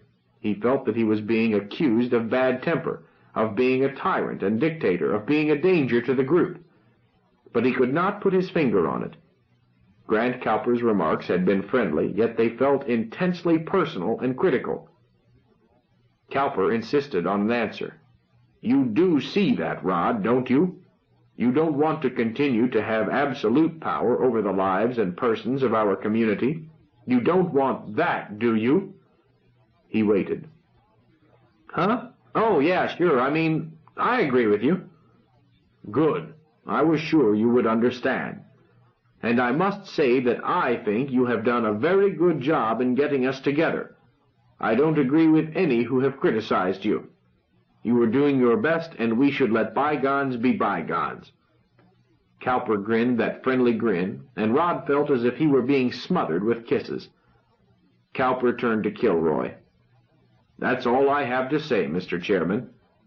He flashed his grin and added as he sat down, "Sorry I talked so long, folks. I had to get it off my chest." Kilroy clapped his hands once. "The chair will entertain nominations for—" "Hey, Grant, if we don't call it captain, then what should we call it?" Cowper said judiciously. "President seems a little pompous. I think mayor would be about right. Mayor of our city-state, our village." "The chair will entertain nominations for mayor." "Hey," demanded Jimmy Throxton, "doesn't anybody else get to shoot off his face?" "Out of order." "No," Cowper objected. "I don't think you should rule Jimmy out of order, Roy. Anyone who has something to contribute should be encouraged to speak. We mustn't act hastily." "Okay, Throxton, speak your piece." "Oh, I don't want to sound off. I just didn't like the squeeze play." "All right, the chair stands corrected. Anybody else? If not, we will entertain—" "One moment, Mr. Chairman." Rod saw that it was Arthur Nielsen, one of the Teller University group. He managed to look neat even in these circumstances, but he had strayed into camp bereft of all equipment, without even a knife. He had been quite hungry. Kilroy looked at him. "You want to talk, Waxy?" "Nielsen is the name, or Arthur, as you know." "Yes." "Okay, keep it short." "I shall keep it as short as circumstances permit. Fellow associates, we have here a unique opportunity, probably one which has not occurred before in history. As Cowper pointed out, we must proceed with care, but already we have set out on the wrong foot. Our object should be to found the first truly scientific community. Yet what do I find? You are proposing to select an executive by counting noses. Leaders should not be chosen by popular whim. They should be determined by rigorous scientific criteria. Once selected, those leaders must have full scientific freedom to direct the bio group in accordance with natural law, unhampered by such artificial anachronisms as statutes, constitutions, and courts of law. We have here an adequate supply of healthy females. We have the means to breed scientifically a new race, a super race, a race which, if I may say so— A handful of mud struck Nielsen in the chest. He stopped suddenly. "I saw who did that," he said angrily. "Just the sort of nincompoop who always—" Order, please," Kilroy shouted. "No mudslinging, or I'll appoint a squad of sergeants-at-arms. Are you through, Waxy?" "I was just getting started." "Just a moment," put in Cowper. "Point of order, Mr. Chairman. Arthur has a right to be heard, but I think he is speaking before the wrong body. We're going to have a constitutional committee, I'm sure. He should present his arguments to them. Then, if we like them, we can adopt his ideas." "You're right, Grant. Sit down, Waxy." "Huh? I appeal." Roy Kilroy said briskly, "The chair has ruled this out of order at this time, and the Speaker has appealed to the House. A priority motion not debatable. All in favor of supporting the chair's ruling, which is for Waxy to shut up, make it known by saying aye." There was a shouted chorus of assent. Opposed? No. "Sit down, Waxy." Kilroy looked around. "Anybody else?" "Yes. I can't see. Who is it?" "Bill Kennedy, Ponce de Leon class. I don't agree with Nielsen except on one point. We are fiddling around with the wrong things. Sure, we need a group captain, but aside from whatever it takes to eat, we shouldn't think about anything but how to get back. I don't want a scientific society. I'd settle for a hot bath and decent food." There was scattered applause. The chairman said, "I'd like a bath too, and I'd fight anybody for a dish of cornflakes. But, Bill, how do you suggest that we go about it?" "Huh? We set up a crash priority project and build a gate. Everybody works on it." There was silence. Then several talked at once. Crazy. No uranium. We might find uranium. Where do we get the tools? Shucks, I don't even have a screwdriver. But where are we? It's just a matter of... Quiet, yelled Kilroy. Bill, do you know how to build a gate? No. I doubt if anybody does. That's a defeatist attitude. Surely some of you educated blokes from Teller have studied the subject. You should get together, pool what you know, and put us to work. Sure, it may take a long time, but that's what we ought to do. Cowper said, Just a minute, Roy. Bill, I don't dispute what you say. Every idea should be explored. We're bound to set up a planning committee. Maybe we had better elect a mayor or a captain or whatever you want to call him, and then dig into your scheme when we can discuss it in detail. I think it has merit and should be discussed at length. What do you think? Why, sure, Grant. Let's get on with the election. I just didn't want that silly stuff about breeding a Superman to be the last word. Mr. Chairman, I protest... Shut up, Waxy. Are you ready with nominations for mayor? If there is no objection, the chair rules debate closed and will entertain nominations. I nominate Grant Cowper. Second. I second the nomination. Okay, I third it. Let's make it unanimous. Question, question, Jimmy Throxton's voice cut through the shouting. I nominate Rod Walker. Bob Baxter stood up. Mr. Chairman? Quiet, everybody. Mr. Baxter? I second Rod Walker. Okay, 2 nominations, Grant Cowper and Rod Walker. Are there any more? There was a brief silence. Then Rod spoke up. Just a second, Roy. He found that his voice was trembling, and he took 2 deep breaths before he went on. I don't want it. I've had all the grief I want for a while, and I'd like a rest. Thanks anyhow, Bob. Thanks, Jimmy. Any further nominations? Just a sec, Roy. Point of personal privilege. Grant Cowper stood up. Rod, I know how you feel. Nobody in his right mind seeks public office, except as a duty, willingness to serve. If you withdraw, I'm going to exercise the same privilege. I don't want the headaches any more than you do. Now, wait a minute, Grant. You wait a minute. I don't think either one of us should withdraw. We ought to perform any duty that is handed to us, just as we stand a night watch when it's our turn. But I think we ought to have more nominations. He looked around. Since that mix-up this morning, we have as many girls as men, yet both of the candidates are male. That's not right. Mr. Chairman, I nominate Caroline Michini. Huh? Hey, Grant, don't be silly. I'd look good as a lady mayoress, wouldn't I? Anyhow, I'm for Roddy. That's your privilege, Caroline. But you ought to let yourself be placed before the body, just like Rod and myself. Nobody's going to vote for me. That's where you're wrong. I'm going to vote for you. But we still ought to have more candidates. 3 nominations before the House, Kilroy announced. Any more? If not, I declare the... Mr. Chairman. Huh? Okay, Waxy, you want to nominate somebody? Yes. Who? Me. You want to nominate yourself? I certainly do. What's funny about that? I am running on a platform of strict scientific government. I want the rational minds in this group to have someone to vote for. Kilroy looked puzzled. I'm not sure that is correct parliamentary procedure. I'm afraid I'll have to Never mind, Caroline chortled. I nominate him, but I'm going to vote for Roddy, she added. Kilroy sighed. Okay, 4 candidates. I guess we'll have to have a show of hands. We don't have anything for ballots. Bob Baxter stood up. Objection, Mr. Chairman. I call for a secret ballot. We can find some way to do it. A way was found. Pebbles would signify Rod. A bare twig was a note for Cowper. A green leaf meant Caroline, while one of Jimmy's ceramic attempts was offered as a ballot box. How about Nielsen? Kilroy asked. Jimmy spoke up. Maybe this would do.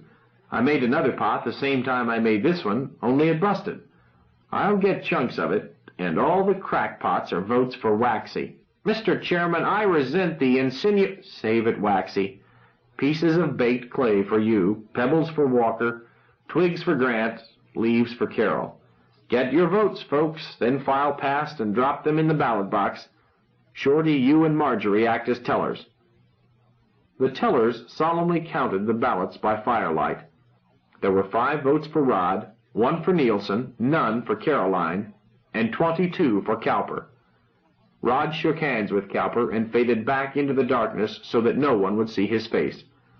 Caroline looked at the results and said, "Hey, Grant, you promised to vote for me. What happened? Did you vote for yourself? Huh? How about that?" Rod said nothing.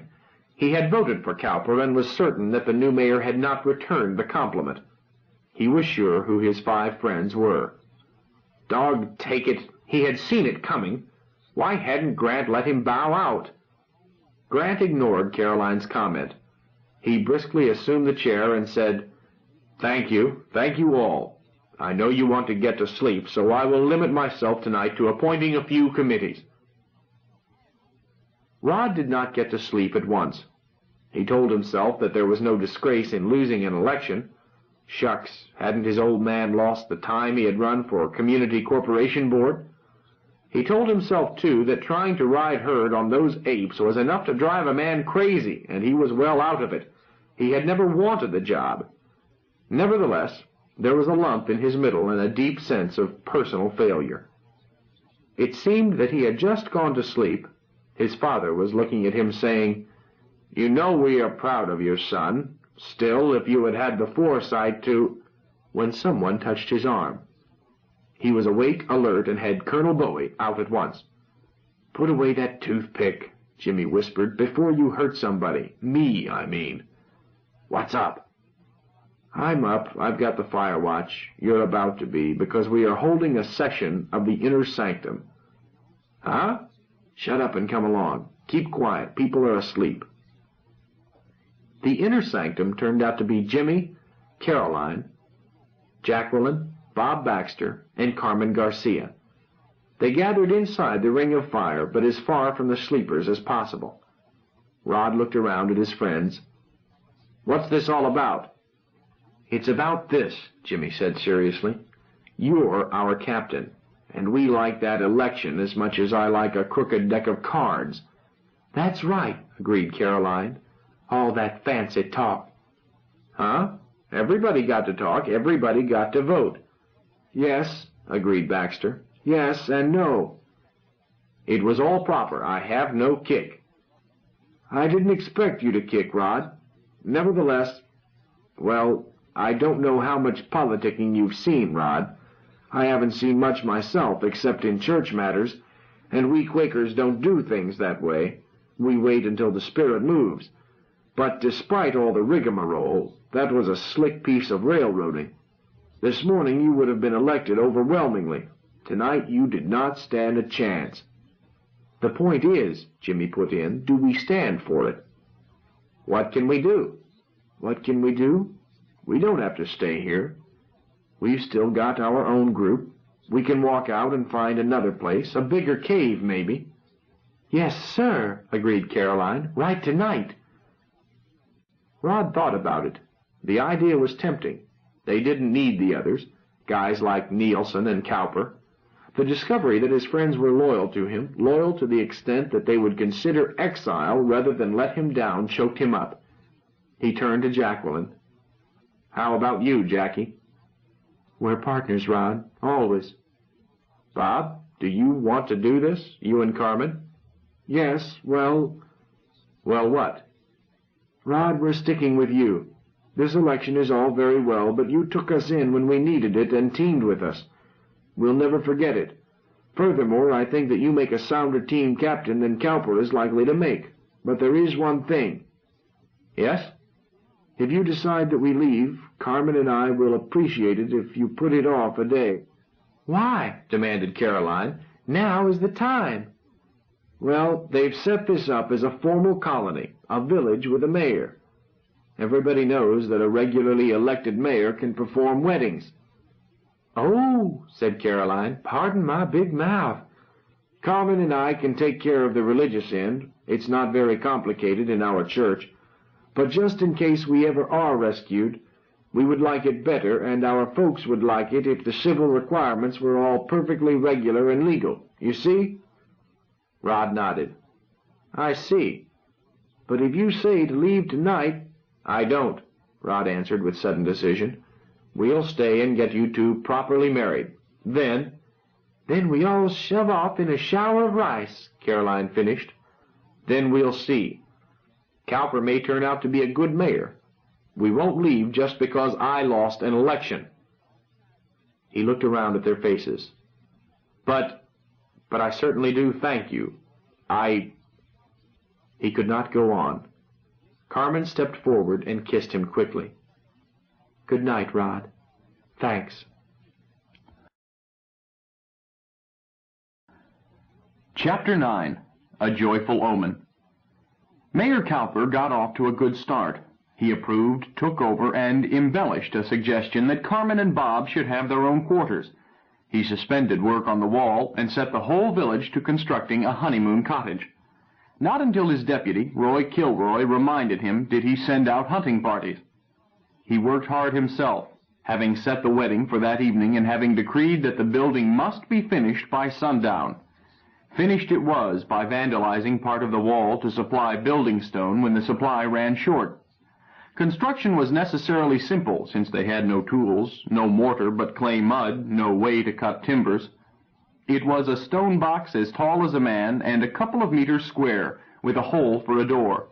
The roof was laid up from the heaviest poles that could be cut from a growth upstream of giant grass, much like bamboo. The colonists simply called it bamboo. This was thatched and plastered with mud.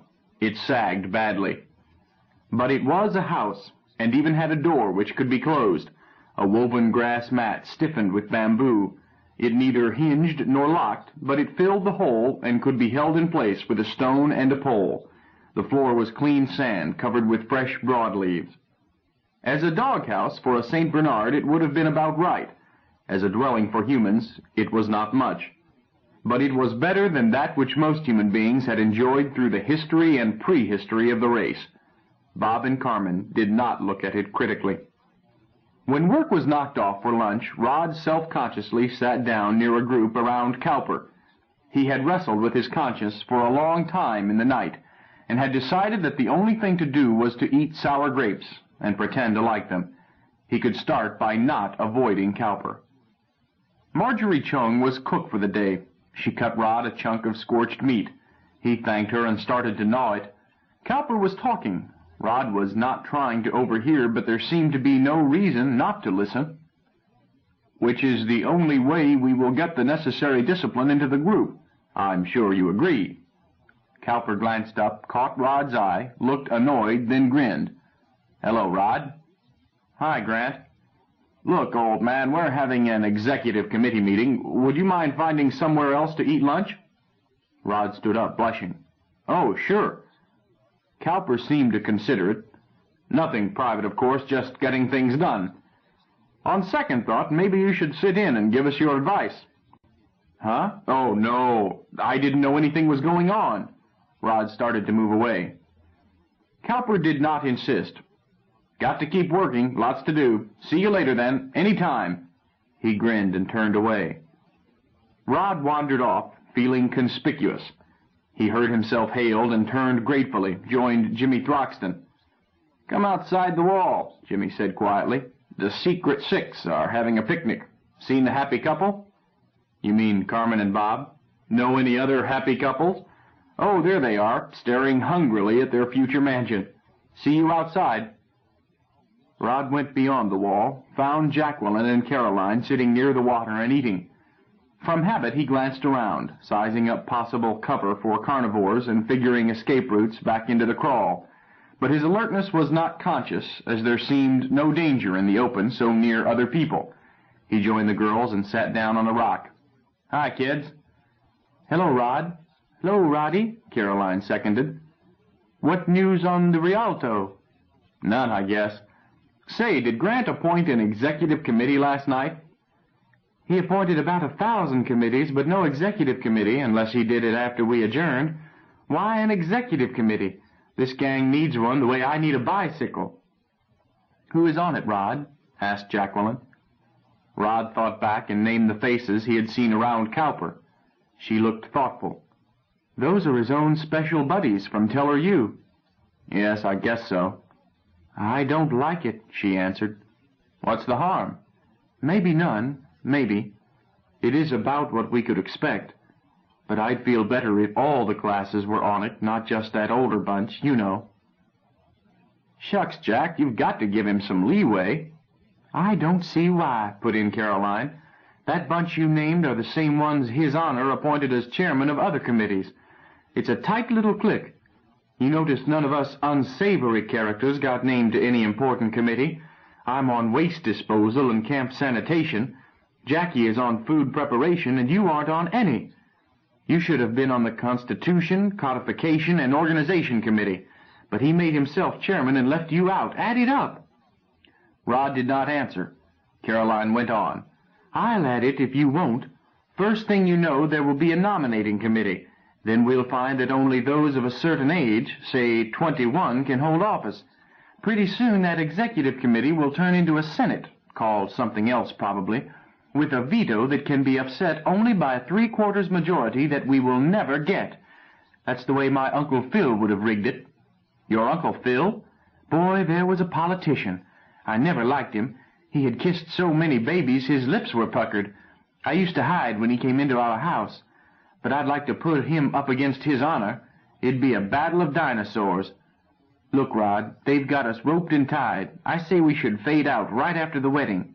She turned to Jacqueline. "Right, partner?" "Sure, if Rod says so."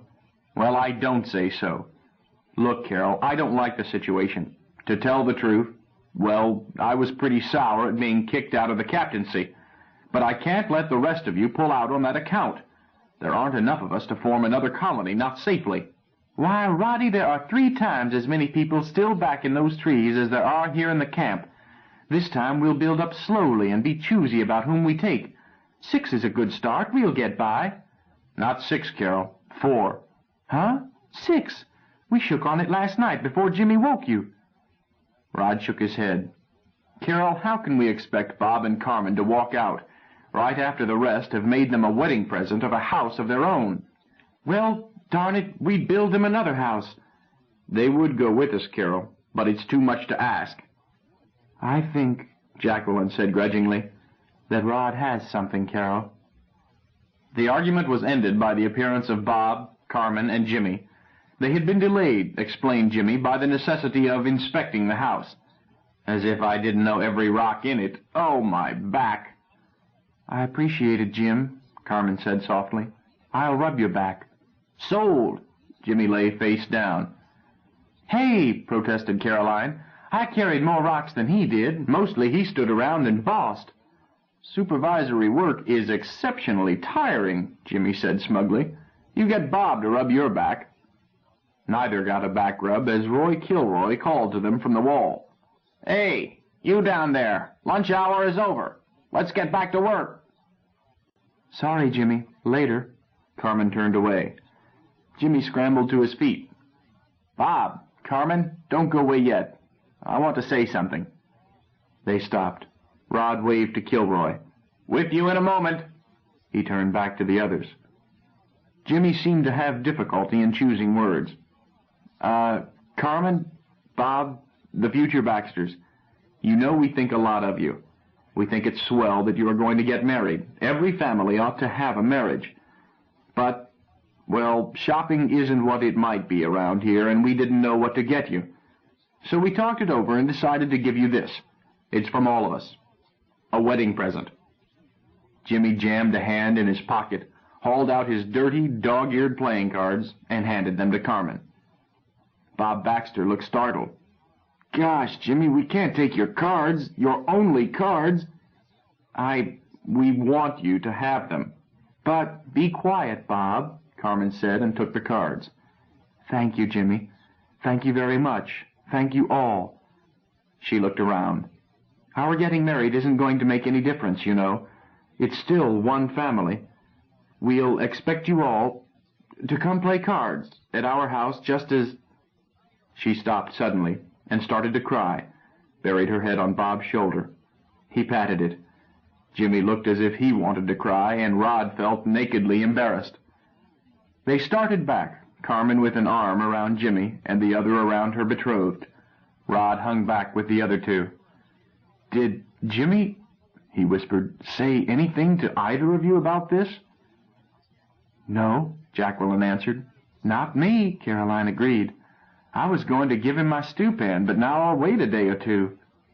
Caroline's bag of rocks had turned out to contain an odd assortment for survival, among other things a thin-page diary, a tiny mouth organ, and a half-liter saucepan. She produced other unlikely but useful items from time to time. Why she had picked them and how she had managed to hang on to them after she discarded the bag were minor mysteries. But, as Deacon Matson had often told the class, "Each to his own methods. Survival is an art, not a science." It was undeniable that she had appeared at the cave healthy, well-fed, and with her clothing surprisingly neat and clean in view of the month she had been on the land. "They won't expect you to give up your stew pan, Caroline." "I can't use it now that the crowd is so big, and they can set up housekeeping with it. Anyhow, I want to." "I'm going to give her 2 needles and some thread. Bob made her leave her sewing kit behind in favor of medical supplies, but I'll wait a while, too." "I haven't anything I can give them," Rod said miserably. Jacqueline turned gentle eyes on him. "You can make them a water skin for their house, Rod," she said softly. "They would like that. We can use some of my quick cure so that it will last." Rod cheered up at once. "Say, that's a swell idea." "We are gathered here," Grant Cowper said cheerfully, "to join these 2 people in the holy bonds of matrimony. I won't give the usual warning because we all know that no impediment exists to this union.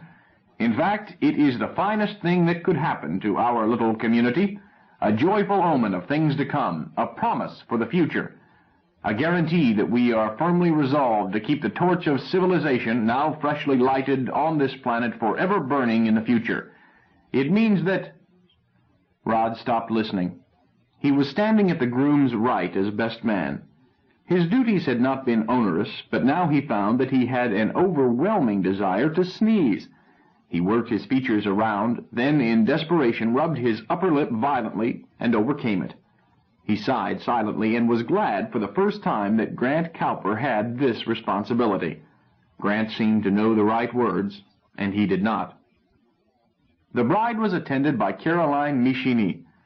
Both girls carried bouquets of a flame-colored wild bloom. Caroline was in shorts and shirt as usual, and the bride was dressed in the conventional blue denim trousers and overshirt. Her hair was arranged en brosse, her scrubbed face shone in the firelight, and she was radiantly beautiful. "Who giveth this woman?" Jimmy Throxton stepped forward and said hoarsely, "I do." "The ring, please." Rod had it on his little finger. With considerable fumbling, he got it off.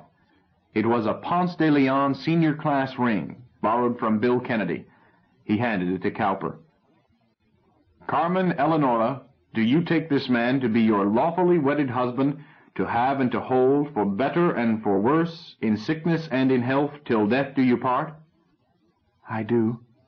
"Robert Edward, do you take this woman to be your lawfully wedded wife? Will you keep her and cherish her, cleaving unto her only, until death do you part?" "I do. I will. Both." "Take her hand in yours. Place the ring on her finger. Repeat after me." Rod's sneeze was coming back again. He missed part of it. "So, by the authority vested in me as duly elected chief magistrate of this sovereign community, I pronounce you man and wife. Kiss her, chum, before I beat you to it." Carol and Jackie both were crying. Rod wondered what had gone wrong. He missed his turn at kissing the bride, but she turned to him presently, put an arm around his neck, and kissed him. He found himself shaking hands with Bob very solemnly. "Well, I guess that does it. Don't forget you are supposed to carry her through the door." "I won't forget." "Well, you told me to remind you. May the principal bless you both." Chapter 10. I So Move. There was no more talk of leaving. Even Caroline dropped the subject. But on other subjects, talk was endless. Cowper held a town meeting every evening.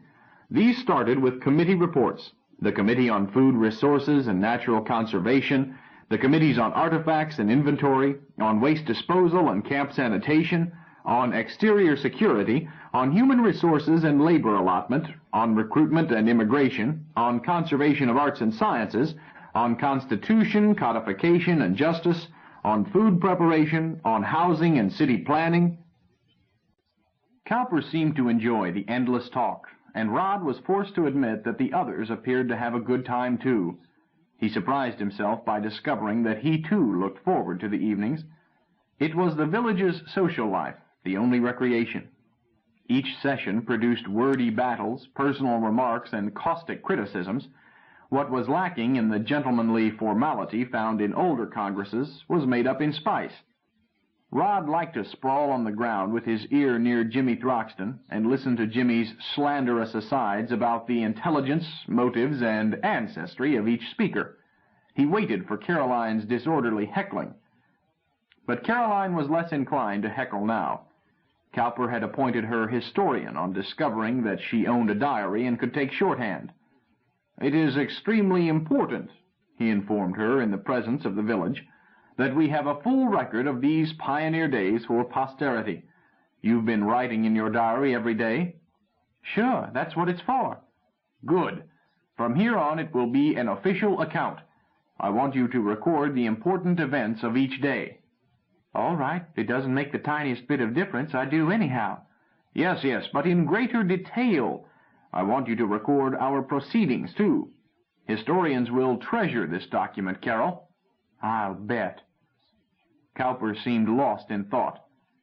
"How many blank leaves left in your diary?" "Couple of hundred, maybe." "Good. That solves a problem I had been wondering about. We will have to requisition half of that supply for official use. Public notices, committee transactions, and the like, you know." Caroline looked wide-eyed. "That's a lot of paper, isn't it?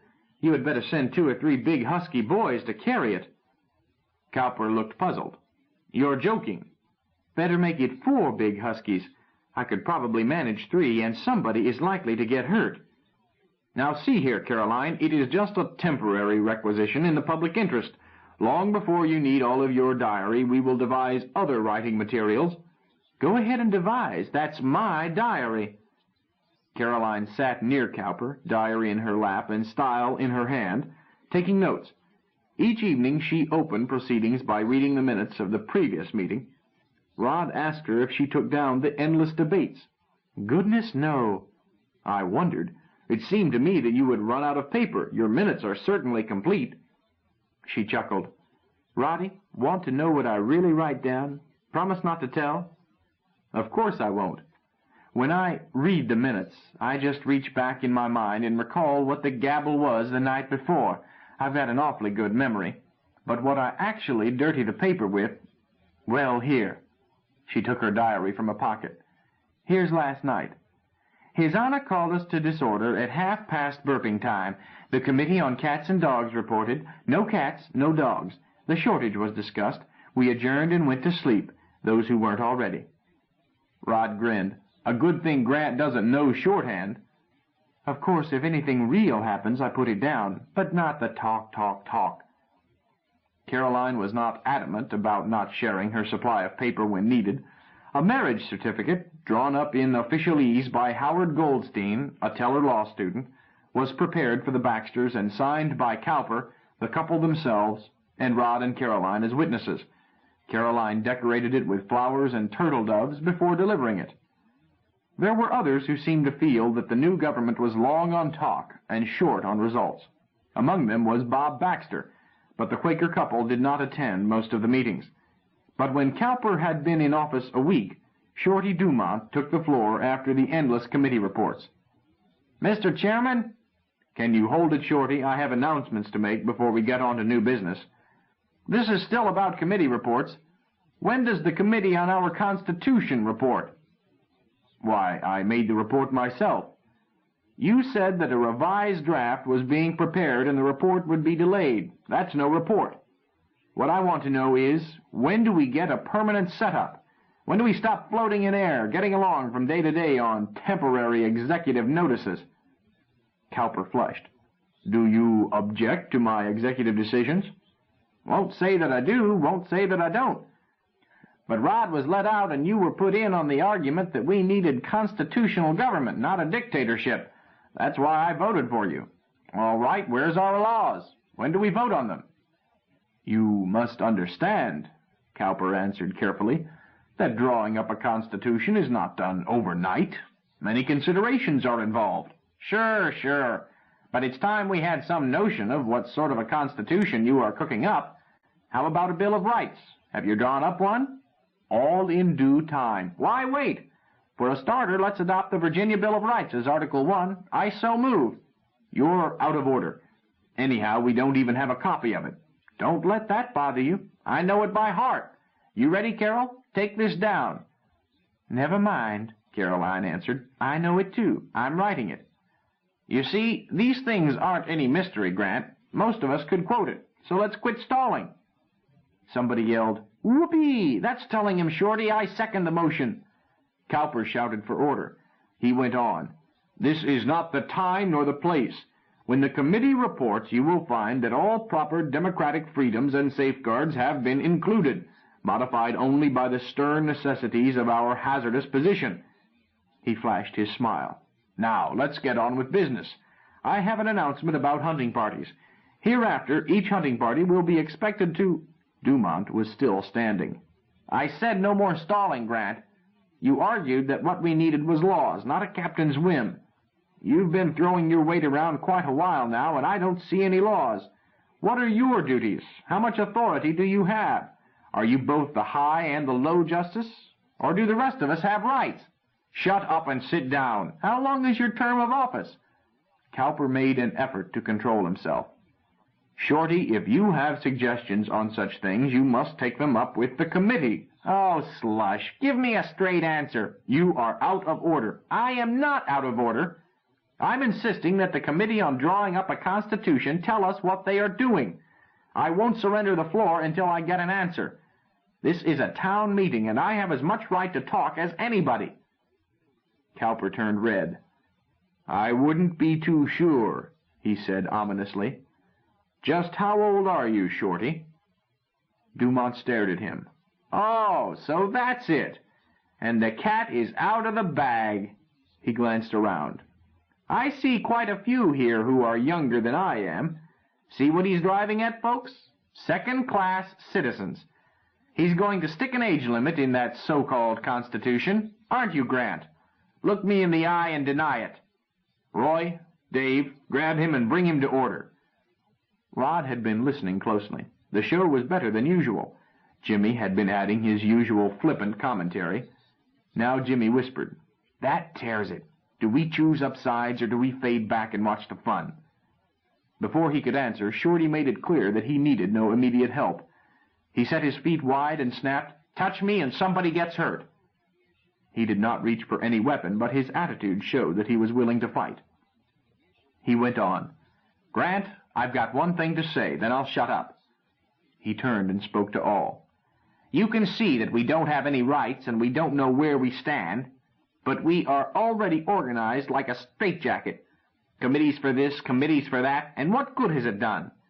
Are we better off than we were before all these half-baked committees were appointed?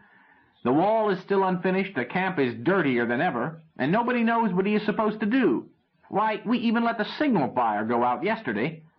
When a roof leaks, you don't appoint a committee, you fix the leak. I say give the job back to Rod. Get rid of these silly committees and get on with fixing the leaks.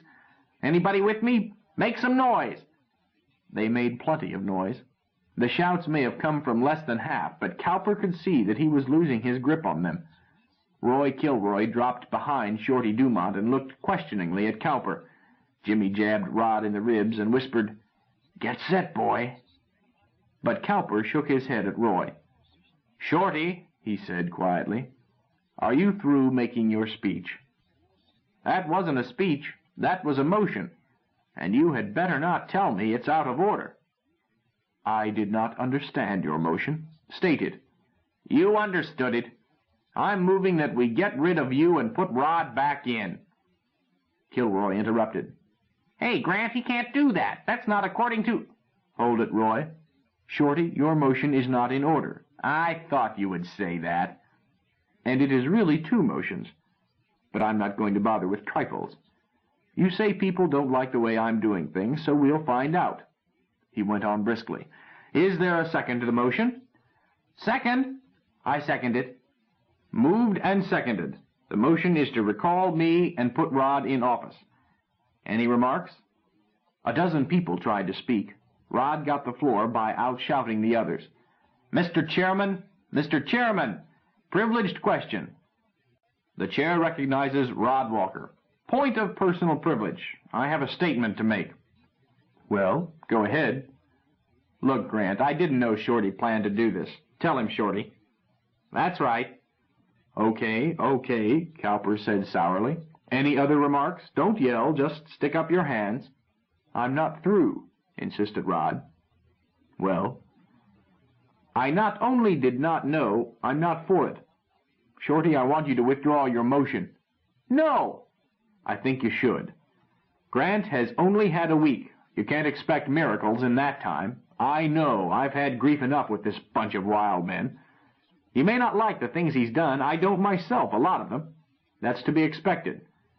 But if you let that be an excuse to run him out of office, then sure as daylight this gang will break up." "I'm not busting it up. He is.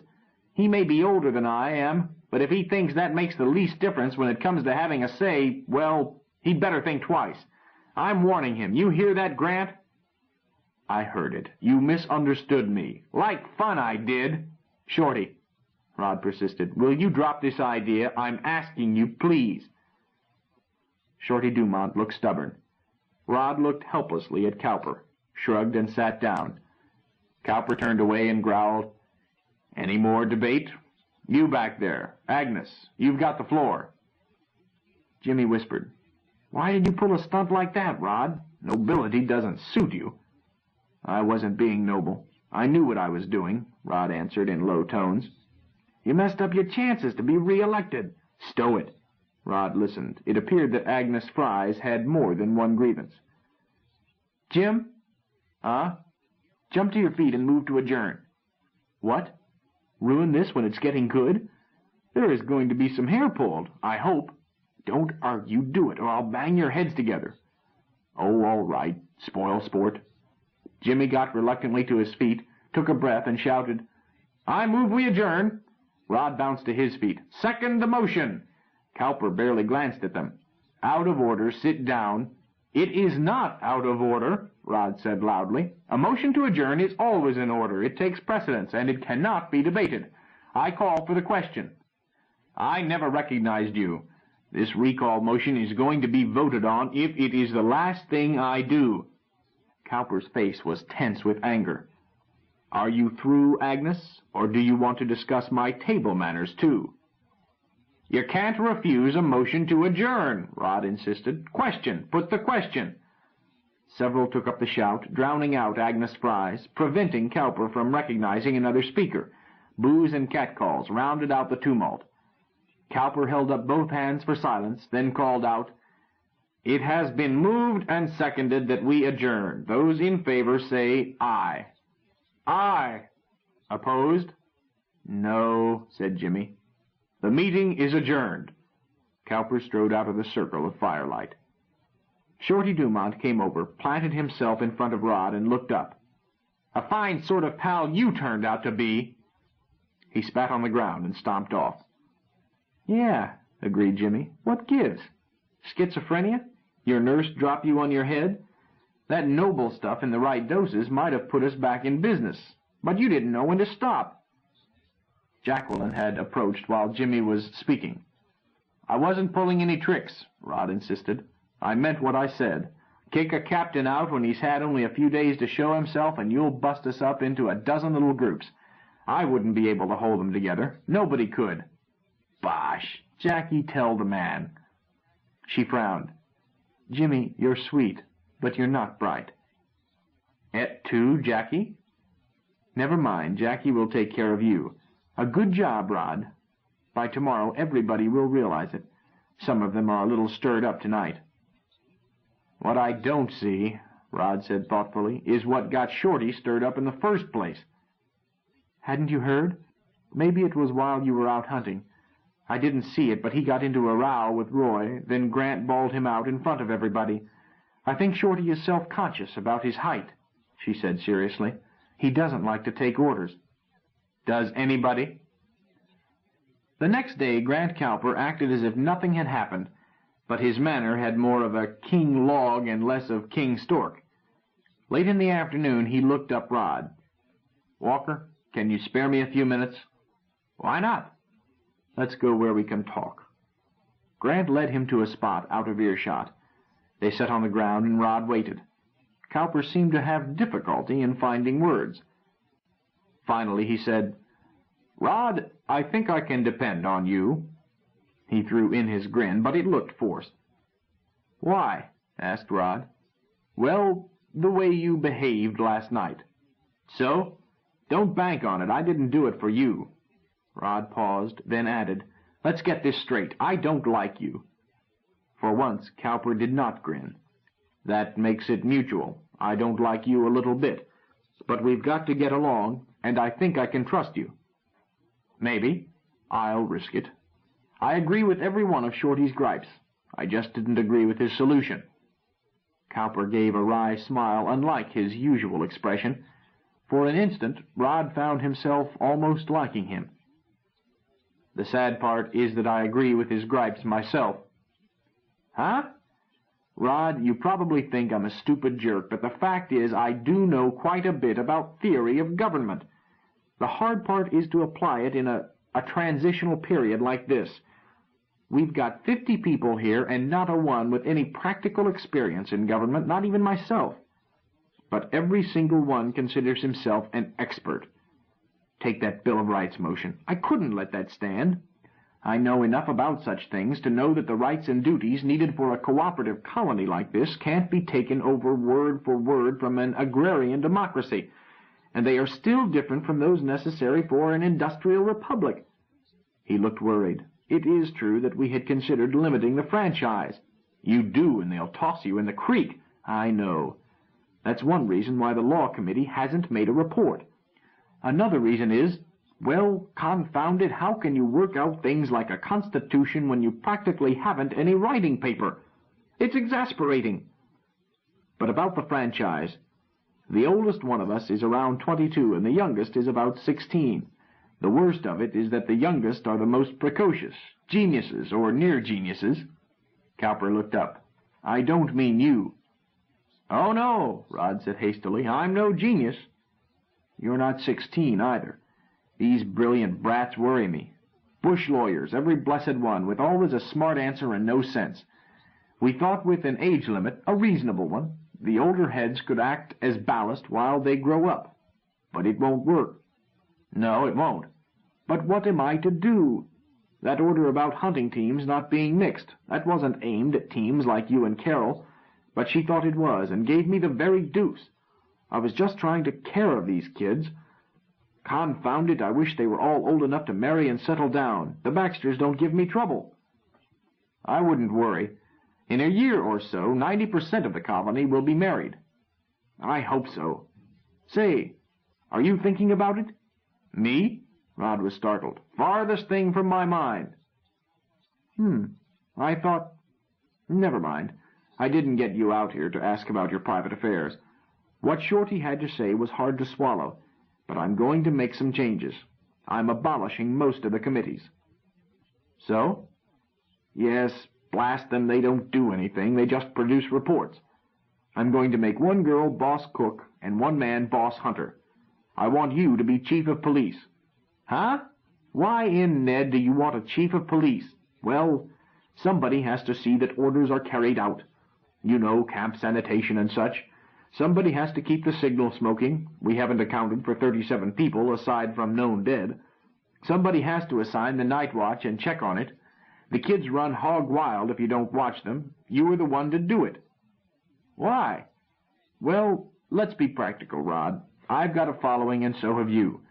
We'll have less trouble if everybody sees that we two stand together. It's for the good of the community. Rod realized, as clearly as Grant did, that the group had to pull together.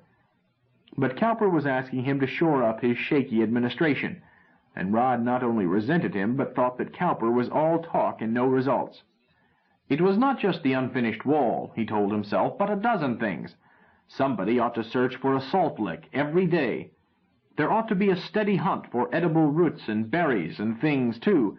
He, for one, was tired of an all-meat diet. Sure, you could stay healthy if you don't stick just to lean meat, but who wanted to eat nothing but meat for a lifetime? And there were those stinking hides. Grant had ordered every kill skinned, brought back for use. "What are you going to do with those green hides?" he asked suddenly. "Huh? Why? They stink. If you put me in charge, I'm going to chuck them in the creek." "But we're going to need them. Half of us are in rags now. But we're not short on hides. Tanning is what we need. Those hides won't sun-cure this weather." "We haven't got tannin. Don't be silly, Rod." "Then send somebody out to chew bark till they find some. You can't mistake the puckery taste. And get rid of those hides." "If I do, will you take the job?" "Maybe. You said, see that orders are carried out. Whose orders? Yours or Kilroy's?" "Well, both. Roy is my deputy." Rod shook his head. "No thanks. You've got him, so you don't need me. Too many generals, not enough privates. But, Rod, I do need you. Roy doesn't get along with the younger kids. He rubs them the wrong way. He rubs me the wrong way, too. Nothing doing, Grant. Besides, I don't like the title anyhow. It's silly. Pick your own. Captain of the Guard, city manager. I don't care what you call it. I want you to take over the night guard and see that things run smoothly around camp. And keep an eye on the younger kids. You can do it, and it's your duty." "What will you be doing?" "I've got to whip this code of laws into shape. I've got to think about long-range planning. Heavens, Rod, I've got 1,000 things on my mind. I can't stop to settle a quarrel just because some kid has been teasing the cook. Shorty was right. We can't wait. When I give an order, I want a law to back it and not have to take lip from some young snotty. But I can't do it all. I need help." Cowper put it on grounds impossible to refuse. Nevertheless, "What about Kilroy?" "Huh? Confound it, Rod, you can't ask me to kick out somebody else to make room for you." "I'm not asking for the job." Rod hesitated. He needed to say that it was a matter of stubborn pride to him to back up the man who had beaten him. It was that more than any public-spiritedness. He could not phrase it, but he did know that Cowper and Kilroy were not the same case. "I won't pull Kilroy's chestnuts out of the fire. Grant, I'll stooge for you. You were elected, but I won't stooge for a stooge." "Rod, be reasonable. If you got an order from Roy, it would be my order. He would simply be carrying it out." Rod stood up. "No deal." Cowper got angrily to his feet and strode away. There was no meeting that night for the first time. Rod was about to visit the Baxters when Cowper called him aside. "You win. I've made Roy chief hunter." "Huh?" "You take over as city manager or queen of the May or whatever you like. Nobody has set the night watch, so get busy." "Wait a minute. I never said I would take the job." "You made it plain that the only thing in your way was Roy. Okay, you get your orders directly from me." Rod hesitated. Cowper looked at him scornfully and said, "So you can't cooperate even when you have it all your own way." "Not that, but—" "No buts. Do you take the job? A straight answer, yes or no?" Yes." "Okay." Cowper frowned and added, "I almost wish you had turned it down." "That makes 2 of us." Rod started to set the guard and found that every boy he approached was convinced that he had had more than his share of watches. Since the Exterior Security Committee had kept no records, indeed had had no way to, it was impossible to find out who was right and who was shirking. "Stow it," he told one. "Starting tomorrow we'll have an alphabetical list, straight rotation. I'll post it even if we have to scratch it on a rock." He began to realize that there was truth in what Grant had said about the difficulty of getting along without writing paper. "Why don't you put your pal Baxter on watch?" "Because the mayor gave him 2 weeks' honeymoon, as you know. Shut up the guff. Charlie will be your relief. Make sure you know where he sleeps." I think I'll get married. I could use 2 weeks of loafing. I'll give you 5 to 1 you can't find a girl that far out of her mind. You're on from midnight to 2. Most of them accepted the inevitable once they were assured of a square deal in the future. But Pee Wee Schneider, barely 16 and youngest in the community, stood on his rights. He had stood a watch the night before. He did not rate another for at least 3 nights, and nobody could most colorfully make him. Rod told Pee Wee that he would either stand his watch or Rod would slap his ears loose, and then he would still stand his watch. To which he added that if he heard Pee Wee use that sort of language around camp again, he would wash Pee Wee's mouth out with soap. Schneider shifted the argument. Yeah, where are you going to find soap? Until we get some, I'll use sand. You spread that word, Pee Wee. No more rough language around camp. We're going to be civilized if it kills us. 4 to 6, then, and show Kenny where you sleep. As he left, Rod made a mental note that they should collect wood ashes and fat. While he had only a vague idea of how to make soap, probably someone knew how, and soap was needed for other purposes than curbing foul-mouthed pipsqueaks. He had felt a yearning lately to be able to stand upwind of himself. He had long ago thrown away his socks. Rod got little sleep. Every time he woke, he got up and inspected the guard, and twice he was awakened by watchmen who thought they saw something prowling outside the circle of firelight. Rod was not sure, although it did seem once that he could make out a large, long shape drifting past in the darkness. He stayed up a while each time, another gun in case the prowler risked the wall or the fires in the gap. He felt great temptation to shoot at the prowling shadows, but suppressed it. To carry the attack to the enemy would be to squander their scanty ammunition without making a dent in the dangerous beasts around them. There were prowlers every night. They had to live with it. He was tired and cranky the next morning and wanted to slip away after breakfast and grab a nap in the cave. He had not slept after 4 in the morning, but had checked on Pee Wee Schneider at frequent intervals. But there was too much to do. He promised himself a nap later and sought out Cowper instead.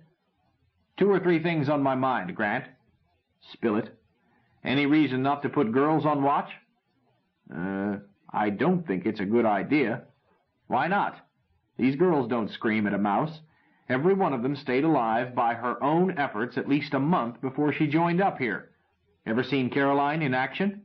No. You should. It's a treat. Sudden death in both hands and eyes in the back of her head. If she were on watch, I would sleep easy. How many men do we have now? 27 with the 3 that came in yesterday.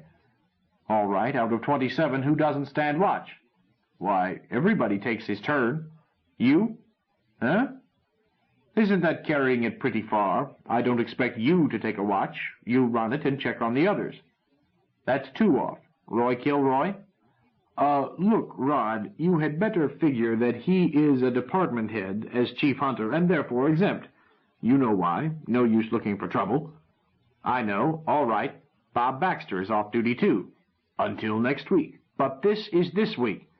The committee cut the watch down to 1 at a time. I'm going to boost it to 2 again.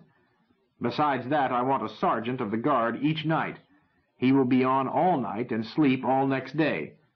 Then I don't want to put him on for a couple of days. You see where that leaves me? I need 12 watchstanders every night. I have less than 20 to draw from. Cowper looked worried. The committee didn't think we had to have more than 1 guard at a time. Committee be hanged. Rod scratched his scars and thought about shapes in the dark. Do you want me to run this the way I think it has to be run, or shall I just go through the motions? Well, 1 man alone either gets jittery and starts seeing shadows, or he dopes off and is useless. I had to wake 1 last night. I won't tell you who. I scared him out of his pants. He won't do it again. I say we need a real guard, strong enough in case of trouble to handle things while the camp has time to wake up. But if you want it your way, why not relieve me and put somebody else in? No, you keep it. Do what you think necessary. Okay, I'm putting the girls on. Bob and Carmen, too. And you. Huh? And me. And Roy Kilroy. Everybody. That's the only way you will get people to serve without griping. That way you will convince them that it is serious, a first obligation, even ahead of hunting. Cowper picked at the hangnail. Do you honestly think I should stand watch? And you? I do. It would boost morale 700%. Besides that, it would be a good thing, politically. Cowper glanced up, did not smile. You've convinced me. Let me know when it's my turn.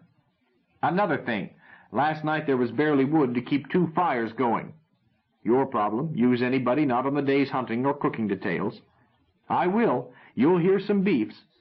Boss, those were minor items. Now I come to the major one. Last night I took a fresh look at this spot. I don't like it, not as a permanent camp. We've been lucky. Huh? Why? This place is almost undefendable. We've got a stretch over 50 meters long between shale and water on the upstream side. Downstream isn't bad, because we build a fire in the bottleneck. But upstream we have walled off less than half, and we need a lot more stakes behind the wall. Look, Rod added, pointing, you could drive an army through there, and last night I had only 2 little bitty fires. We ought to finish that wall. We will, but we ought to make a real drive to find a better place. This is makeshift at best. Before you took over, I was trying to find more caves, but I didn't have time to explore very far. Ever been to Mesa Verde?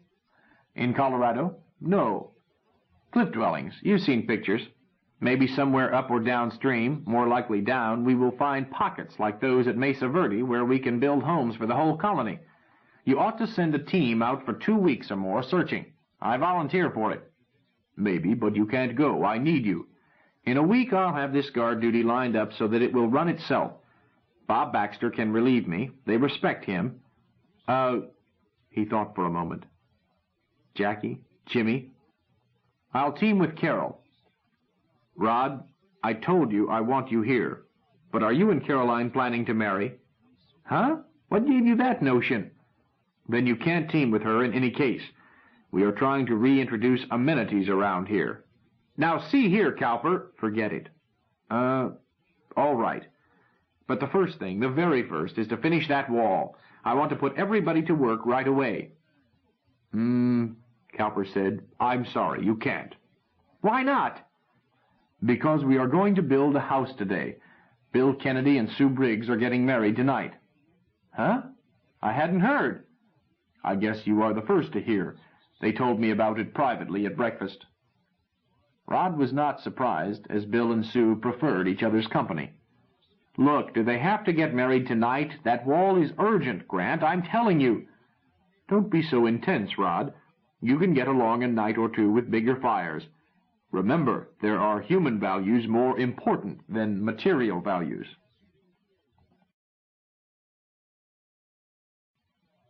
Chapter 11. The Beach of Bones. July 29.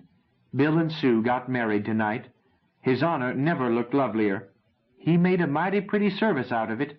I cried, and so did the other girls. If that boy could do the way he can talk. I played Mendelssohn's Wedding March on my harmonica with tears running down my nose and gumming up the reeds. That's a touch I wanted to put into darling Carmen's wedding, but I couldn't resist being bridesmaid.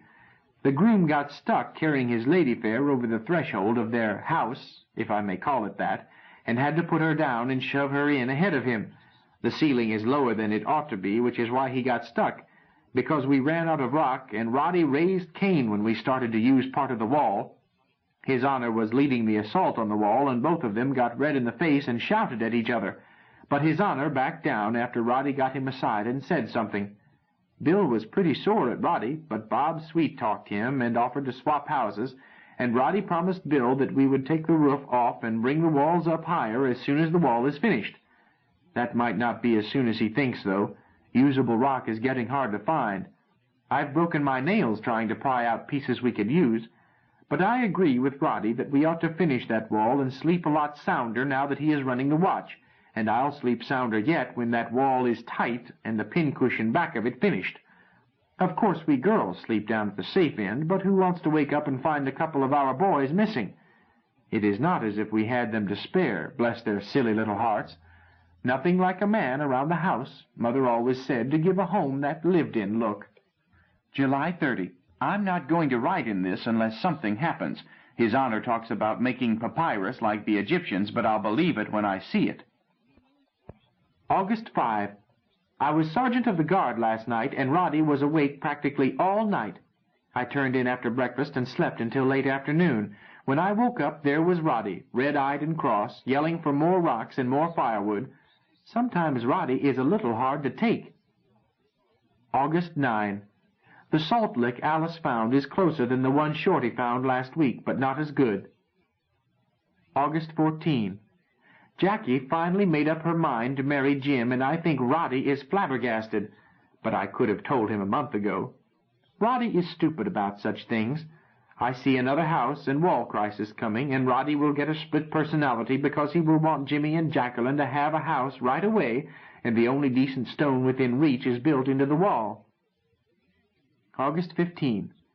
Jimmy and Jackie, Agnes and Kurt were married today in a beautiful double ceremony. The Throxtons have the Baxter house temporarily, and the Pulvermachers have the Kennedys' doll house, while we partition the cave into 2 sets of married quarters and a storeroom. September 1. The roots I dug up didn't poison me, so I served a mess of them tonight. The shield from Power Pack of that Thunderbolt gun we salvaged, Johann's it must have been, made a big enough boiler to cook a little helping for everybody. The taste was odd, maybe because Agnes had been making soap in it. It wasn't very good soap either. I'm going to call these things yams because they look like yams, although they taste more like parsnips. There are a lot of them around. Tomorrow I'm going to try boiling them with greens, a strip of side meat, and plenty of salt. Yum, yum. I'm going to bake them in ashes, too. September 16. Chad Ames and Dick Burke showed up with their tails tucked in. His Honor got soft-hearted and let them stay. They say Jock McGowan is crazy. I can believe it. September 28. Philip Schneider died today hunting. Roy carried him in, but he was badly clawed and lost a lot of blood and was DOA. Roy resigned as boss hunter, and His Honor appointed Cliff. Roy is broken up about it, but nobody blames him. The Lord giveth, and the Lord taketh away. Blessed be the name of the Lord. October 7. I've decided to marry M. October 10. Seems I was mistaken. M is going to marry Marjorie Chung. Well, they are nice kids, and if we ever get out of this, I'll be glad I'm single, since I want to buck for a commission in the Amazons. Note, be a little more standoffish, Caroline. Well, try. October 28. Carmen? October 31. Yes. November 1.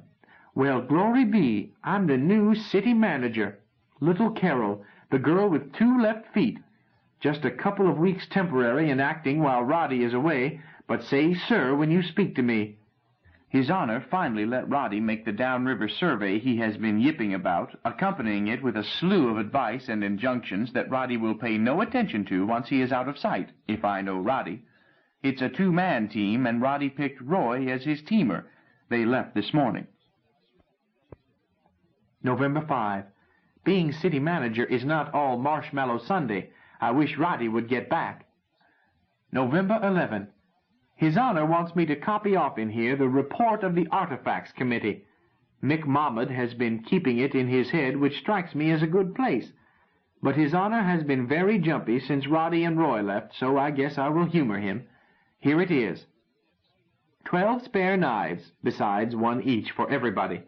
53 firearms and guns of other sorts, but only about half of them with even 1 charge left. 6 Testaments, 2 Piece of the Flame, 1 Koran, 1 Book of Mormon, 1 Oxford Book of English Verse, Centennial Edition, 1 steel bow and 3 hunting arrows, 1 boiler made from a wave shield and quite a bit of metal and plastic junk, worth its weight in uranium, I admit, from the Thunderbolt Jackie salvaged, 1 stew pan, Carmen's, 1 pack playing cards with the 9 of hearts missing, 13 matches, any number of pocket flamers no longer working, and 27 burning glasses, 1 small hand axe, 565 meters climbing line, some of it chopped up for other uses, 91 fish hooks, and no fish fit to eat, 61 pocket compasses, some of them broken, 19 watches that still run, 4 of them adjusted to our day, 2 bars of scented soap that Theo has been hoarding, 2 boxes Quick Cure, and part of a box of Tanfast, several kilos of oddments that I suppose we will find a use for, but I won't list. Mick has a mind like a pack rat. Lots of things we have made and can make more of. Pots, bows and arrows, hide scrapers, a Stone Age mortar and pestle we can grind seeds on if you don't mind grit in your teeth, etc. His Honor says the Oxford verse is the most valuable thing we have, and I agree, but not for his reasons. He wants me to cover all the margins with shorthand, recording all special knowledge that any of us have, everything from math to pig raising. Cliff says go ahead as long as we don't deface the verses. I don't see when I'm going to find time. I've hardly been out of the settlement since Roddy left, and sleep is something I just hear about. November 13. Only 2 more days. For this relief, much thanks. November 16. I didn't think they would be on time. November 21. We finally adopted our Constitution and Basic Code today, the first town meeting we've had in weeks. It covers the fly-leaves of 2 testaments, Bob's and George's. If anybody wants to refer to it, which I doubt, that's where to look. November 29. Jimmy says old Rod is too tough to kill. I hope he's right. Why, oh why didn't I twist His Honor's arm and make him let me go? December 15. There's no use kidding ourselves any longer. December 21. The Throxtons and Baxters and myself and Grant gathered privately in the Baxter house tonight, and Grant recited the service for the dead. Bob said a prayer for both of them, and then we sat quietly for a long time, Quaker fashion. Roddy always reminded me of my brother Ricky, so I privately asked Mother to take care of him, and Roy too. Mother had a lap big enough for 3 any time. Grant hasn't made a public announcement. Officially, they are just overdue. December 25. Christmas. Rod and Roy traveled light and fast downstream, taking turns leading and covering. Each carried a few kilos of salt meat, but they expected to eat off the land. In addition to game, they now knew of many edible fruits and berries and nuts. The forest was a free cafeteria to those who knew it. They carried no water since they expected to follow the stream, but they continued to treat the water with respect. In addition to ichthyosaurs that sometimes pulled down a drinking buck, there were bloodthirsty little fish that took very small bites, but they traveled in schools and could strip an animal to bones in minutes. Rod carried both Lady Macbeth and Colonel Bowie. Roy Kilroy carried his Occam's razor and a knife borrowed from Carmen Baxter. Roy had a climbing rope wrapped around his waist. Each had a handgun strapped to his hip, but these were for extremity. One gun had only 3 charges. But Roy carried Jacqueline Throxton's air pistol with freshly envenomed darts. They expected it to save hours of hunting, save time for travel. 3 days downstream they found a small cave, found living in it a forlorn colony of 5 girls. They powwowed, then headed on down as the girls started upstream to find the settlement.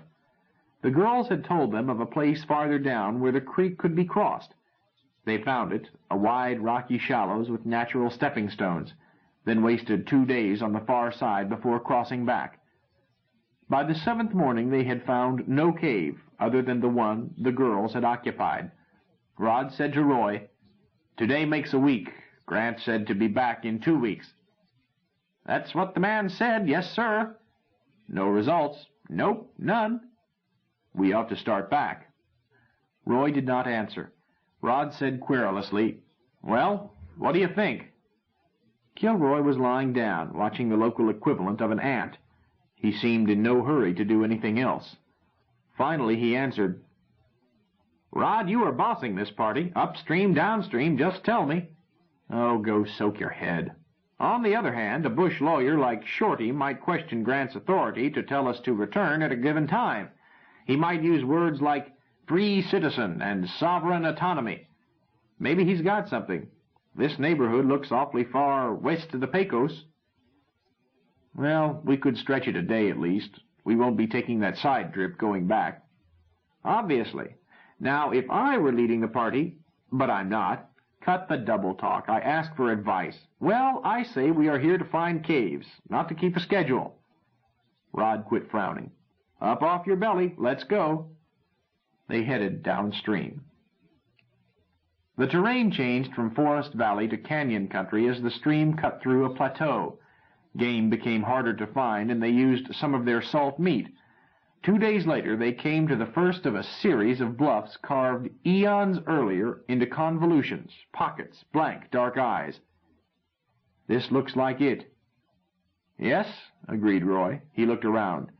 It might be even better farther down. It might be. They went on. In time, the stream widened out. There were no more caves, and the canyons gave way to a broad savanna, treeless except along the banks of the river.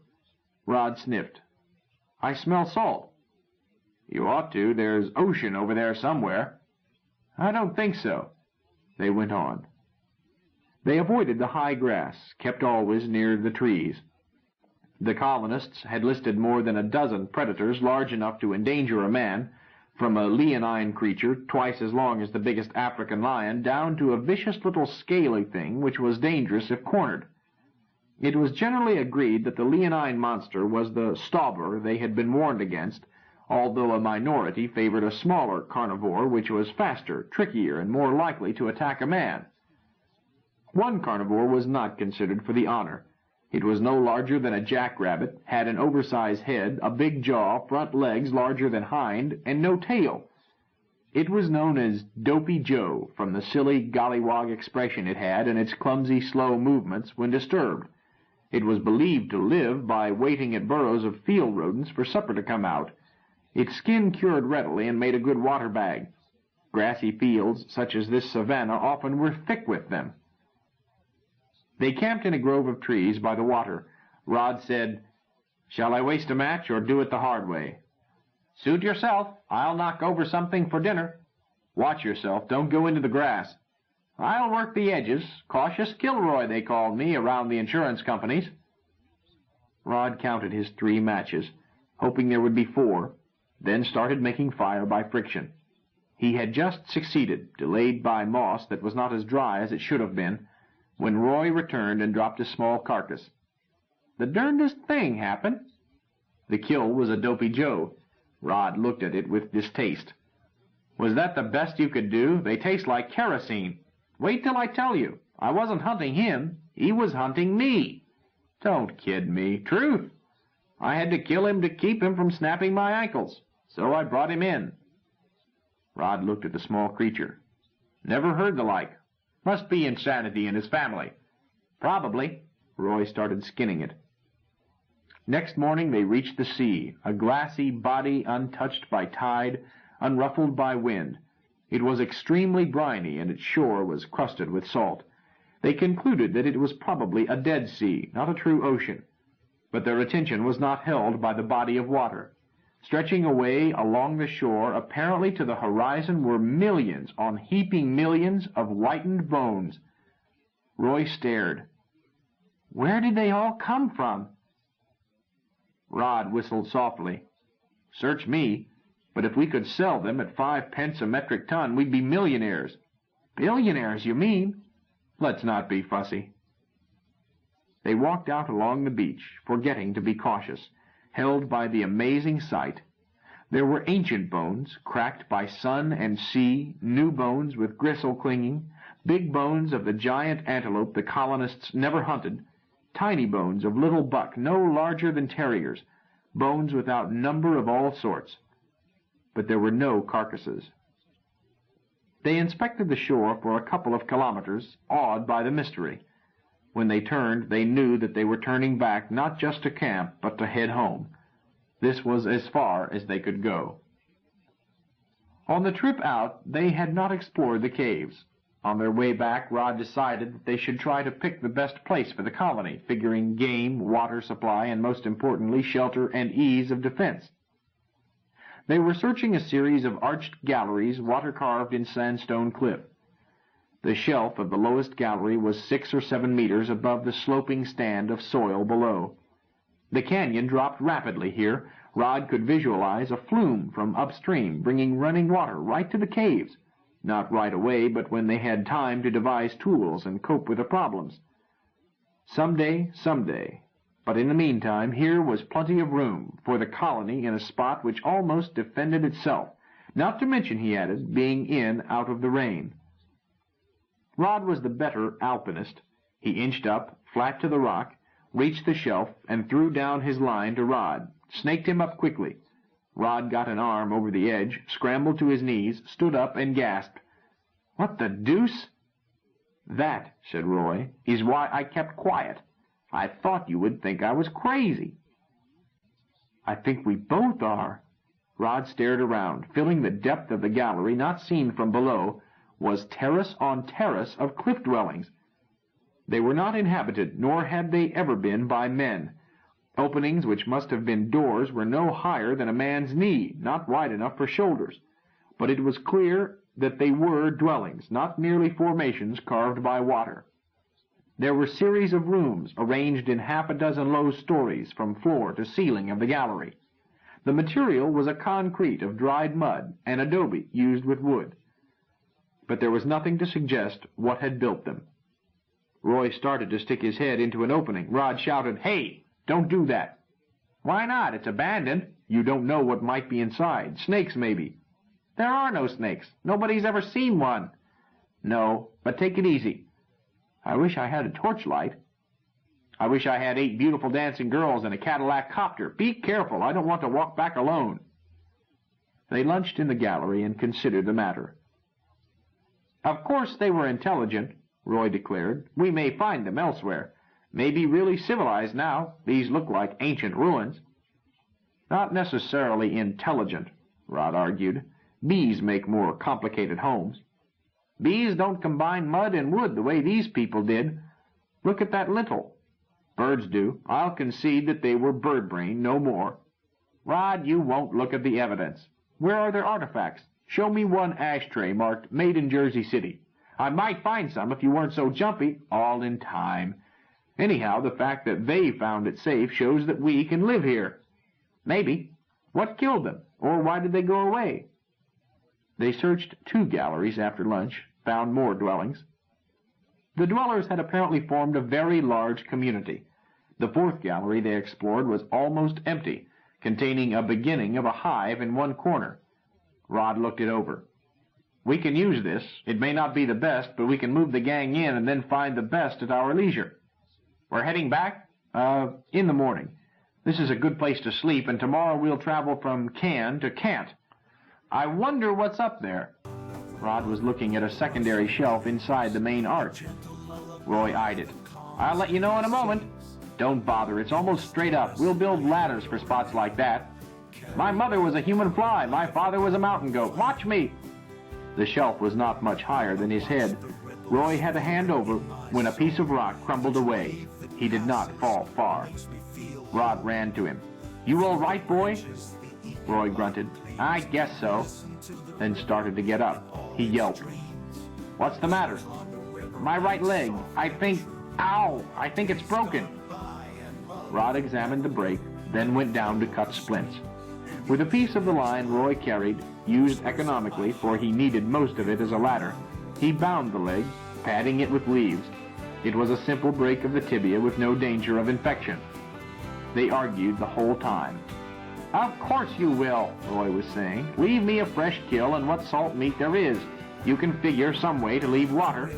Come back and find your chawed bones. Not at all. Nothing can get at me. If you hustle, you can make it in 3 days. 4 or 5 more likely. 6 days to lead a party back. Then you want to go back in a stretcher? How would you like to be helpless when a stomper jumps us?" "But I wouldn't go back. The gang would be moving down here." "Suppose they do. 11 days, more likely 12. Roy, you didn't just bang your shin. You banged your head, too." The stay in the gallery while Roy's leg repaired was not difficult nor dangerous. It was merely tedious. Rod would have liked to explore all the caves, but the first time he was away longer than Roy thought necessary to make a kill, Rod returned to find his patient almost hysterical. He had let his imagination run away. visioning Rod as dead and thinking about his own death, helpless while he starved or died of thirst. After that, Rod left him only to gather food and water. The gallery was safe from all dangers. No watch was necessary. Fire was needed only for cooking. The weather was getting warmer, and the daily rains dropped off. They discussed everything from girls to what the colony needed, what could have caused the disaster that had stranded them, what they would have to eat if they could have what they wanted, and back to girls again. They did not discuss the possibility of rescue. They took it for granted that they were there to stay. They slept much of the time and often did nothing, in animal-like torpor. Roy wanted to start back as soon as Rod removed the splints, but it took him only seconds to discover that he no longer knew how to walk. He exercised for days, then grew sulky when Rod still insisted that he was not able to travel. The accumulated irritations of invalidism spewed out in the only quarrel they had on the trip. Rod grew as angry as he was, threw Roy's climbing rope at him, and shouted, "Go ahead, see how far you get on that gimp leg." 5 minutes later, Rod was arranging a sling, half-dragging Roy, white and trembling and thoroughly subdued, back up onto the shelf. Thereafter they spent 10 days getting Roy's muscles into shape, then started back. Shorty Dumont was the first one they ran into as they approached the settlement. His jaw dropped and he looked scared. Then he ran to greet them, ran back to alert those in camp. "Hey, everybody! They're back!" Caroline heard the shout, outdistanced the others in great flying leaps, kissed and hugged them both. "Hi, Carol," Rod said. "What are you bawling about?" "Oh, Roddy, you bad, bad boy." Chapter 12. It Won't Work, Rod. In the midst of jubilation, Rod had time to notice many changes. There were more than a dozen new buildings, including 2 shed-like affairs of bamboo and mud. One new hut was of sun-baked brick. It had windows. Where the cooking fire had been was a barbecue pit, and by it a Dutch oven. Near it a stream of water spilled out of bamboo pipe, splashed through a rawhide net, fell into a rock bowl, and was led away to the creek. He hardly knew whether to be pleased or irked at this anticipation of his own notion. He caught impressions piecemeal, as their triumphal entry was interrupted by hugs, kisses, and bone-jarring slaps on the back, combined with questions piled on questions. No trouble, except that Roy got mad and busted his leg. "Yeah, sure, we found what we went after. Wait till you see." "No." "Yes." "Jackie!" "Hi, Bob. It's good to see you too, boy." "Where's Carmen?" "Hi, Grant." Cowper was grinning widely, white teeth splitting his beard. Rod noticed with great surprise that the man looked old. Why, shucks, Grant wasn't more than 22, 23 at the most. Where did he pick up those lines? "Rod, old boy, I don't know whether to have you two thrown in the hoosegow or decorate your brows with laurel. We got held up." "So it seems." "Well, there is more rejoicing for the strayed lamb than for the 99. Come on up to the city hall." "The what?" Cowper looked sheepish. "They call it that, so I do. Better than number 10 Downing Street, which it started off with. It's just the hut where I sleep. It doesn't belong to me," he added. "When they elect somebody else, I'll sleep in Bachelor Hall." Grant led them toward a little building apart from the others and facing the cooking area. The wall was gone. Rod suddenly realized what looked strange about the upstream end of the settlement. The wall was gone completely, and in its place was a thornbush barricade. He opened his mouth to make a savage comment, then realized that it really did not matter. Why kick up a row when the colony would be moving to the canyon of the dwellers? They would never need walls again. They would be up high at night, with their ladders pulled up after them. He picked another subject. "Grant, how in the world did you guys get the inner partitions out of those bamboo pipes?" "Huh? Nothing to it. You tie a knife with rawhide to a thinner bamboo pole, then reach in and whittle. All it takes is patience. Waxy worked it out. But you haven't seen anything yet. We're going to have iron." "Huh? We've got ore. Now we are experimenting. But I do wish we could locate a seam of coal. Say, you didn't spot any, did you?" Dinner was a feast, a luau, a celebration to make the weddings look pale. Rod was given a real plate to eat on. unglazed, lopsided, ungraceful, but a plate. As he took out Colonel Bowie, Marjorie Chong Kinksey put a wooden spoon in his hand. "We don't have enough to go around, but the guests of honor rate them tonight." Rod looked at it curiously. It felt odd in his hand. Dinner consisted of boiled greens, some root vegetables new to him, and a properly baked haunch served in thin slices. Roy and Rod were served little unleavened cakes like tortillas. No one else had them, but Rod decided that it was polite not to comment on that. Instead, he made a fuss over eating bread again. Marjorie dimpled. "We'll have plenty of bread someday, maybe next year." There were tart little fruits for dessert, plus a bland, tasteless sort which resembled a dwarf banana with seeds. Rod ate too much. Grant called them to order and announced that he was going to ask the travelers to tell what they had experienced. "Let them get it all told, then they won't have to tell it 70 times over. Come on, Rod, let's see your ugly face." "Oh, let Roy. He talks better than I do." "Take turns. When your voice wears out, Roy can take over."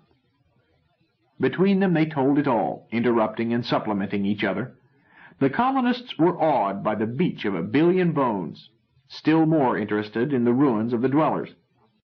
"Rod and I are still arguing," Roy told them. "I say that it was a civilization. He says that it could be just instinct. He's crazy with the heat. The dwellers were people. Not humans, of course, but people." "Then where are they now?" Roy shrugged. "Where are the Selenites, Dora? What became of the Mithrans?" "Roy is a romanticist," Rod objected, "but you'll be able to form your own opinions when we get there." "That's right, Rod," Roy agreed.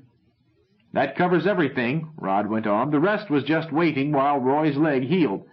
But it brings up the main subject. How quickly can we move? Grant, is there any reason not to start at once? Shouldn't we break camp tomorrow and start trekking? I've been studying it, how to make the move, I mean, and I would say to send out an advance party at daybreak. Roy or I can lead it. We go downstream an easy day's journey, pick a spot, make a kill, and have fire and food ready when the rest arrive. We do it again the next day. I think we can be safe and snug in the caves in 5 days." "Dibs on the advance party." "Me too."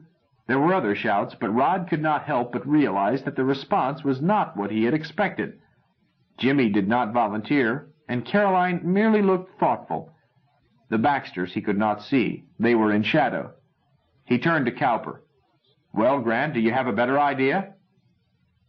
"Rod," Grant said slowly, "your plan is okay, but you've missed a point." "Yes?" "Why do you assume that we are going to move?" "Huh?" "Why, that's what we were sent for, to find a better place to live. We found it. You could hold those caves against an army. What's the hitch? Of course we move." Cowper examined his nails. "Rod, don't get sore. I don't see it, and I doubt if other people do. I'm not saying the spot you and Roy found is not good. It may be better than here, the way this place used to be. But we are doing all right here, and we've got a lot of time and effort invested. Why move?" "Why, I told you, the caves are safe. Completely safe. This spot is exposed. It's dangerous." "Maybe. Rod, in the whole time we've been here, nobody has been hurt inside camp. We'll put it to a vote, but you can't expect us to abandon our houses and everything we have worked for to avoid a danger that may be imaginary." "Imaginary? Do you think that a stobber couldn't jump that crummy barricade?" Rod demanded, pointing. "I think a stobber would get a chest full of pointed stakes if he tried it," Grant answered soberly. "That crummy barricade is a highly efficient defense. Take a better look in the morning." "Where we were, you wouldn't need it. You wouldn't need a night watch. Shucks, you wouldn't need houses. Those caves are better than the best house here." "Probably. But, Rod, you haven't seen all we've done, how much we would have to abandon. Let's look it over in the daylight, fellow, and then talk." "Well, no, Grant. There is only one issue. The caves are safe. This place isn't. I call for a vote." "Easy now. This isn't a town meeting. It's a party in your honor. Let's not spoil it." "Well, I'm sorry, but we're all here. Let's vote." "No." Cowper stood up. "There will be a town meeting on Friday as usual. Good night, Rod. Good night, Roy. We're awfully glad you're back. Good night, all." The party gradually fell apart. Only a few of the younger boys seemed to want to discuss the proposed move. Bob Baxter came over, put a hand on Rod, and said, "See you in the morning, Rod. Bless you." He left before Rod could get away from a boy who was talking to him. Jimmy Throxton stayed, as did Caroline. When he got the chance, Rod said, "Jimmy, where do you stand?" "Me? You know me, pal. Look, I sent Jackie to bed. She wasn't feeling well. But she told me to tell you that we were back of you 100% always." "Thanks. I feel better. See you in the morning? I want to check on Jackie." "Sure. Sleep tight." He was finally left with Caroline. "Roddy, want to inspect the guard with me? You'll do it after tonight, but we figured you could use a night with no worries." "Wait a minute, Carol. You've been acting funny." "Me? Why, Roddy." "Well, maybe not. What do you think of the move? I didn't hear you pitching in." She looked away. "Roddy," she said, "if it was just me, I'd say start tomorrow. I'd be on the advance party." "Good. What's got into these people? Grant has them buffaloed, but I can't see why." He scratched his head. "I'm tempted to make up my own party. You, me, Jimmy and Jack, the Baxters, Roy, the few who were raring to go tonight, and anybody else with sense enough to pound sand." She sighed. "It won't work, Roddy." "Huh? Why not?" "I'll go. Some of the youngsters would go for the fun of it. Jimmy and Jack would go if you insisted. But they would beg off if you made it easy for them. The Baxters should not, and I doubt if Bob would consent. Carmen isn't really up to such a trip."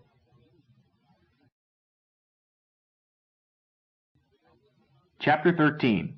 Unkillable. The matter never came to a vote. Long before Friday, Rod knew how a vote would go. About 50 against him, less than half that for him, with his friends voting with him through loyalty rather than conviction, or possibly against him in a showdown. He made an appeal in private to Cowper.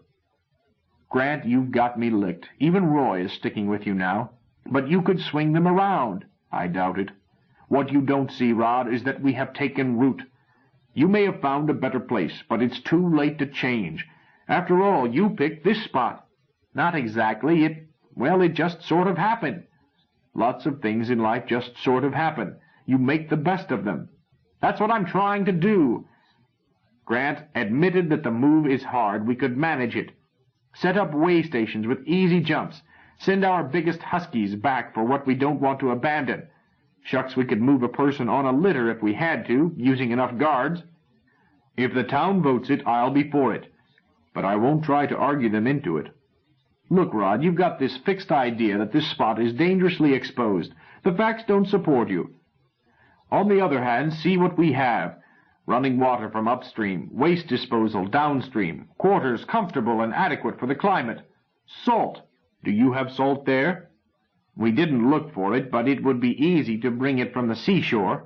We've got it closer here. We've got prospects of metal. You haven't seen that ore outcropping yet, have you? We're better equipped every day. Our standard of living is going up. We have a colony nobody need be ashamed of, and we did it with bare hands. We were never meant to be a colony. Why throw up what we have gained to squat in caves like savages?" Rod sighed.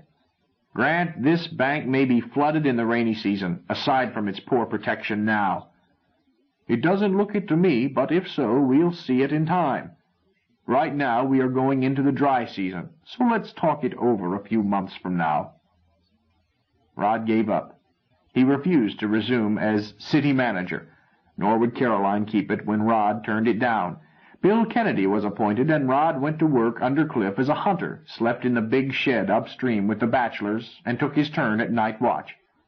The watch had been reduced to one man, whose duty was simply to tend fires.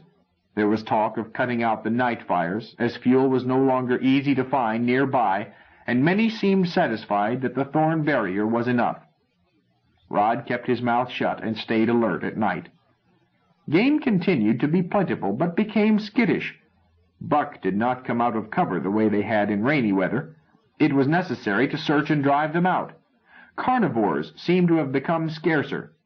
But the first real indication of peculiar seasonal habits of native fauna came from a very minor carnivore. Mick Mohammed returned to camp with a badly chewed foot. Bob Baxter patched him up and asked about it. "You wouldn't believe it. Try me." "Well, it was just a dopey Joe. I paid no attention to it, of course. Next thing I knew, I was flat on my back and trying to shake it loose. He did all that to me before I got a knife into him. Then I had to cut his jaws loose. Lucky you didn't bleed to death." When Rod heard Mick's story, he told Roy. Having had one experience with the dopey Joe turned aggressive, Roy took it seriously and had Cliff warn all hands to watch out. They seemed to have turned nasty. 3 days later, the migration of animals started. At first, it was just a drifting, which appeared aimless, except that it was always downstream. Animals had long since ceased to use the watering place above the settlement, and Buck rarely appeared in the little valley. Now they began drifting into it, would find themselves baffled by the thorn fence, and would scramble out. Nor was it confined to antelope types, wingless birds with great false faces, rodents, rooters, types nameless to humans, all joined the migration. One of the monstrous leonine predators they called Stabor approached the barricade in broad daylight, looked at it, lashed his tail, then clawed his way up the bluff and headed downstream again. Cliff called off his hunting parties. There was no need to hunt when game walked into camp. Rod found himself more edgy than usual that night as it grew dark. He left his seat near the barbecue pit and went over to Jimmy and Jacqueline. "What's the matter with this place? It's spooky." Jimmy twitched his shoulders. "I feel it. Maybe it's the funny way the animals are acting. Say, did you hear they killed a Joe inside camp?" "I know what it is," Jacqueline said suddenly. "No Grand Opera." Grand Opera was Jimmy's name for the creatures with the awful noises, the ones which had turned Rod's first night into a siege of terror. They serenaded every evening for the first hour of darkness. Rod's mind had long since blanked them out, heeded them no more than chorusing cicadas. He had not consciously heard them for weeks. Now they failed to wail on time. It upset him. He grinned sheepishly. "That's it, Jack. Funny how you get used to a thing. Do you suppose they are on strike?" "More likely a death in the family," Jimmy answered. "They'll be back in voice tomorrow." Rod had trouble getting to sleep. When the night watch gave an alarm, he was up and out of bachelor's barracks at once, Colonel Bowie in hand. "What's up?" Arthur Nielsen had the watch. "It's all right now," he answered nervously. "A big buffalo buck crashed the fence, and this got through." He indicated the carcass of a dopey Joe. "You're bleeding." "Just a nip." Others gathered around.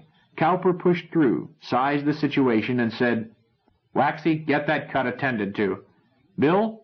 Where's Bill? Bill, put somebody else on watch, and let's get that gap fixed as soon as it's light." It was graying in the east. Marjorie suggested, "We might as well stay up and have breakfast. I'll get the fire going." She left to borrow flame from a watch fire. Rod peered through the damaged barricade. A big buck was down on the far side and seemed to have at least 6 dopey Joes clinging to it. Cliff was there and said quietly, "See a way to get at them?" "Only with a gun." "We can't waste ammo on that." "No." Rod thought about it, then went to a pile of bamboo poles cut for building. He selected a stout one, a head shorter than himself, sat down and began to bind Lady Macbeth to it with rawhide, forming a crude pike spear. Caroline came over and squatted down. "What are you doing?" "Making a Joe killer." She watched him. "I'm going to make me one," she said suddenly, and jumped up. By daylight the animals were in full flight downstream, as if chased by forest fire. As the creek had shrunk with the dry season, a miniature beach, from a meter to a couple of meters wide, had been exposed below the bank on which the town had grown. The thorn crawl had been extended to cover the gap, but the excited animals crushed through this weak point and now streamed along the water past the camp. After a futile effort, no attempt was made to turn them back. They were pouring into the valley. They had to go somewhere, and the route between water and bank made a safety valve. It kept them from shoving the barricade aside by sheer mass. The smallest animals came through it anyhow, kept going, paid no attention to humans. Rod stayed at the barricade, ate breakfast, standing up. He had killed 6 Joes since dawn, while Caroline's score was still higher. Others were making knives into spears and joining them. The Dopey Joes were not coming through in great numbers. Most of them continued to chase buck along the lower route past camp. Those who did seep through were speared. Meeting them with a knife gave away too much advantage. Cowper and Kennedy, inspecting defenses, stopped by Rod. They looked worried. "Rod," said Grant, "how long is this going to last?" "How should I know when we run out of animals? It looks like— Get him, Shorty. It looks as if the Joes were driving the others, but I don't think they are. I think they've all gone crazy." "But what would cause that?" demanded Kennedy. "Don't ask me, but I think I know where all those bones on that beach came from. But don't ask why. Why does a chicken cross the road? Why do lemmings do what they do? What makes a plague of locusts? Behind you! Jump!" Kennedy jumped, Rod finished off a Joe, and they went on talking. "Better detail somebody to chuck these into the water, Bill, before they stink. Look, Grant, we're okay now, but I know what I would do." "What? Move to your caves?" "Rod, you were right, but it's too late." No, that's spilt milk. Forget it. The thing that scares me are these mean little devils. They are no longer dopey. They are fast as can be and nasty, and they can slide through the fence. We can handle them now, but how about when it gets dark? We've got to have a solid line of fire inside the fence and along the bank. Fire is one thing they can't go through. I hope. "That'll take a lot of wood." Grant looked through the barricade and frowned. "You bet it will, but it will get us through the night. See here, give me the axe and 6 men with spears. I'll lead the party." Kennedy shook his head. "It's my job." "No, Bill," Cowper said firmly. "I'll lead it. You stay here and take care of the town." Before the day was over, Cowper took 2 parties out, and Bill and Rod led one each. They tried to pick lulls in the spate of animals, but Bill's party was caught on the bluff above, where it had been cutting wood and throwing it down past the cave. They were treed for 2 hours. The little valley had been cleaned out of dead wood months since. It was necessary to go into the forest above to find wood that would burn. Cliff Pauley, hunter-in-chief, led a 5th party in the late afternoon, immediately broke the handle of the little axe. They returned with what they could gather with knives. While they were away, one of the giant buck they called Buffalo stampeded off the bluff, fell into camp, broke its neck. 4 Dopey Joes were clinging to it. They were easy to kill, as they would not let go. Jimmy and Rod were on pike duty at the barricade. Jimmy glanced back at where a couple of girls were disposing of the carcasses. "Rod," he said thoughtfully, "we got it wrong. Those are stobber, the real stobber." "Huh? The big babies we've been calling that aren't stobber. These things are what Deacon warned us against." "Well, I don't care what you call them, as long as they're dead. On your toes, boy, here they come again." Cowper ordered fires laid just before dark, and was studying how to arrange one stretch so as not to endanger the flume when the matter was settled. The structure quivered, and water ceased to flow. Upstream, something had crashed into it and broken the flimsy pipeline. The town had long since abandoned water skins. Now they were caught with only a few liters in a pot used by the cooks, but it was a hardship rather than a danger. The urgent need was to get a ring of fire around them. There had already been 6 casualties, no deaths but bites and slashings, almost all from the little carnivores contemptuously known as Dopey Joes. The community's pool of antiseptics, depleted by months of use and utterly irreplaceable, had sunk so low that Bob Baxter used it only on major wounds. When fuel had been stretched, ready to burn in a long arc inside the barricade and down the bank to where it curved back under the cave, the results of a hard day's work looked small. The stockpile was not much greater than the amount already spread out. Bill Kennedy looked at it. "It won't last the night, Grant." "It's got to, Bill. Light it." "If we pull back from the fence in the bank, then cut over to the bluff, what do you think?" Cowper tried to figure what might be saved by the change. "It's not much shorter. Don't light the downstream end unless they start curving back in on us. But let's move. It's getting dark." He hurried to the cooking fire, got a brand, and started setting the chain of fire. Kennedy helped, and soon the town site was surrounded on the exposed sides by blaze. Cowper chucked his torch into the fire and said, "Bill, better split the men into 2 watches and get the women up into the cave. They can crowd in somehow." "You'll have trouble getting 30-odd women in there, Grant." "They can sit up all night, but send them up. Yes, and the wounded men, too." "Can do." Kennedy started passing the word. Caroline came storming up, spear in hand. "Grant, what's this nonsense about the girls having to go up to the cave? If you think you're going to cut me out of the fun, you had better think again." Cowper looked at her wearily. "Carol, I haven't time to monkey. Shut your face and do as you are told." Caroline opened her mouth, closed it, and did as she was told. Bob Baxter claimed Cowper's attentions. Rod noticed that he looked very upset. "Grant, you ordered all the women up to the cave?" "Yes." "I'm sorry, but Carmen can't." "You'll have to carry her. She is the one I had most on my mind when I decided on the move." "But—" Baxter stopped and urged Grant away from the others.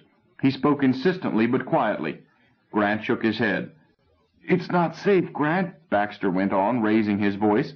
"I don't dare risk it. The interval is 19 minutes now." "Well, all right. Leave a couple of women with her. Use Caroline, will you? That'll keep her out of my hair." "Okay." Baxter hurried away. Kennedy took the first watch with 12 men spread out along the fire line. Rod was on the second watch, commanded by Cliff Pauley. He went to the Baxter house to find out how Carmen was doing, was told to beat it by Agnes. He then went to the bachelor's shed and tried to sleep. He was awakened by yells, in time to see one of the leonine monsters, at least 5 meters long, go bounding through the camp and disappear downstream.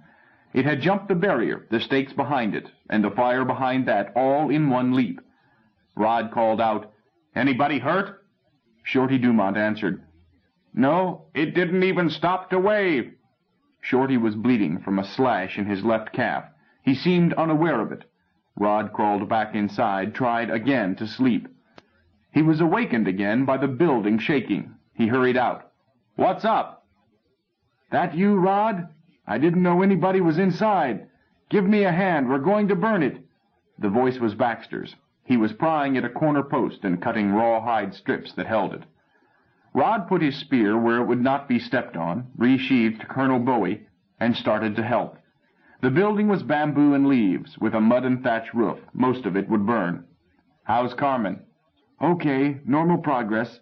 I can do more good here. Besides, they don't want me." Baxter brought the corner of the shed down with a crash, gathered a double armful of wreckage, and hurried away. Rod picked up a load and followed him. The reserve woodpile was gone. Somebody was tearing the roof off the city hall and banging pieces on the ground to shake clay loose. The walls were sun-baked bricks, but the roof would burn. Rod came closer, saw that it was Cowper who was destroying this symbol of the sovereign community. He worked with the fury of anger. "Let me do that, Grant. Have you had any rest?" No." "Better get some. It's going to be a long night. What time is it?" "I don't know. Midnight, maybe." Fire blazed up, and Cowper faced it, wiping his face with his hand. "Rod, take charge of the second watch and relieve Bill. Cliff got clawed, and I sent him up." "Okay. Burn everything that will burn, right?" "Everything but the roof of the Baxter house. But don't use it up too fast. It's got to last till morning." "Got it." Rod hurried to the fire line, found Kennedy. "Okay, Bill, I'll take over. Grant's orders. Get some sleep. Anything getting through?" "Not much, and not far." Kennedy's spear was dark with blood in the firelight. "I'm not going to sleep, Rod. Find yourself a spot and help out." Rod shook his head. "You're groggy. Beat it. Grant's orders." "No." "Well, look, take your gang and tear down the old maid's shack. That'll give you a change at least." All right." Kennedy left, almost staggering. There was a lull in the onrush of animals. Rod could see none beyond the barricade. It gave him time to sort out his crew, send away those who had been on duty since sunset, send for stragglers. He delegated Doug Sanders and Mick Mahmoud as fire tenders, passed the word that no one else was to put fuel on the fires. He returned from his inspection to find Bob Baxter, spear in hand, holding his place at the center of the line. Rod put a hand on his shoulder. "The medical officer doesn't need to fight. We aren't that bad off." Baxter shrugged. "I've got my kit, what there is left of it. This is where I use it." Haven't you enough worries?" Baxter grinned wanly. "Better than walking the floor. Rod, they're stirring again. Hadn't we better build up the fires?" Not if we're going to make it last. I don't think they can come through that." Baxter did not answer, as a Joe came through at that instant. It plowed through the smoldering fire, and Baxter speared it. Rod cupped his hands and shouted, "Build up the fires, but go easy." "Behind you, Rod." Rod jumped and whirled, got the little devil. "Where did that one come from? I didn't see it." Before Bob could answer, Caroline came running out of the darkness. "Bob Baxter, I've got to find Bob Baxter." "Over here," Rod called. Baxter was hardly able to speak. Is she... His face screwed up in anguish. No, yelled Caroline. "She's all right, she's fine. It's a girl." Baxter quietly fainted, his spear falling to the ground. Caroline grabbed him and kept him from falling into the fire. He opened his eyes and said, "Sorry, you scared me. You're sure Carmen is all right?" "Right as rain. The baby, too. About 3 kilos. Here, give me that sticker. Carmen wants you." Baxter stumbled away, and Caroline took his place. She grinned at Rod. "I feel swell. How's business, Roddy? Brisk? I feel like getting me 8 or 9 of these vermin." Cowper came up a few minutes later. Caroline called out, "Grant, did you hear the good news?" "Yes, I just came from there." He ignored Caroline's presence at the guard line, but said to Rod, "We're making a stretcher out of pieces of the flume, and they're going to haul Carmen up. Then they'll throw the stretcher down, and you can burn it." "Good." "Agnes is taking the baby up. Rod, what's the very most we can crowd into the cave?" "Gee," Rod glanced up at the shelf, "they must be spilling off the edge now." "I'm afraid so, but we've just got to pack them in. I want to send up all married men and the youngest boys. The bachelors will hold on here." "I'm a bachelor," Caroline interrupted. Cowper ignored her.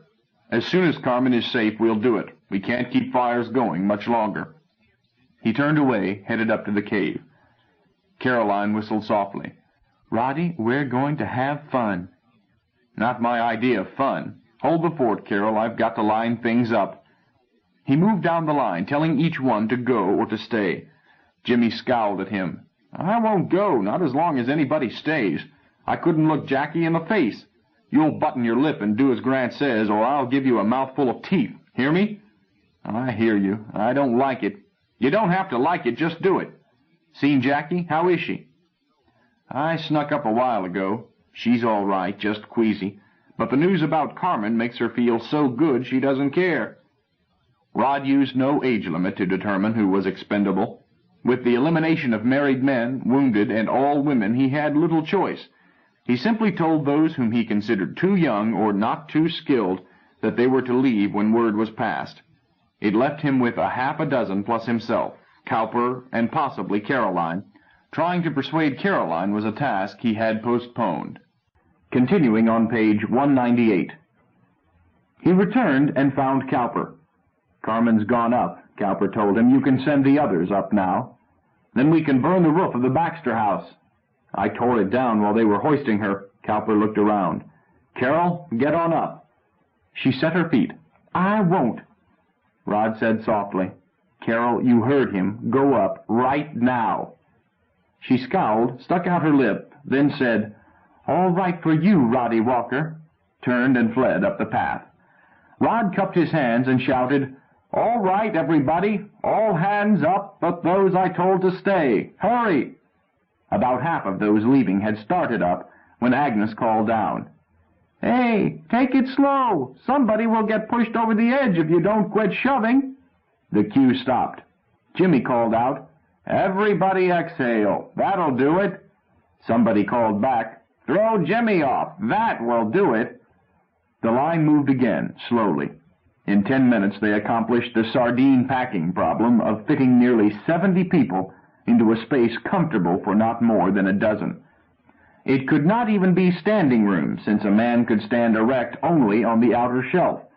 The girls were shoved inside, sitting or squatting, jammed so that they hardly had air to breathe. The men farthest out could stand, but were in danger of stepping off the edge in the dark or of being elbowed off. Grant said, "Watch things, Rod, while I have a look." He disappeared up the path, came back in a few minutes. "Crowded as the bottom of a sack," he said. "Here's the plan. They can scrunch back farther if they have to. It will be uncomfortable for the wounded, and Carmen may have to sit up. She's lying down, but it can be done. When the fires die out, we'll shoehorn the rest in. With spears poking out under the overhang at the top of the path, we ought to be able to hold out until daylight. Check me?" "Sounds as good as can be managed." "All right. When the time comes, you go up next to last, I go up last." I'll match you." Cowper answered with surprising vulgarity and added, "I'm boss, I go last. We'll make the rounds and pile anything left on the fires, then gather them all here. You take the bank, I take the fence." It did not take long to put the remnants on the fires. Then they gathered around the path and waited.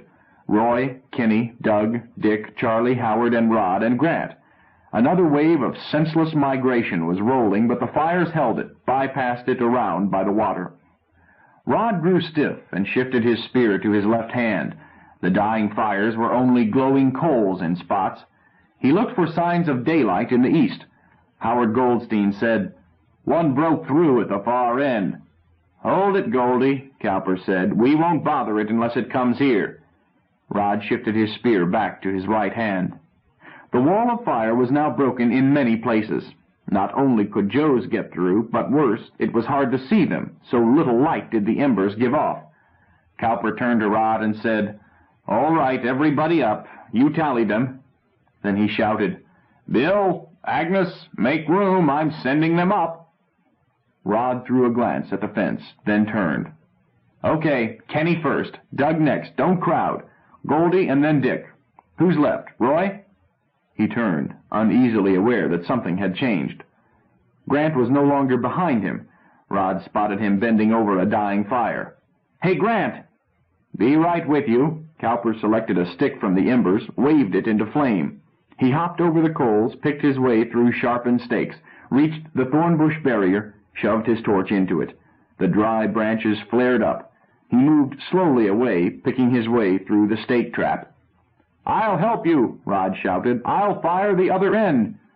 Cowper turned, and light from the burning thorn showed his stern, bearded face. "Stay back. Get the others up. That's an order." Then movement upward had stopped. Rod snarled, "Get on up, you lunkheads! Move!" He jabbed with the butt of his spear, then turned around. Cowper had set the fire in a new place. He straightened up, about to move farther down, suddenly turned and jumped over the dying line of fire. He stopped and jabbed at something in the darkness, then screamed. "Grant!" Rod jumped down, ran toward him, but Grant was down before he reached him, down with a Joe worrying each leg and more coming. Rod thrust at one, jerked his spear out, and jabbed at the other, trying not to stab Grant. He felt one grab his leg and wondered that it did not hurt. Then it did hurt, terribly, and he realized that he was down and his spear was not in his hand. But his hand found his knife without asking. Colonel Bowie finished off the beast clamped to his ankle. Everything seemed geared to nightmare slowness. Other figures were thrusting leisurely at shapes that hardly crawled. The thornbush, flaming high, gave him light to see and stab a dopey Joe creeping toward him. He got it, rolled over, and tried to get up. He woke with daylight in his eyes, tried to move, and discovered that his left leg hurt. He looked down and saw a compress of leaves wrapped with a neat hide bandage. He was in the cave, and there were others lying parallel to him. He got to one elbow. "Say, what?" "Shh!" Sue Kennedy crawled over and knelt by him. "The baby is asleep." "Oh, I'm on nurse duty. Want anything?" "I guess not. What did they name her?" "Hope. Hope Roberta Baxter. A pretty name. I'll tell Caroline you are awake." She turned away. Caroline came in, squatted, and looked scornfully at his ankle. "That'll teach you to have a party and not invite me." "I guess so. Carol, what's the situation?" 6 on the sick list, about twice that many walking wounded.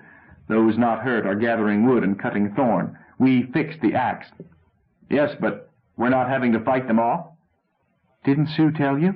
A few buck walked around as if they were dazed, that's all." "They may start again." "If they do, we'll be ready." "Good." He tried to raise up. "Where's Grant?" How bad was he hurt?" She shook her head. "Grant didn't make it, Roddy." "Huh?" "Bob took off both legs at the knee and would have taken off one arm, but he died while he was operating." She made a very final gesture. "In the creek." Rod started to speak, turned his head, and buried his face. Caroline put a hand on him. "Don't take it hard, Roddy. Bob shouldn't have tried to save him. Grant is better off." Rod decided that Carol was right. No frozen limb banks on this planet. But it did not make him feel better. "We didn't appreciate him," he muttered. "Stow it," Caroline whispered fiercely. "He was a fool." "Huh? Carol, I'm ashamed of you." He was surprised to see tears rolling down her cheeks. "You know he was a fool, Roddy Walker. Most of us knew. But we loved him anyhow. I would have married him, but he never asked me."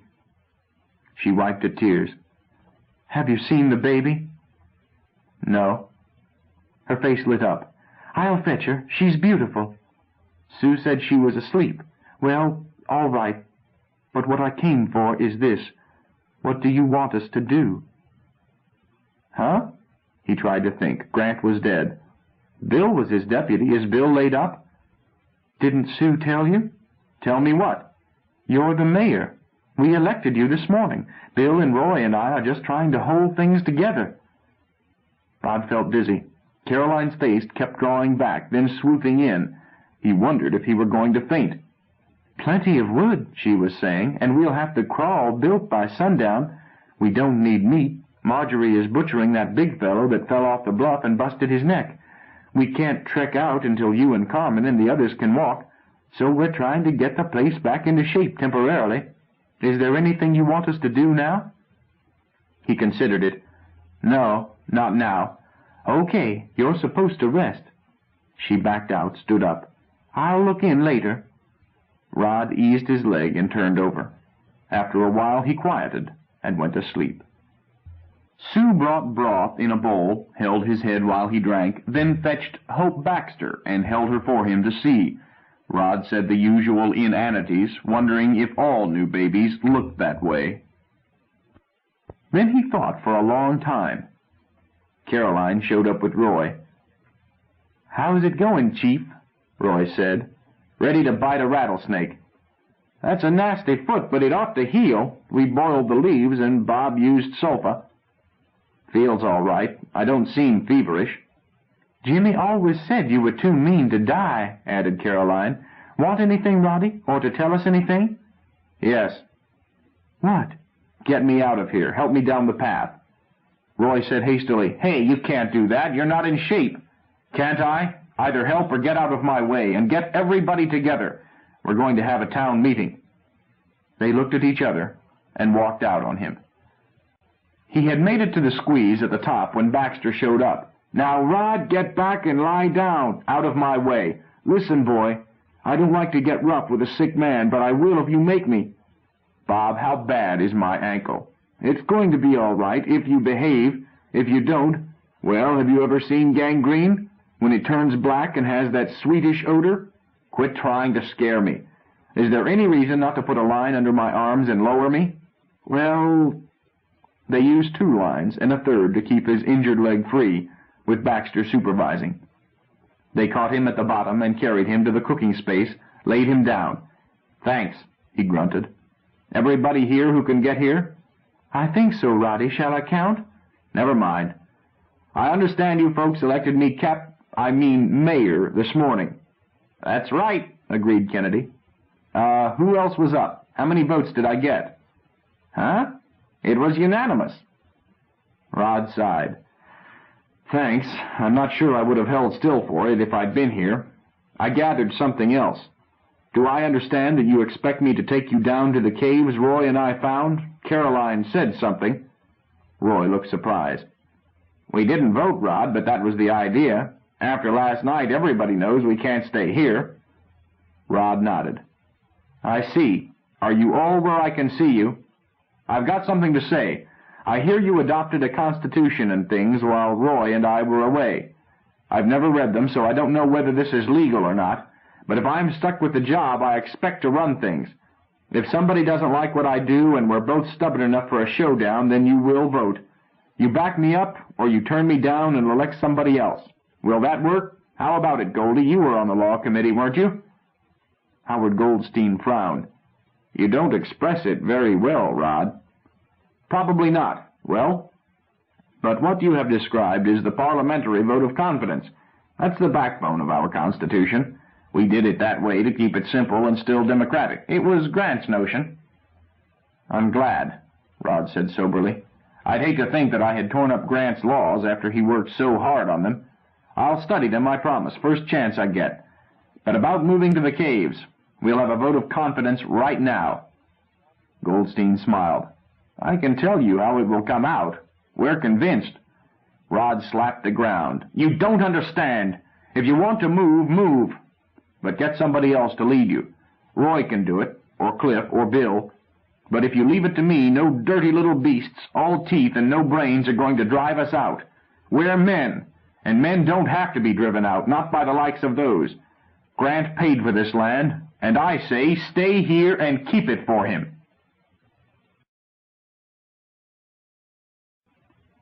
Chapter 14. Civilization. The Honorable Roderick L. Walker, Mayor of Cowpertown, Chief of State of the Sovereign Planet GO-73901-2, Lima Catalog, Commander-in-Chief of the Armed Forces, Chief Justice, and Defender of Freedoms, was taking his ease in front of the mayor's palace. He was also scratching and wondering if he should ask somebody to cut his hair again. He suspected lice, only this planet did not have lice. His chief of government, Miss Caroline Beatrice Michini, squatted in front of him. "Roddy, I've told them and told them and told them, and it does no good.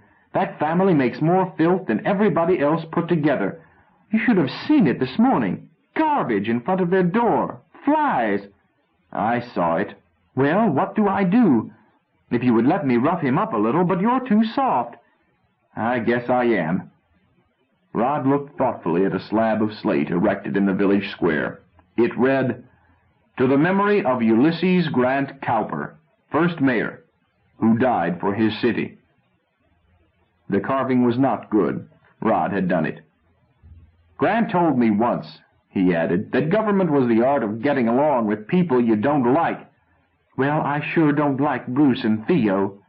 "Neither do I, but Grant would have figured out a way to keep them in line without getting rough." "You figure it out. I can't. Roddy, you should never have let Bruce come back. That was bad enough. But when he married that little... well..." "They were made for each other," Rod answered. "Nobody else would have married either of them." "It's no joke. It's almost... Hope, quit teasing Granty." She bounced up. Miss Hope Roberta Baxter, 16 months, and Master Grant Roderick Throxton, 13 months, stopped what they were doing, which was, respectively, slapping and crying. Both were naked and very dirty. It was clean dirt. Each child had been bathed by Caroline an hour earlier, and both were fat and healthy. Hope turned up a beaming face. "Good baby," she asserted. "I saw you." Caroline upended her, gave her a spat that would not squash a fly, then picked up Grant Throxton. "Give her to me," Rod said. "You're welcome to her," Caroline said. She sat down with the boy in her lap and rocked him. "Poor baby. Show Auntie Carol where it hurts." "You shouldn't talk like that. You'll make a sissy of him." "Look who's talking. Wishy-washy Walker." Hope threw her arms around Rod partway and cooed, "Roddy," adding a muddy kiss. He returned it. He considered her deplorably spoiled. Nevertheless, he contributed more than his share of spoiling. "Sure," agreed Carol. "Everybody loves Uncle Roddy. He hands out the medals, and Aunt Carol does the dirty work." "Carol, I've been thinking." "Warm day, don't strain any delicate parts." "About Bruce and Theo. I'll talk to them." "Talk? The only real punishment is one we never use, and I hope we never have to. Kicking people out, I mean. The McGowans do as they please because they don't think we would. But I would love to give them the old heave-ho, and if it comes to it, I'll make an issue of it before the town. Either kick them out or I quit." "They'd back you? Why, I bet he hasn't taken a bath this week." I don't care whether they back me or not. I've ridden out 7 confidence votes. Someday I'll be lucky and retire. But the problem is to convince Bruce that I am willing to face the issue, for then I won't have to. Nobody is going to chance being turned out in the woods, not when they've got it soft here. But he's got to be convinced. Maybe if he thought you were carrying a grudge about that slice in the ribs he gave you. And maybe I am, but I can't let it be personal, Carol. I'm too stinking proud. Turn it around. Convince him that the town is chomping at the bit, which isn't far wrong, and you are trying to restrain them. That's closer. Yes, I think Grant would have gone for that. I'll think it over. Do that. She stood up. I'm going to give these children another bath. I declare I don't know where they find so much dirt. She swung away with the child on each hip, heading for the shower sheds. Rod watched her lazily. She was wearing a leather bandeau and a Maori grass skirt, long leaves scraped in a pattern, curled and dried. It was a style much favored, and Caroline wore it around town, although when she treated herself to a day's hunting she wore a leather breechclout such as the men wore. The same leaf fiber could be retted and crushed, combed and spun, but the cloth as yet possessed by the colony was not even enough for baby clothes. Bill Kennedy had whittled a loom for Sue, and it worked, but neither well nor fast, and the width of cloth was under a half-meter. Still, Rod mused, it was progress. It was civilization. They had come a long way. The town was stobber tight now. An adobe wall too high and sheer for any but the giant lions covered the upstream side and the bank, and any lion silly enough to jump it landed on a bed of stakes too wide now for even their mighty leaps. The awning under which Rod lolled was the hide of one that had made that mistake. The wall was pierced by stobber traps, narrow tunnels just big enough for the vicious little beasts, and which gave into deep pits where they could chew on each other like Kilkenny cats, which they did. It might have been easier to divert them around the town, but Rod wanted to kill them. He would not be content until their planet was rid of those vermin. In the meantime, the town was safe. Stobber continued to deserve the nickname Dopey Joe, except during the dry season, and then they did not become dangerous until the annual berserk migration, the last of which had passed without loss of blood. The colony's defenses worked, now that they understood what to defend against. Rod had required mothers and children to sit out the stampede in the cave. The rest sat up 2 nights and stayed on guard, but no blade was wet. Rod thought sleepily that the next thing they needed was paper. Grant had been right. Besides, they must avoid losing the habit of writing. He wanted to follow up Grant's motion of recording every bit of knowledge the gang possessed. Take logarithms. Logarithms might not be used for generations, but when it came time to log a couple of rhythms, then he went to sleep. "You busy, Chief?" Rod looked up at Arthur Nielsen. "Just sleeping. A practice I heartily recommend on a warm Sabbath afternoon. What's up, Art? Are Shorty and Doug pushing the bellows alone?" "No, confounded plug came out and we lost our fire. The furnace is ruined." Nielsen sat down wearily. He was hot, very red in the face, and looked discouraged. He had a bad burn on a forearm, but did not seem to know it. "Rod, what are we doing wrong? Riddle me that." "Talk to one of the brains. If you didn't know more about it than I do, we'd swap jobs." "I wasn't really asking. I know 2 things that are wrong. We can't build a big enough installation, and we don't have coal. Rod, we've got to have coal. For cast iron or steel, we need coal. Charcoal won't do for anything but spongy wrought iron." "What do you expect to accomplish overnight, Art? Miracles? You are years ahead of what anybody could ask. You've turned out metal, whether it's wrought iron or uranium. Since you made that spit for the barbecue pit, Marjorie thinks you are a genius." Yes, we've made iron, but it ought to be lots better and more of it. This ore is wonderful, the real Lake Superior hematite. Nobody's seen such ore in commercial quantity on Terra in centuries. You ought to be able to breathe on it and make steel, and I could, too, if I had coal. We've got clay, we've got limestone, we've got this lovely ore, but I can't get a hot enough fire. Rod was not fretted. The colony was getting metal as fast as needed, but Waxy was upset. "Want to knock off and search for coal?" No, I don't. I want to rebuild that furnace." Nielsen gave a bitter description of the furnace's origin, habits, and destination. "Who knows most about geology?" I suppose I do." "Who knows next most?" "Why, Doug, I guess." "Let's send him out with a couple of boys to find coal. You can have Nick in his place on the bellows. No, wait a minute. How about Bruce?" "Bruce? He won't work." "Work him. If you work him so hard he runs away and forgets to come back, we won't miss him. Take him, Art, as a favor to me." "Well, okay, if you say so." "Good. You get one bonus out of losing your batch. You won't miss the dance tonight. Art, you shouldn't start a melt so late in the week. You need your day of rest, and so do Shorty and Doug." "I know, but when it's ready to go, I want to fire it off. Working the way we do is discouraging. Before you can make anything, you have to make the thing that makes it, and usually you have to make something else to make that. Futile." "You don't know what futile means. Ask our Department of Agriculture. Did you take a look at the farm before you came over the wall?" "Well, we walked through it." "Better not let Cliff catch you, or he'll scalp you. I might hold you for him." "Humph, a lot of silly grass. Thousands of hectares around just like it." "That's right, some grass and a few rows of weeds." "The pity is that Cliff will never live to see it anything else, nor little Cliff. Nevertheless, our great-grandchildren will eat white bread, Art. But you yourself will live to build precision machinery. You know it can be done, which, as Bob Baxter says, is 2/3 of the battle. Cliff can't live long enough to eat a slice of light, tasty bread. It doesn't stop him." "You should have been a preacher, Rod." Art stood up and sniffed himself. "I'd better get a bath, or the girls won't dance with me." "I was just quoting. You've heard it before. Save me some soap." Caroline hit 2 bars of Arkansas Traveler, Jimmy slapped his drum, and Roy called, "Square 'em up, folks." He waited, then started in high, nasal tones, "Honor your partners. Honor your corners. Now all jump up, and when you come down—" Rod was not dancing. The alternate set would be his turn. The colony formed 8 squares, too many for a caller, a mouth organ, and a primitive drum, all unassisted by amplifying equipment. So half of them babysat and gossiped, while the other half danced.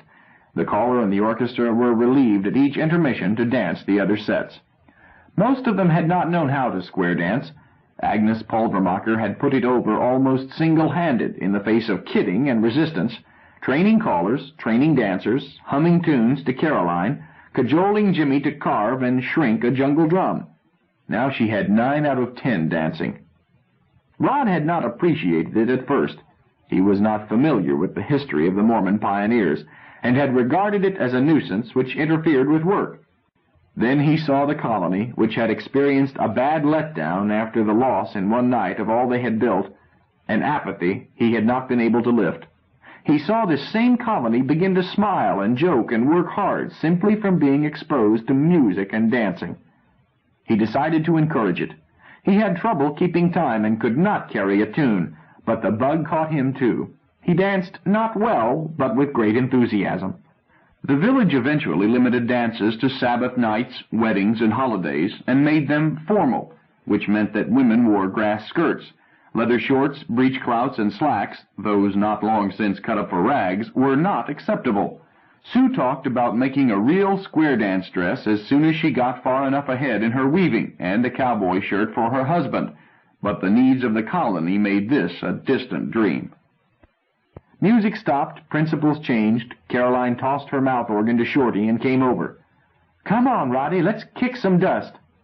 "I asked Sue," he said hastily and truthfully. He was careful not to ask the same girl twice, never to pay marked attention to any female. He had promised himself long ago that the day he decided to marry should be the day he resigned, and he was not finding it hard to stay married to his job. He liked to dance with Caroline. She was a popular partner, except for a tendency to swing her partner instead of letting him swing her, but he was careful not to spend much social time with her because she was his right hand, his alter ego. Rod went over and offered his arm to Sue. He did not think about it. The stylized amenities of civilization were returning, and the formal politeness of the dance made them seem natural. He led her out and assisted in making a botch of Texas Star. Later, tired, happy, and convinced that the others in his square had made the mistakes and he had straightened them out. Rod returned Sue to Bill, bowed and thanked him, and went back to the place that was always left for him. Marjorie and her assistants were passing out little brown somethings on wooden skewers. He accepted one. "Smells good, Marge. What are they?" "Mock Nile birds. Smoked baby buck bacon wrapped around hamburger. Salt and native sage pan-broiled. You'd better like it. It took us hours." I do. How about another?" "Wait and see, greedy." "But I need more. I work hardest. I have to keep up my strength." "That was work I saw you doing this afternoon?" She handed him another. "I was planning. The old brain was buzzing away." "I heard the buzzing pretty loud when you lie on your back." He snagged a third as she turned away, looked up to catch Jacqueline smiling. He winked and grinned. "Happy, Rod?" "Yes, indeedy. How about you, Jackie?" "I've never been happier," she said seriously. Her husband put an arm around her. "See what the love of a good man can do, Rod?" Jimmy said. "When I found this poor child, she was beaten, bedraggled, doing your cooking and afraid to admit her name. Now look at her, fat and sassy." "I'm not that fat." "Pleasingly plump." Rod glanced up at the cave. "Jackie, remember the night I showed up?" "I'm not likely to forget." "And the silly notion I had that this was Africa? Tell me, if you had it to do over, would you rather I had been right?" "I never thought about it. I knew it was not." "Yes, but if. You would have been home long ago." Her hand took her husband's. "I would not have met James." "Oh, yes, you would. You had already met me. You could not have avoided it. My best friend." "Possibly, but I would not change it. I have no yearning to go home, Rod. This is home." "Me neither," asserted Jimmy. "You know what? This colony gets a little bigger, and it's getting bigger fast. Goldie and I are going to open a law office. We won't have any competition and can pick our clients. He'll handle the criminal end, I'll specialize in divorce, and we'll collaborate on corporate skullduggery. We'll make millions. I'll drive a big limousine drawn by 8 spanking bucks, smoking a big cigar and sneering at the peasants." He called out, "Right, Goldie?" "Precisely, colleague. I'm making us a shingle. Goldstein and Throxton. Get bailed, not jailed." "Correct. But make that Throxton and Goldstein." "I'm senior. I've got 2 more years of law." "A quibble. Rod, are you going to let this Teller-You character insult an old Patrick Henry man?" "Probably, Jimmy. I don't see how you are going to work this. I don't think we have a divorce law. Let's ask Caroline." "A trifle. You perform the marriages, Rod. I'll take care of the divorces." "Ask Caroline what?" asked Caroline. "Do we have a divorce law?" "Huh? We don't even have a getting married law." "Unnecessary," explained Goldstein. "Indigenous in the culture. Besides, we ran out of paper." "Correct, counselor," agreed Jimmy. "Why ask?" Caroline demanded. "Nobody is thinking about divorce, or I would know before they would." "We weren't talking about that," Rod explained. Jackie said that she had no wish to go back to Tara, and Jimmy was elaborating, uselessly, as usual. Caroline stared. "Why would anybody want to go back?" "Sure," agreed Jimmy. "This is the place. No income tax, no traffic, no crowds, no commercials, no telephones. Seriously, Rod, everyone here was aiming for the Outlands, or we wouldn't have been taking a survival test. So what difference does it make? Except that we've got everything sooner." He squeezed his wife's hand. "I was fooling about that big cigar. I'm rich now, boy, rich." Agnes and Kurt had drawn into the circle, listening. Agnes nodded and said, "For once you aren't joking, Jimmy. The first months we were here I cried myself to sleep every night, wondering if they would ever find us. Now I know they never will, and I don't care. I wouldn't go back if I could. The only thing I miss is lipstick." Her husband's laugh boomed out. "There you have the truth, Rod. The flesh pots of Egypt. Put a cosmetics counter across this creek, and every woman here will walk on water." "That's not fair, Kurt. Anyhow, you promised to make lipstick." "Give me time." Bob Baxter came up and sat down by Rod. "Missed you at the meeting this morning, Rod." "Tied up. I'll make it next week." "Good." Bob, being of a sect which did not require ordination, had made himself chaplain as well as medical officer simply by starting to hold meetings. His undogmatic ways were such that Christian, Jew, monist, or Moslem felt at ease. His meetings were well attended. "Bob, would you go back?" "Go back where, Caroline?" "Back to Terra." "Yes?" Jimmy looked horrified. "Boil me for breakfast. Why?" "Oh, I'd want to come back, but I need to graduate from medical school." He smiled shyly. "I may be the best surgeon in the neighborhood, but that isn't saying much." "Well," admitted Jimmy, "I see your point, but you already suit us. Jackie?" "Yes, Jimmy." "It's my only regret," Bob went on. "I've lost ones I should have saved. But it's a hypothetical question. Here we rest." The question spread. Jimmy's attitude was overwhelmingly popular, even though Bob's motives were respected. Rod said good night. He heard them still batting it around after he had gone to bed. It caused him to discuss it with himself. He had decided long ago that they would never be in touch with Earth. He had not thought of it for how long? Over a year. At first it had been mental hygiene, protection of his morale. Later it was logic. A delay in recall of a week might be a power failure. A few weeks could be a technical difficulty. But months on months was cosmic disaster. Each day added a cipher to the infinitesimal probability that they would ever be in touch again. He was now able to ask himself, was this what he wanted? Jackie was right. This was home. Then he admitted that he liked being a big frog in a small puddle. He loved his job. He was not meant to be a scientist nor a scholar. He had never wanted to be a businessman, but what he was doing suited him, and he seemed to do it well enough to get by. Here we rest. He went to sleep in a warm glow. Cliff wanted help with the experimental crops. Rod did not take it too seriously. Cliff always wanted something. Given his head, he would have everybody working dawn to dark on his farm. But it was well to find out what he wanted. Rod did not underrate the importance of domesticating plants. That was basic for all colonies, and triply so for them. It was simply that he did not know much about it. Cliff stuck his head into the mayor's hut. "Ready?" "Sure." Rod got his spear. It was no longer improvised, but bore a point patiently sharpened from steel salvaged from bronze thunderbolt. Rod had tried wrought iron, but could not get it to hold an edge. "Let's pick a couple of boys and get a few stauber." "Okay." Rod looked around. Jimmy was at his potter's wheel, kicking the treadle and shaping clay with his thumb. "Jim, quit that and grab your pike. We're going to have some fun." Throxton wiped at sweat. "You've talked me into it." They added Kenny and Mick, then Cliff led them upstream. "I want you to look at the animals." "All right," agreed Rod. "Cliff, I had been meaning to speak to you. If you are going to raise those brutes inside the wall, you'll have to be careful about their droppings. Carol has been muttering." "Rod, I can't do everything. And you can't put them outside, not if you expect them to live." Sure. Well, we'll get you more help. That's the only—" "Just a second." They were about to pass the last hut. Bruce McGowan was stretched in front of it, apparently asleep. Rod did not speak at once. He was fighting down rage.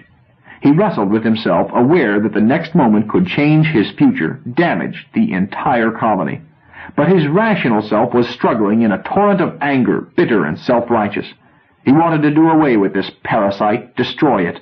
He took a deep breath and tried to keep his mouth from trembling. "Bruce?" he called softly. McGowan opened his eyes. "Huh?" "Isn't Art working his plant today?" "Could be," Bruce admitted. "Well?" "Well, what? I've had a week, and it's not my dish. Get somebody else." Bruce wore his knife, as did each of them. A colonist was more likely to be caught naked than without his knife. It was the all-purpose tool for cutting leather, preparing food, eating, whittling, building, basket-making, and as make-do for 1,000 other tools.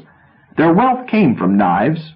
Arrows were now used to hunt, but knives shaped the bows and arrows. But a knife had not been used by one colonist against another since that disastrous day when Bruce's brother had defied Rod. Over the same issue, Rod recalled. The wheel had turned full circle. But today he would have immediate backing if Bruce reached for his knife. But he knew that this must not be settled by 5 against 1. He alone must make this dog come to heel, or his days as leader were numbered. It did not occur to Rod to challenge Bruce to settle it with bare hands. Rod had read many a historical romance in which the hero invited someone to settle it man to man in a stylized imitation fighting called boxing. Rod had enjoyed such stories, but did not apply them to himself any more than he considered personally the swordplay of the Three Musketeers. Nevertheless, he knew what boxing meant. They folded their hands and struck certain restricted blows with fists. Usually, no one was hurt. The fighting that Rod was trained in was not simply strenuous athletics. It did not matter whether they were armed. If he and Bruce fought bare hands or otherwise, someone would be killed or badly hurt. The only dangerous weapon was man himself. Bruce stared sullenly. "Bruce," Rod said, striving to keep his voice steady, "a long time ago I told you that people worked around here or got out. You and your brother didn't believe me, so we had to chuck you out. Then you crawled back with a tale about how Jock had been killed and could you please join up. You were a sorry sight, remember?" McGowan scowled. "You promised to be a little angel," Rod went on. "People thought I was foolish, and I was, but I thought you might behave." Bruce pulled a blade of grass, bit it. "Bub, you remind me of Jock. He was always throwing his weight around, too." "Bruce, get up and get out of town. I don't care where, but if you are smart, you will shag over and tell Art you've made a mistake, then start pumping that bellows. I'll stop by later. If sweat isn't pouring off you when I arrive, then you'll never come back. You'll be banished for life." McGowan looked uncertain. He glanced past Rod, and Rod wondered what expressions the others wore, but Rod kept his eyes on Bruce. "Get moving, get to work, or don't come back." Bruce got a sly look. "You can't order me kicked out. It takes a majority vote." Jimmy spoke up. Quit taking his guff. Rod, kick him out now." Rod shook his head. "No. Bruce, if that is your answer, I'll call them together and we'll put you in exile before lunch. And I'll bet my best knife that you won't get 3 votes to let you stay. Want to bet?" Bruce sat up and looked at the others, sizing his chances. He looked back at Rod. "Runt," he said slowly, "you aren't worth a hoot without stooges, or a couple of girls to do your fighting." Jimmy whispered, "Watch it, Rod." Rod licked dry lips, knowing that it was too late for reason, too late for talk. He would have to try to take him. He was not sure he could. "I'll fight you," he said hoarsely, "right now." Cliff said urgently, "Don't, Rod. We'll manage him." "No. Come on, McGowan." Rod had added one unforgivable word. McGowan did not move. "Get rid of that Joe sticker." Rod said, "Hold my spear, Cliff." Cliff snapped, "Now wait. I'm not going to stand by and watch this. He might get lucky and kill you, Rod." "Get out of the way, Cliff." "No." Cliff hesitated, then added, "Bruce, throw your knife away. Go ahead, or so help me, I'll poke a Joe sticker in your belly myself. Give me your knife, Rod." Rod looked at Bruce, then drew Colonel Bowie and handed it to Cliff. Bruce straightened up and flipped his knife at Cliff's feet. Cliff rasped, "I still say not to, Rod. Say the word and we'll take him apart. Back off. Give us room." "Well, no bone breakers. You hear me, Bruce? Make a mistake and you'll never make another."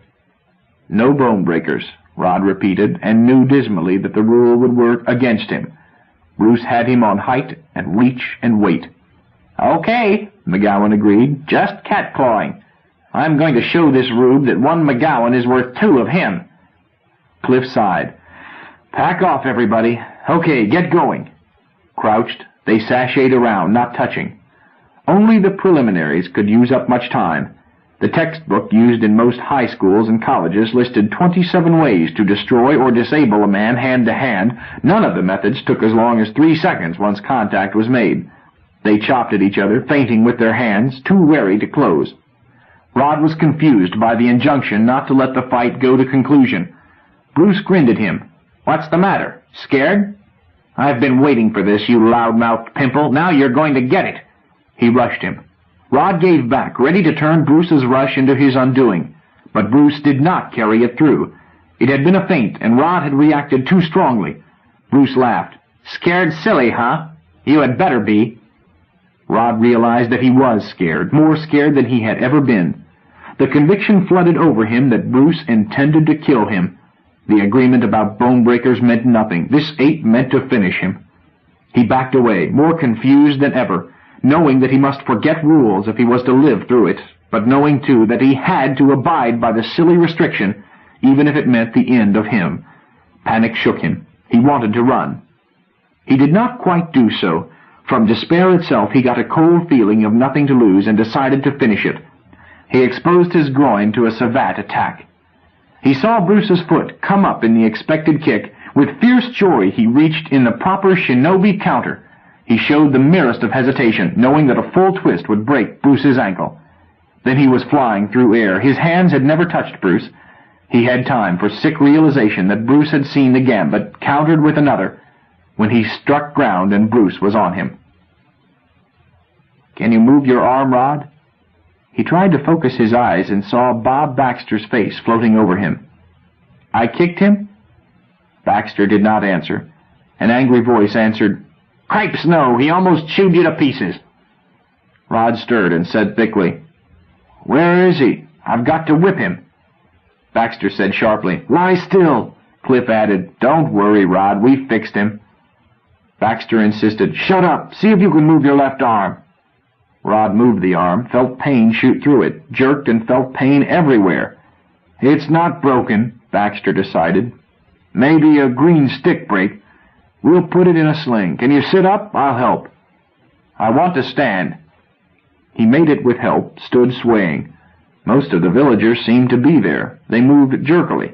It made him dizzy, and he blinked. "Take it easy, boy," he heard Jimmy say. "Bruce pretty near ruined you. You were crazy to give him the chance." "I'm all right," Rod answered and winced. "Where is he?" "Behind you. Don't worry, we fixed him." "Yes," agreed Cliff. "We worked him over. Who does he think he is, trying to shove the mayor around?" He spat angrily. Bruce was face down, features hidden in one arm. He was sobbing. "How bad is he hurt?" Rod asked. "Him?" Jimmy said scornfully. "He's not hurt. I mean, he hurts all right, but he's not hurt. Carol wouldn't let us." Caroline squatted beside Bruce, guarding him. She got up. "I should have let him," she said angrily, "but I knew you would be mad at me if I did." She put hands on hips.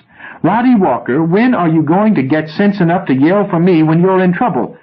These four dopes stood around and let it happen." "Wait a minute, Carol," Cliff protested. "I tried to stop it. We all tried, but I wouldn't listen," Rod interrupted. "Never mind, Carol, I flubbed it." "If you would listen to me—" "Never mind." Rod went to McGowan, prodded him. "Turn over." Bruce slowly rolled over. Rod wondered if he himself looked as bad. Bruce's body was dirt and blood and bruises. His face looked as if someone had tried to file the features off. "Stand up." Bruce started to speak, then got painfully to his feet. Rod said, "I told you to report to Art, Bruce. Get over the wall and get moving." McGowan looked startled. "Huh?" 10 minutes later he was wider awake than ever. Busy with his hammock, busy with his dinner, he had not paid attention to distant sounds. Now he became aware of all the voices of the night. Insects buzzed and sang and strummed. Foliage rustled and whispered. Something coughed below him. The cough was answered by insane laughter that ran raggedly up, then down, and died in asthmatic choking. Rod hoped that it was a bird. He found himself straining to hear every sound, near and far, holding his breath. He told himself angrily to stop it. He was safe from at least 9/10 of potential enemies. Even a snake, if this place ran to such, would be unlikely to crawl out to the hammock, still less likely to attack if he held still. Snakes, button-brained as they were, showed little interest in anything too big to swallow. The chances of anything big enough to hurt him, and interested in hurting him, being in this treetop, were slim. So forget those funny noises, pal, and go to sleep. After all, they're no more important than traffic noises in a city. He reminded himself of the deacon's lecture on alarm reaction, the thesis that most forms of death could be traced to the body's coming too urgently to battle stations, remaining too long at full alert. Or, as his sister had put it, more people worry themselves to death than bleed to death. He set himself conscientiously to running through the mental routines intended to produce sleep. He almost made it. The sound that pulled him out of warm drowsiness came from far away. Involuntarily, he roused himself to hear it. It sounded almost human. No, it was human. The terrible sound of a grown man crying with heartbreak, the deep, retching bass sobs that tear the chest. Rod wondered what he ought to do. It was none of his business, and everyone there was on his own. But it went against the grain to hear such agony from a fellow human and ignore it. Should he climb down and feel his way through the dark to wherever the poor wretch was? Stumbling into tree roots, he reminded himself, and falling into holes and maybe walking straight into the jaws of something hungry and big? Well, should he? Did he have any right not to? It was solved for him by the sobs being answered by more sobs, this time closer and much louder. This new voice did not sound human, much as it was like the first, and it scared him almost out of his hammock. The chest strap saved him. The second voice was joined by a third, farther away. In a few moments the peace of the night had changed to sobbing, howling ululation of mass fear and agony and defeat unbearable. Rod knew now that this was nothing human, nor anything he had ever heard or heard of before. He suddenly had a deep conviction that these were the Stauber he had been warned to avoid. But what were they? How was he to avoid them? The one closest seemed to be higher up than he was, and no farther than the next tree. Good grief, it might even be this tree. When you meet a Stauber in the dark, what do? Spit in its face, or ask it to waltz? One thing was certain. Anything that made that much noise in the jungle was not afraid of anything. Therefore, it behooved him to be afraid of it. But, there being nothing he could do, Rod lay quiet, his fear evidenced only by tense muscles, gooseflesh, and cold sweat. The hellish concert continued with the Stauber closest to him sounding almost in his pocket. It seemed to have moved closer. With just a bit more prodding, Rod would have been ready to sprout wings and fly. Only at home on the North American continent of Terra had he ever spent a night alone in the wilderness. There the hazards were known and minor, a few predictable bears, an occasional lazy rattlesnake, dangers easily avoided. But how could he guard against the utterly unknown? That Stauber, he decided that he might as well call it that Stauber might be moving toward him now, sizing him up with night eyes, deciding whether to drag him home or eat him where it killed him. Should he move, and maybe move right into the fangs of the Stauber? Or should he wait, helpless, for the Stauber to pounce? It was possible that the Stauber could not attack him in the tree, but it was equally possible that Stauber were completely arboreal, and his one chance lay in climbing down quickly and spending the night on the ground. What was a Stauber? How did it fight? Where and when was it dangerous? The deacon evidently expected the class to know what to do about them. Maybe they had studied the Stauber those days he was out of school right after New Year's. Or maybe he had just plain forgotten, and would pay for it with his skin. Suddenly, two figures appeared in front of his eyes, Mick and a stranger in coveralls and shoes. The man looked around, called over his shoulder, "Okay, Jake, put her on automatic and clamp it." He glanced toward Rod, but did not seem to see him, walked toward him, and disappeared. With heart pounding, Rod began to run. He turned and found himself facing into an open gate and down a long, closed corridor. The man in the overalls stepped into the frame. "Everybody back off," he ordered. "We're going to match in with the gap. There may be local disturbance."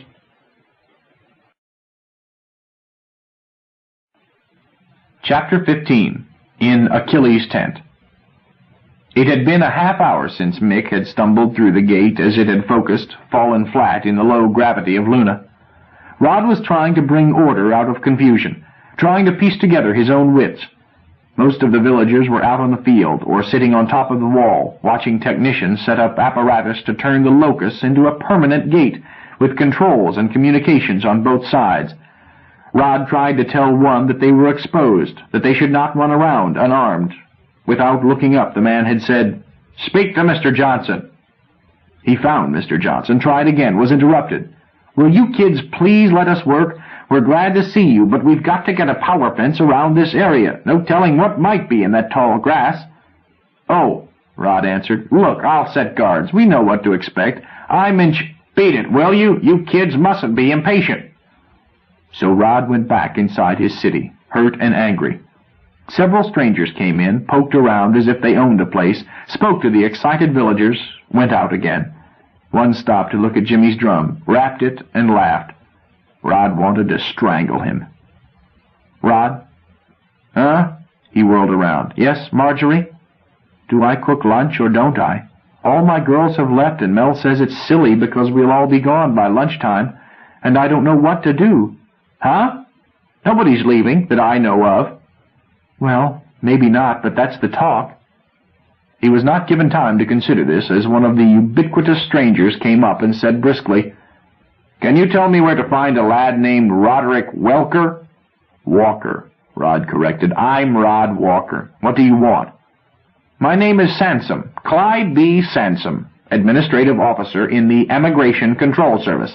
Now, Welker, I understand you are group leader for these students. "I am Mayor of Cowpertown," Rod said stonily. "What do you want?" Yes, that's what the youngster called you, Mayor." Sansom smiled briefly and went on. "Now, Walker, we want to keep things orderly. I know you are anxious to get out of your predicament as quickly as possible, but we must do things systematically. We are going to make it easy, just delousing and physical examination followed by psychological tests and a relocation interview. Then you will all be free to return to your homes after signing a waiver of liability form, but the legal officer will take care of that. If you will have your little band line up alphabetically, here in this open space, I think, then I will—" He fumbled with his briefcase. "Who the deuce are you to give orders around here?" Sansom looked surprised. "Huh? I told you. If you want to be technical, I embody the authority of the Terran Corporation. I put it as a request, but under field conditions I can compel cooperation, you know." Rod felt himself turn red. "I don't know anything of the sort. You may be a squad of angels back on Terra, but you are in Cowpertown." Mr. Sansom looked interested but not impressed. "And what, may I ask, is Cowpertown?" "Huh? This is Cowpertown, a sovereign nation with its own constitution, its own laws, and its own territory." Rod took a breath. "If the Terran Corporation wants anything, they can send somebody and arrange it, but don't tell us to line up alphabetically." "Attaboy, Roddy," Rod said. "Stick around, Carol." Then added to Sansom, "Understand me?" "Do I understand," Sansom said slowly, "that you are suggesting that the corporation should appoint an ambassador to your group?" "Well, that's the general idea." An interesting theory, Welker." "Walker, and until you do, you can darn well clear the sightseers out and get out yourself. We aren't a zoo." Sansom looked at Rod's ribs, glanced at his dirty, calloused feet, and smiled. Rod said, "Show him out, Carol. Put him out if you have to." "Yes, sir." She advanced on Sansom, grinning. "Oh, I'm leaving," Sansom said quickly. "Better a delay than a mistaken protocol. An ingenious theory, young man. Goodbye. We shall see each other later. A word of advice, may I?" "Huh?" "All right. Don't take yourself too seriously. Ready, young lady?" Rod stayed in his hut. He wanted badly to see what was going on beyond the wall, but he did not want to run into Sansom.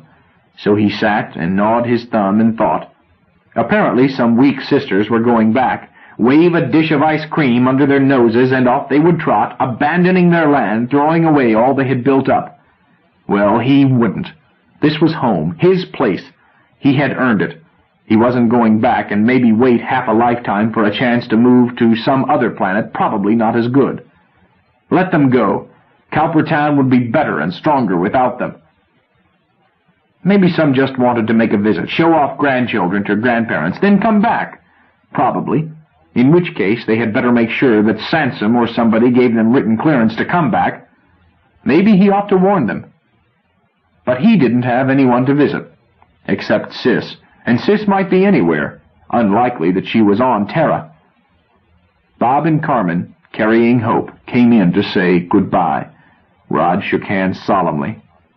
"You're coming back, Bob, when you get your degree, aren't you?" "Well, we hope so, if possible, if we are permitted to." "Who's going to stop you? It's your right. And when you do, you'll find us here. In the meantime, we'll try not to break legs." Baxter hesitated. "Have you been to the gate lately, Rod?"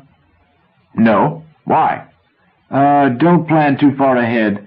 I believe some have already gone back." "How many?" "Quite a number." Bob would not commit himself further. He gave Rod the addresses of his parents and Carmen's, soberly wished him a blessing, and left. Marjorie did not come back, and the fire pit remained cold. Rod did not care. He was not hungry. Jimmy came in at what should have been shortly after lunch, nodded and sat down. Presently he said, "I've been out at the gate." "So?" "Yep. You know, Rod, a lot of people wondered why you weren't there to say goodbye." "They could come here to say goodbye." "Yes, so they could. But the word got around that you didn't approve. Maybe they were embarrassed." "Me?" Rod laughed without mirth. "I don't care how many city boys run home to Mama. It's a free country." He glanced at Jim. "How many are sticking?" I don't know." "I've been thinking, if the group gets small, we might move back to the cave, just to sleep, I mean, until we get more colonists." "Maybe. Don't be so glum. Even if it got down to just you and me and Jackie and Carol, we'd be no worse off than we once were. And it would just be temporary. There'd be the baby, of course. I almost forgot to mention my godson." "There's the baby," Jimmy agreed. "What are you pulling a long face about, Jim? You're not thinking of leaving." Jimmy stood up. "Jackie said to tell you that we would stick by whatever you thought was best." Rod thought over what Jimmy had not said. "You mean she wants to go back? Both of you do?" "Now, Rod, we're partners, but I've got the kid to think about. You see that?" "Yes, I see." "Well..." Rod stuck out his hand. "Good luck, Jim. Tell Jackie goodbye for me." "Oh, she's waiting to say goodbye herself, with the kid." Tell her not to. Somebody once told me that saying goodbye was a mistake. Be seeing you." "Well, so long, Rod. Take care of yourself." "You too. If you see Caroline, tell her to come in." Caroline was slow appearing. He guessed that she had been at the gate. He said bluntly, "How many are left?" "Not many," she admitted. "How many?" "You and me, and a bunch of gawkers." "Nobody else?" "I checked them off the list." "Roddy, what do we do now?" "Huh? It doesn't matter. Do you want to go back?" "You're boss, Roddy. You're the mayor." "Mayor of what?" "Carol, do you want to go back?" "Roddy, I never thought about it. I was happy here, but..." "But what?" "The town is gone. The kids are gone, and I've got only a year if I'm ever going to be a cadet Amazon." She blurted out the last, then added, "But I'll stick if you do." "No." "I will so." "No." "But I want you to do something when you go back." "What?" "Get in touch with my sister Helen. Find out where she is stationed. Assault Captain Helen Walker. Got it? Tell her I'm okay, and tell her I said to help you get into the Corps." Roddy, I don't want to go." "Beat it. They might relax the gate and leave you behind." "You come too." "No, I've got things to do, but you hurry. Don't say goodbye, just go." "You're mad at me, Roddy." "Of course not, but go, please, or you'll have me bawling too." She gave a choked cry, grabbed his head and smacked his cheek, then galloped away, her sturdy legs pounding. Rod went into his shack and lay face down. After a while he got up and began to tidy Cowpertown. It was littered, dirtier than it had been since the morning of Grant's death. It was late afternoon before anyone else came into the village. Rod heard and saw them long before they saw him. 2 men and a woman. The men were dressed in city garb. She was wearing shorts, shirt, and smart sandals. Rod stepped out and said, "What do you want?" He was carrying his spear. The woman squealed, then looked and added, "Wonderful!" One man was carrying a pack and tripod, which Rod recognized as multi-recorder of the all-purpose sight, smell, sound, touch sort used by news services and expeditions. He said nothing, set his tripod down, plugged in cables, and started fiddling with dials. The other man, smaller, ginger-haired, and with a terrier mustache, said, "You're Walker, the one the others call the mayor?" "Yes." "Cosmic hasn't been in here?" "Cosmic what?" "Cosmic keynotes, of course. Or anybody. Lifetime space, galaxy features." "I don't know what you mean. There hasn't been anybody here since morning." The stranger twitched his mustache and sighed.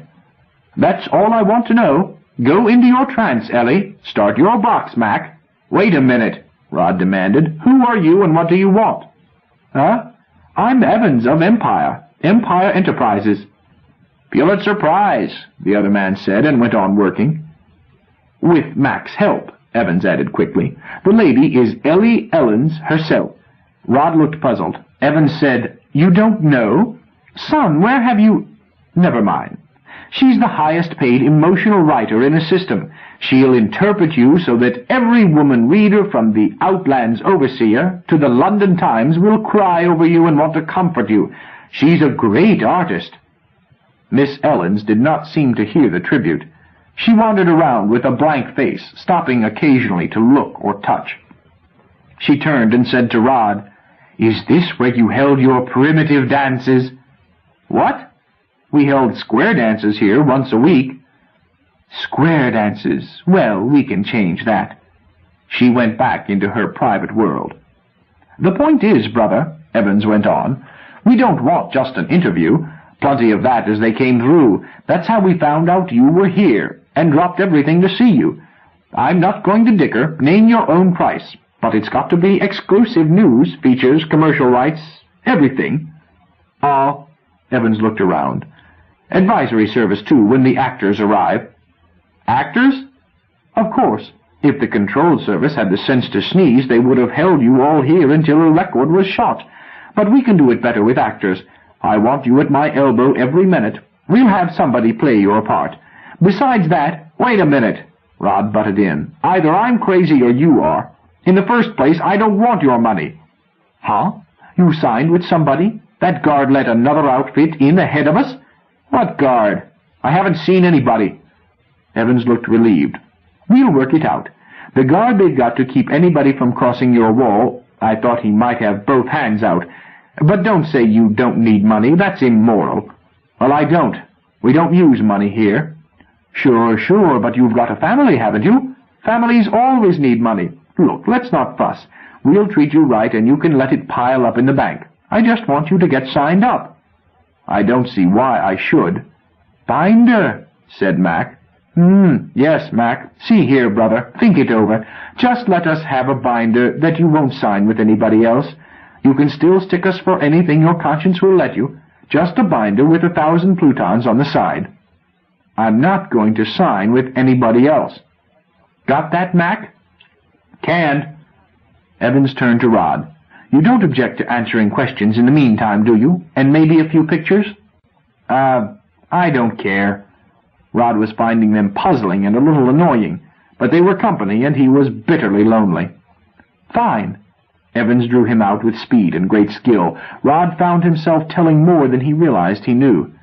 At one point, Evans asked about dangerous animals. "I understand they are pretty rough here. Much trouble?" "Why, no," Rod answered with sincerity. "We never had real trouble with animals. What trouble we had was with people, and not much of that." "You figure this will be a premium colony?" "Of course. The others were fools to leave. This place is like Terra, only safer and richer and plenty of land. In a few years—" "Say." "Say what?" "How did it happen that they left us here? We were only supposed to be here 10 days. Didn't they tell you?"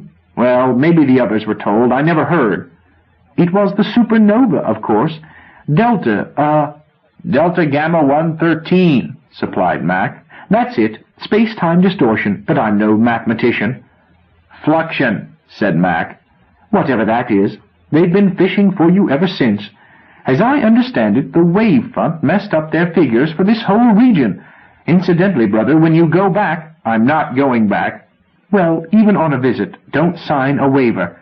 The board is trying to call it an act of God and duck responsibility. So let me put a bug in your ear. Don't sign away your rights. A friendly hint, huh? Thanks, I won't. Well, thanks anyhow. Now, how about action pics for the lead stories? Well, okay. Spear, said Mac. Yeah, I believe you had some sort of spear. Mind holding it? Rod got it as the great Ellie joined them. Wonderful, she breathed. I can feel it. It shows how thin the line is between man and beast. 100 cultured boys and girls slipping back to illiteracy, back to the Stone Age, the veneer sloughing away, reverting to savagery. Glorious! Look here, Rod said angrily. Cowpertown wasn't that way at all. We had laws, we had a constitution, we kept clean, He stopped. Miss Ellens wasn't listening. Savage ceremonies, she said dreamily. A village witch doctor pitting ignorance and superstition against nature. Primitive fertility rites. She stopped and said to Mac in a businesslike voice, We'll shoot the dancers 3 times, cover 'em a little for A list, cover 'em up a lot for the family list, and peel them down for the B list. Got it? Got it, agreed Mac. I'll do 3 commentaries, she added. It will be worth the trouble. She reverted to her trance. Wait a minute, Rod protested. If she means what I think she means, there won't be any pictures, with or without actors. Take it easy, Evans advised. I said you would be technical supervisor, didn't I? Or would you rather we did it without you? Ellie is all right, brother. What you don't know, and she does, is that you have to shade the truth to get at the real truth, the underlying truth. You'll see, but— Mac stepped up to him. Hold still. Rod did so as Mac raised his hand. Rod felt the cool touch of an airbrush. Hey, what are you doing? Makeup, Mac returned to his gear. Just a little war paint, Evans explained. The pic needs color. It will wash off. Rod opened his mouth and eyes in utter indignation. Without knowing it, he raised his spear. Get it, Mac, Evans ordered. Got it, Mac answered calmly. Rod fought to bring his anger down to where he could talk. Take that tape out, he said softly. Throw it on the ground. Then get out. Slow down, Evans advised. You'll like that pic. We'll send you one. Take it out or I'll bust the box and anybody who gets in my way. He aimed his spear at the multiple lens. Max slipped in front, protected it with his body. Evans called out, Better look at this. Evans had him covered with a small but businesslike gun. We go a lot of funny places, brother, but we go prepared. You damage that recorder or hurt one of us, and you'll be sued from here to breakfast. It's a serious matter to interfere with a news service, brother. The public has rights, you know. He raised his voice. Ellie, we're leaving. Not yet, she answered dreamily. I must steep myself in. Right now. It's an 8-6 with the Reuben Steuben. Okay, she snapped in her other voice. Rod let them go. Once they were over the wall, he went back to the city hall, sat down, held his knees, and shook. Later, he climbed the stile and looked around. A guard was on duty below him. The guard looked up but said nothing. The gate was relaxed to a mere control hole, but a loading platform had been set up, and a power fence surrounded it and joined the wall. Someone was working at a control board set up on a flatboard truck. Rod decided that they must be getting ready for major immigration. He went back and prepared a solitary meal, the poorest he had eaten in more than a year. Then he went to bed and listened to the Jungle Grand Opera until he went to sleep. Anybody home? Rod came awake instantly, realized that it was morning, and that not all nightmares were dreams. Who's there? Friend of yours. B.P. Matson stuck his head in the door. Put that whittler away, I'm harmless. Rod bounced up. Deacon, I mean doctor. Deacon, Matson corrected. I've got a visitor for you. He stepped aside, and Rod saw his sister. Some moments later, Matson said mildly, "If you two can unwind and blow your noses, we might get this on a coherent basis." Rod backed off and looked at his sister. "My, you look wonderful, Helen." She was in mufti, dressed in a gay tabard and briefs. "You've lost weight." "Not much. Better distributed, maybe." "You've gained, Rod. My baby brother is a man." "How did you—" Rod stopped, struck by suspicion. "You didn't come here to talk me into going back. If you did, you can save your breath." Matson answered hastily, No, farthest thought from our minds. But we heard about your decision, and we wanted to see you, so I did a little politicking and got us a pass." He added, "Nominally, I'm a temporary field agent for the service."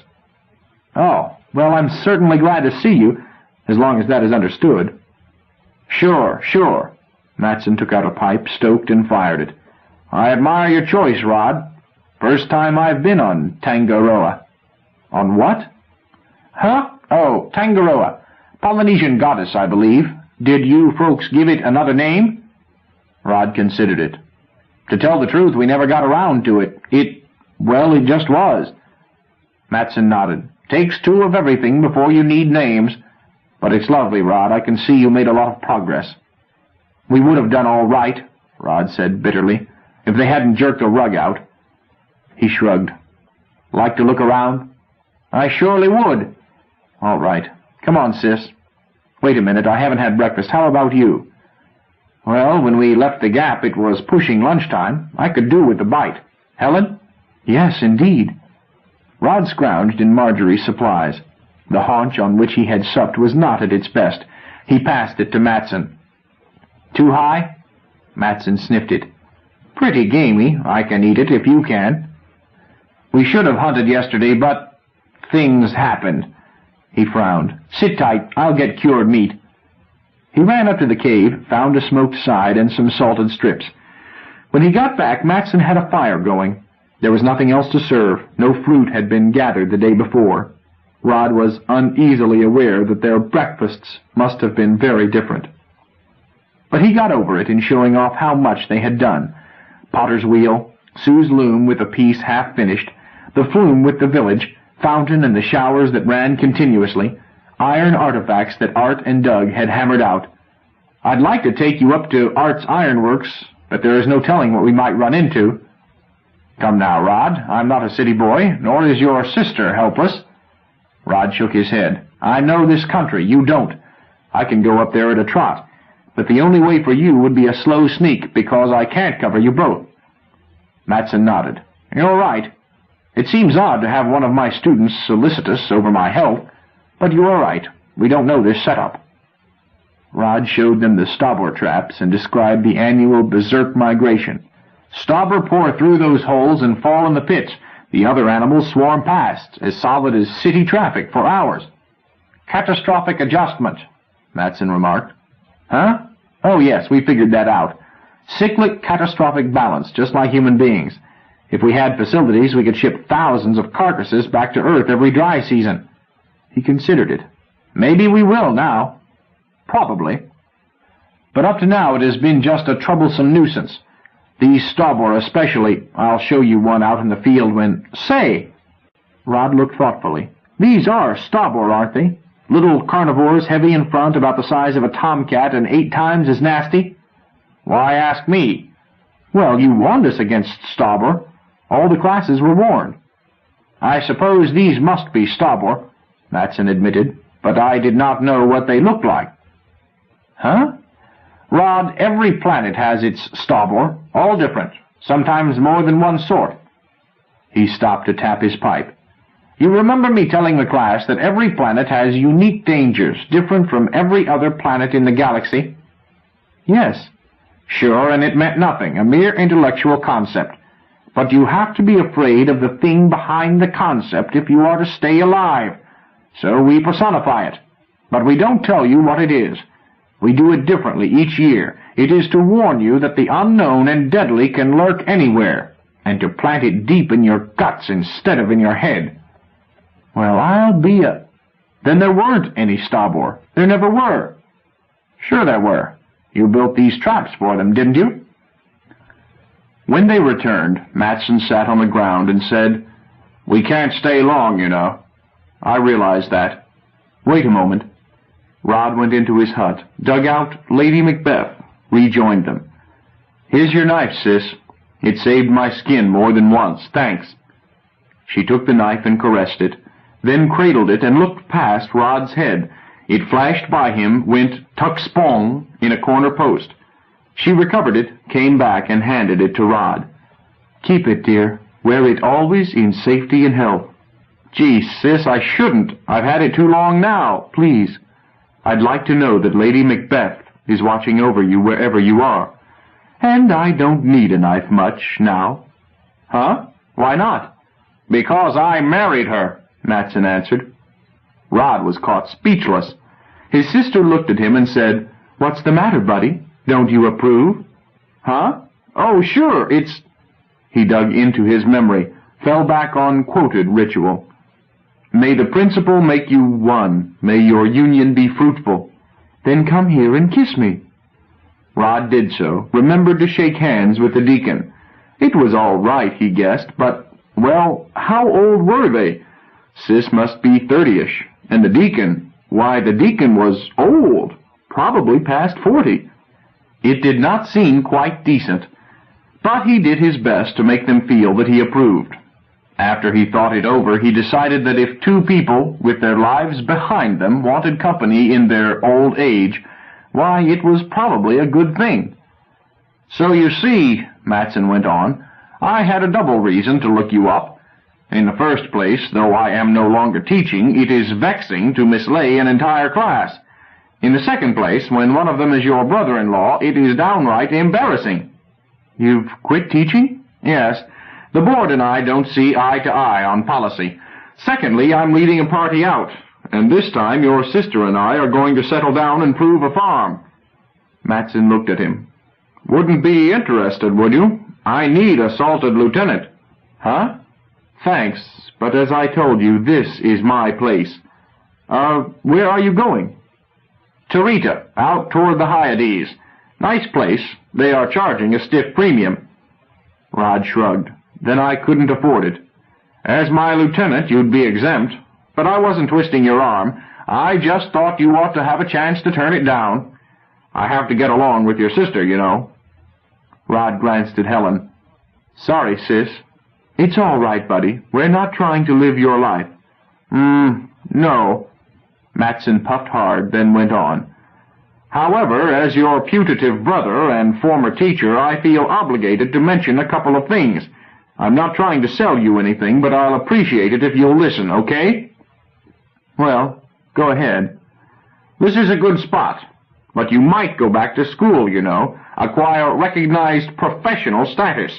If you refuse recall, here you stay, forever. You won't see the rest of the Outlands. They won't give you free passage back later. But a professional gets around. He sees the world. Your sister and I have been on some 50 planets. School does not look attractive now. You're a man, and it will be hard to wear boys' shoes. But—" Matson swept an arm, encompassed all of Cowpertown. "This counts. You can skip courses, get field credit. I have some drag with the Chancellor of Central Tech. Rod sat with stony face, then shook his head. "Okay," said Matson briskly. "No harm done." "Wait, let me tell you." Rod tried to think how to explain how he felt. "Nothing, I guess," he said gruffly. Matson smoked in silence. "You were leader here," he said at last. "Mayor," Rod corrected. "Mayor of Cowpertown. I was the mayor, I mean." "You are the mayor, population 1, but you are still boss. And even those bureaucrats in the control service wouldn't dispute that you've proved the land. Technically, you are an autonomous colony. I hear you told Sansom that." Matson grinned. "You're alone, however. You can't live alone, Rod, not and stay human." "Well, yes, but aren't they going to settle this planet?" "Sure. Probably 50,000 this year, 4 times that many in 2 years. But, Rod, you would be part of the mob. They'll bring their own leaders." "I don't have to be boss. I don't want to give up Cowpertown."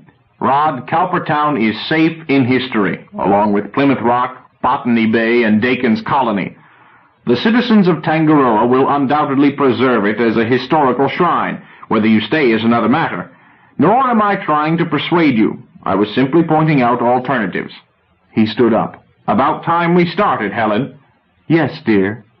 She accepted his hand and stood up. "Wait a minute," insisted Rod. "Deacon, Sis, I know I sound like a fool. I know this is gone, the town and the kids and everything, but I can't go back." Matson nodded. "I understand you." "I don't see how. I don't." "Maybe I've been there.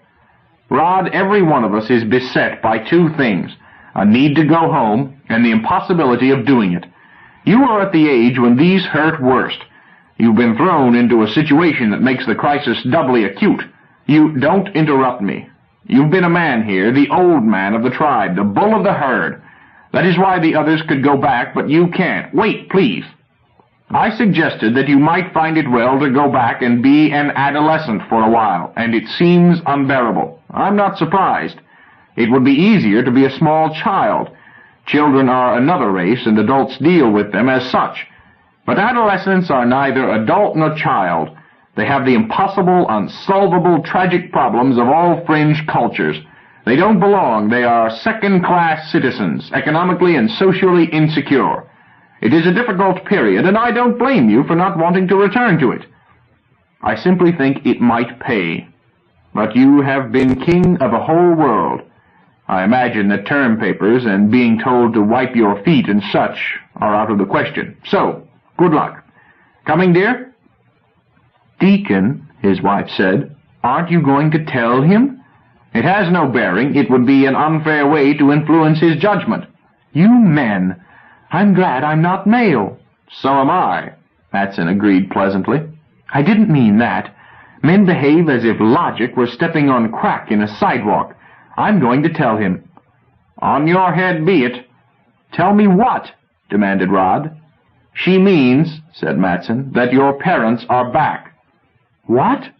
"Yes, buddy. They left stasis a week ago, and Daddy came out of the hospital today. He's well. But we haven't told him all about you. We haven't known what to say." The facts were simple, although Rod found them hard to soak up. Medical techniques had developed in 2 years, not a pessimistic 20.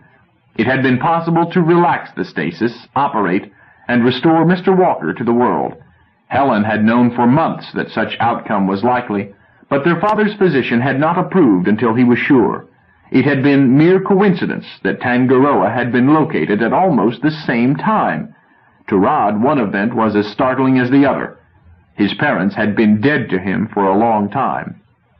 "My dear," Matson said sternly, "now that you have thrown him into a wingding, shall we go?" "Yes, but I had to tell him." Helen kissed Rod quickly, turned to her husband. They started to walk away. Rod watched them, his face contorted in an agony of indecision. Suddenly he called out, "Wait! I'm coming with you." "All right," Matson answered. He turned his good eye toward his wife and drooped the lid in a look of satisfaction that was not quite a wink. "If you are sure that is what you want to do, I'll help you get your gear together." "Oh, I haven't any baggage. Let's go."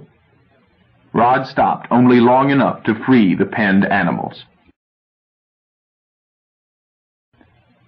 Chapter 16. The Endless Road. Matson chaperoned him through Emigrant's Gap, saved from possible injury a functionary who wanted to give Rod psychological tests, and saw to it that he signed no waivers. He had him bathed, shaved, and barbered, then fetched him clothes before he let him be exposed to the Terran world. Matson accompanied them only to Kaibab Gate.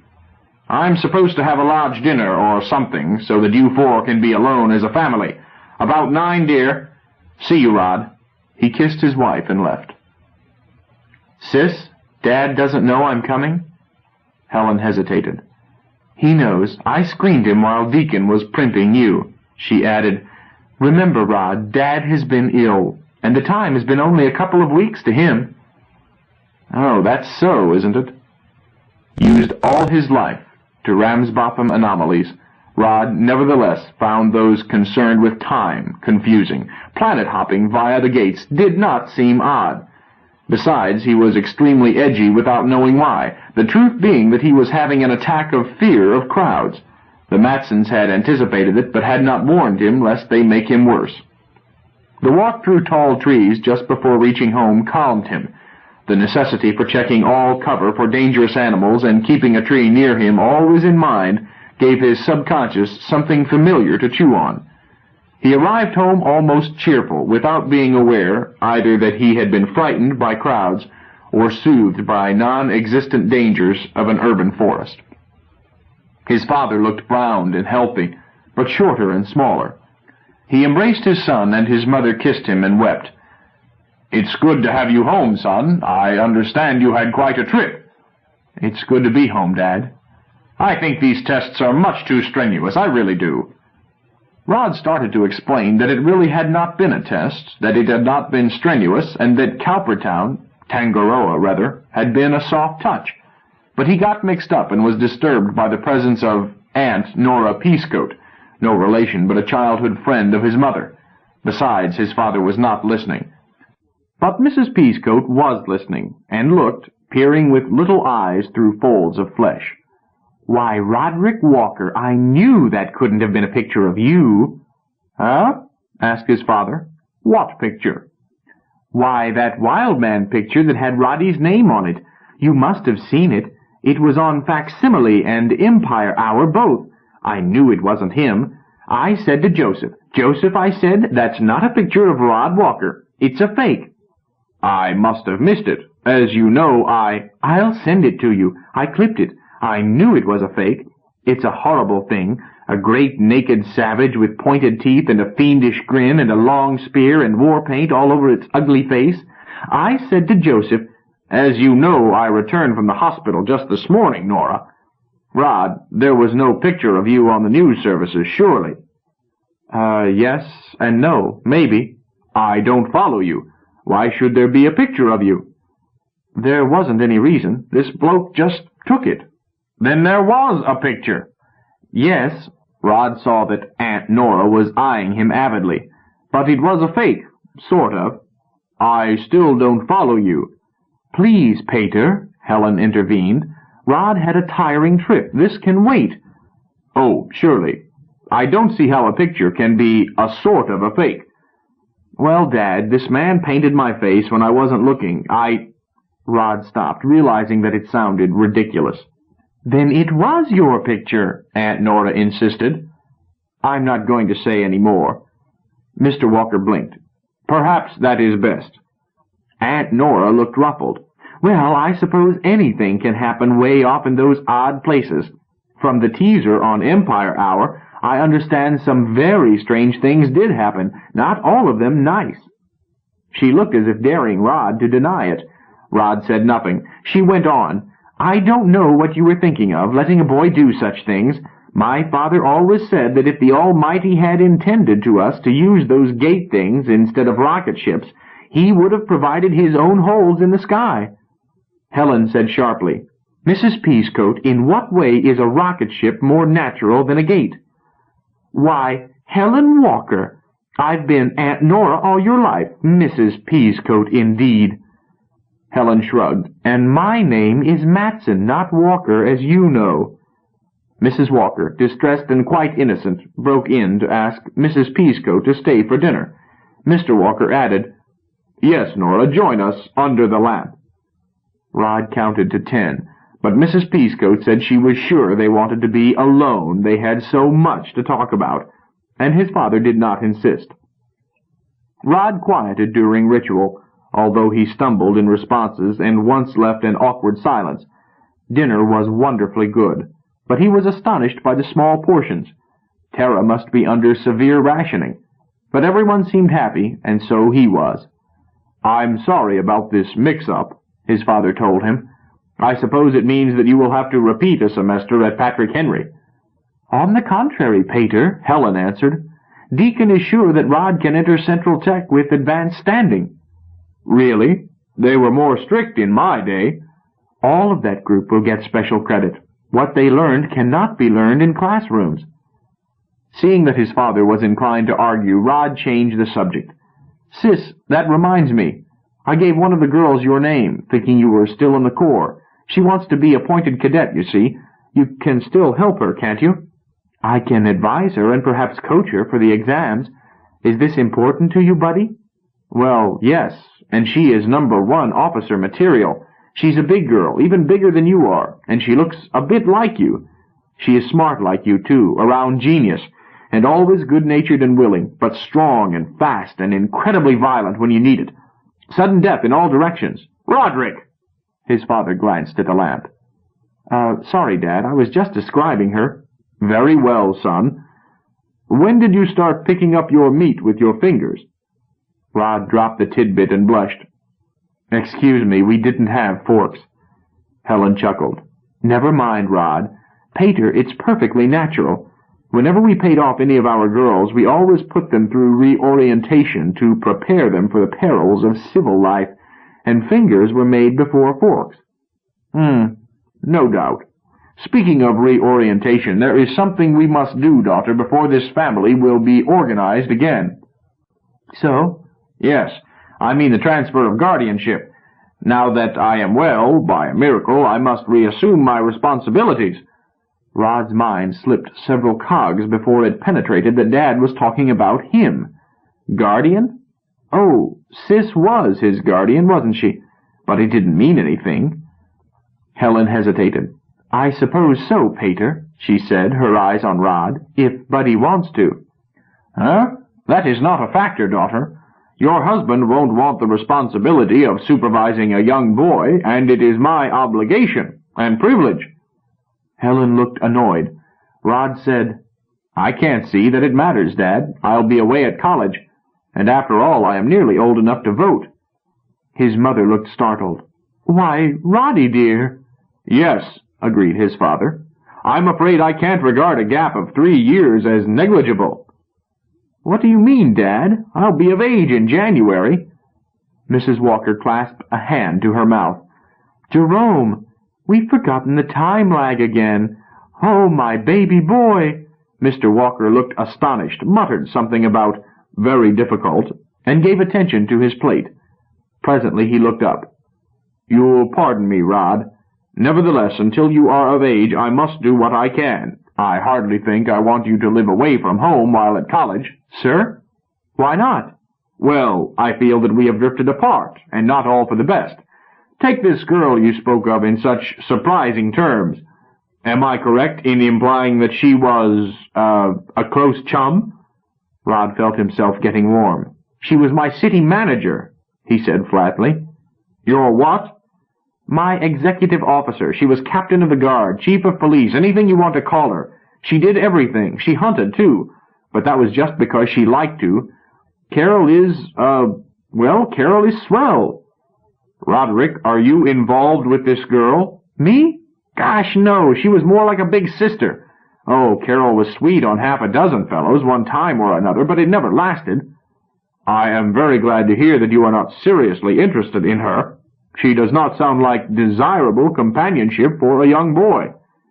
"Dad, you don't know what you are saying." "Perhaps. I intend to find out. But what is this other matter? City manager. What were you?" "I," Rod said proudly, "was mayor of Cowpertown." His father looked at him, then shook his head. "We'll speak of this later. Possibly you need, medical help." He looked at Helen. "We'll attend to the change in guardianship tomorrow. I can see that there is much I must take care of." Helen met his eyes. "Not unless Buddy consents." "Daughter!" "The transfer was irrevocable. He will have to agree, or I won't do it." Mr. Walker looked shocked. Mrs. Walker looked stricken. Rod got up and left the room. The first time anyone had ever done so while the lamp of peace was burning. He heard his father call after him, but he did not turn back. He found Matson in his room, smoking and reading. "I grabbed a bite and let myself in quietly," Matson explained. He inspected Rod's face. "I told you," he said slowly, "that it would be rough. Well, sweat it out, son, sweat it out." "I can't stand it." "Yes, you can." In Emigrant's Gap, the sturdy cross-country wagons were drawn up in echelon, as they had been so often before and would be so many times again. The gate was not ready. Drivers gathered at the booth under Liberty's skirts, drinking coffee and joking through the nervous wait.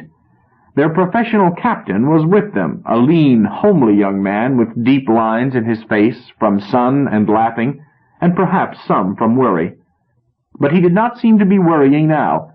He was grinning and drinking coffee and sharing a donut with a boy child. He was dressed in fringed buckskin, in imitation of a very old style. He wore a Bill Cody beard and rather long hair. His mount was a little pinto, standing patiently by with reins hanging. There was a boot scabbard holding a hunting rifle on the nigh side of the saddle, but the captain carried no guns on his person. Instead, he wore 2 knives, one on each side. A siren sounded, and a speaker above the Salvation Army booth uttered, "Captain Walker, ready with gate 4. Rod waved at the control booth and shouted, "Call off," then turned back to Jim and Jacqueline. "Tell Carol I'm sorry she couldn't get leave. I'll be seeing you." "Might be sooner than you think," asserted Jim. "My firm is going to bid this contract." "Your firm? Where did you get that noise? Have they made him a partner, Jackie?" "No," she answered serenely, "but I'm sure they will as soon as he is admitted to the Outlands Bar. Kiss Uncle Rod goodbye, Grant." "No," the youngster answered firmly. "Just like his father," Jimmy said proudly. "Kisses women only." The Count was running back down. Rod heard it and swung into saddle. "Take it easy, kids." The Count passed him, finished with a shouted, "One!" "Reins up! Reins up!" He waited with arm raised and glanced through the fully dilated gate past rolling prairie at snow-touched peaks beyond. His nostrils widened. The control light turned green. He brought his arm down hard and shouted, "Roll 'em, ho!" as he squeezed and released the little horse with his knees. The pinto sprang forward, cut in front of the lead wagon, and Captain Walker headed out on his long road.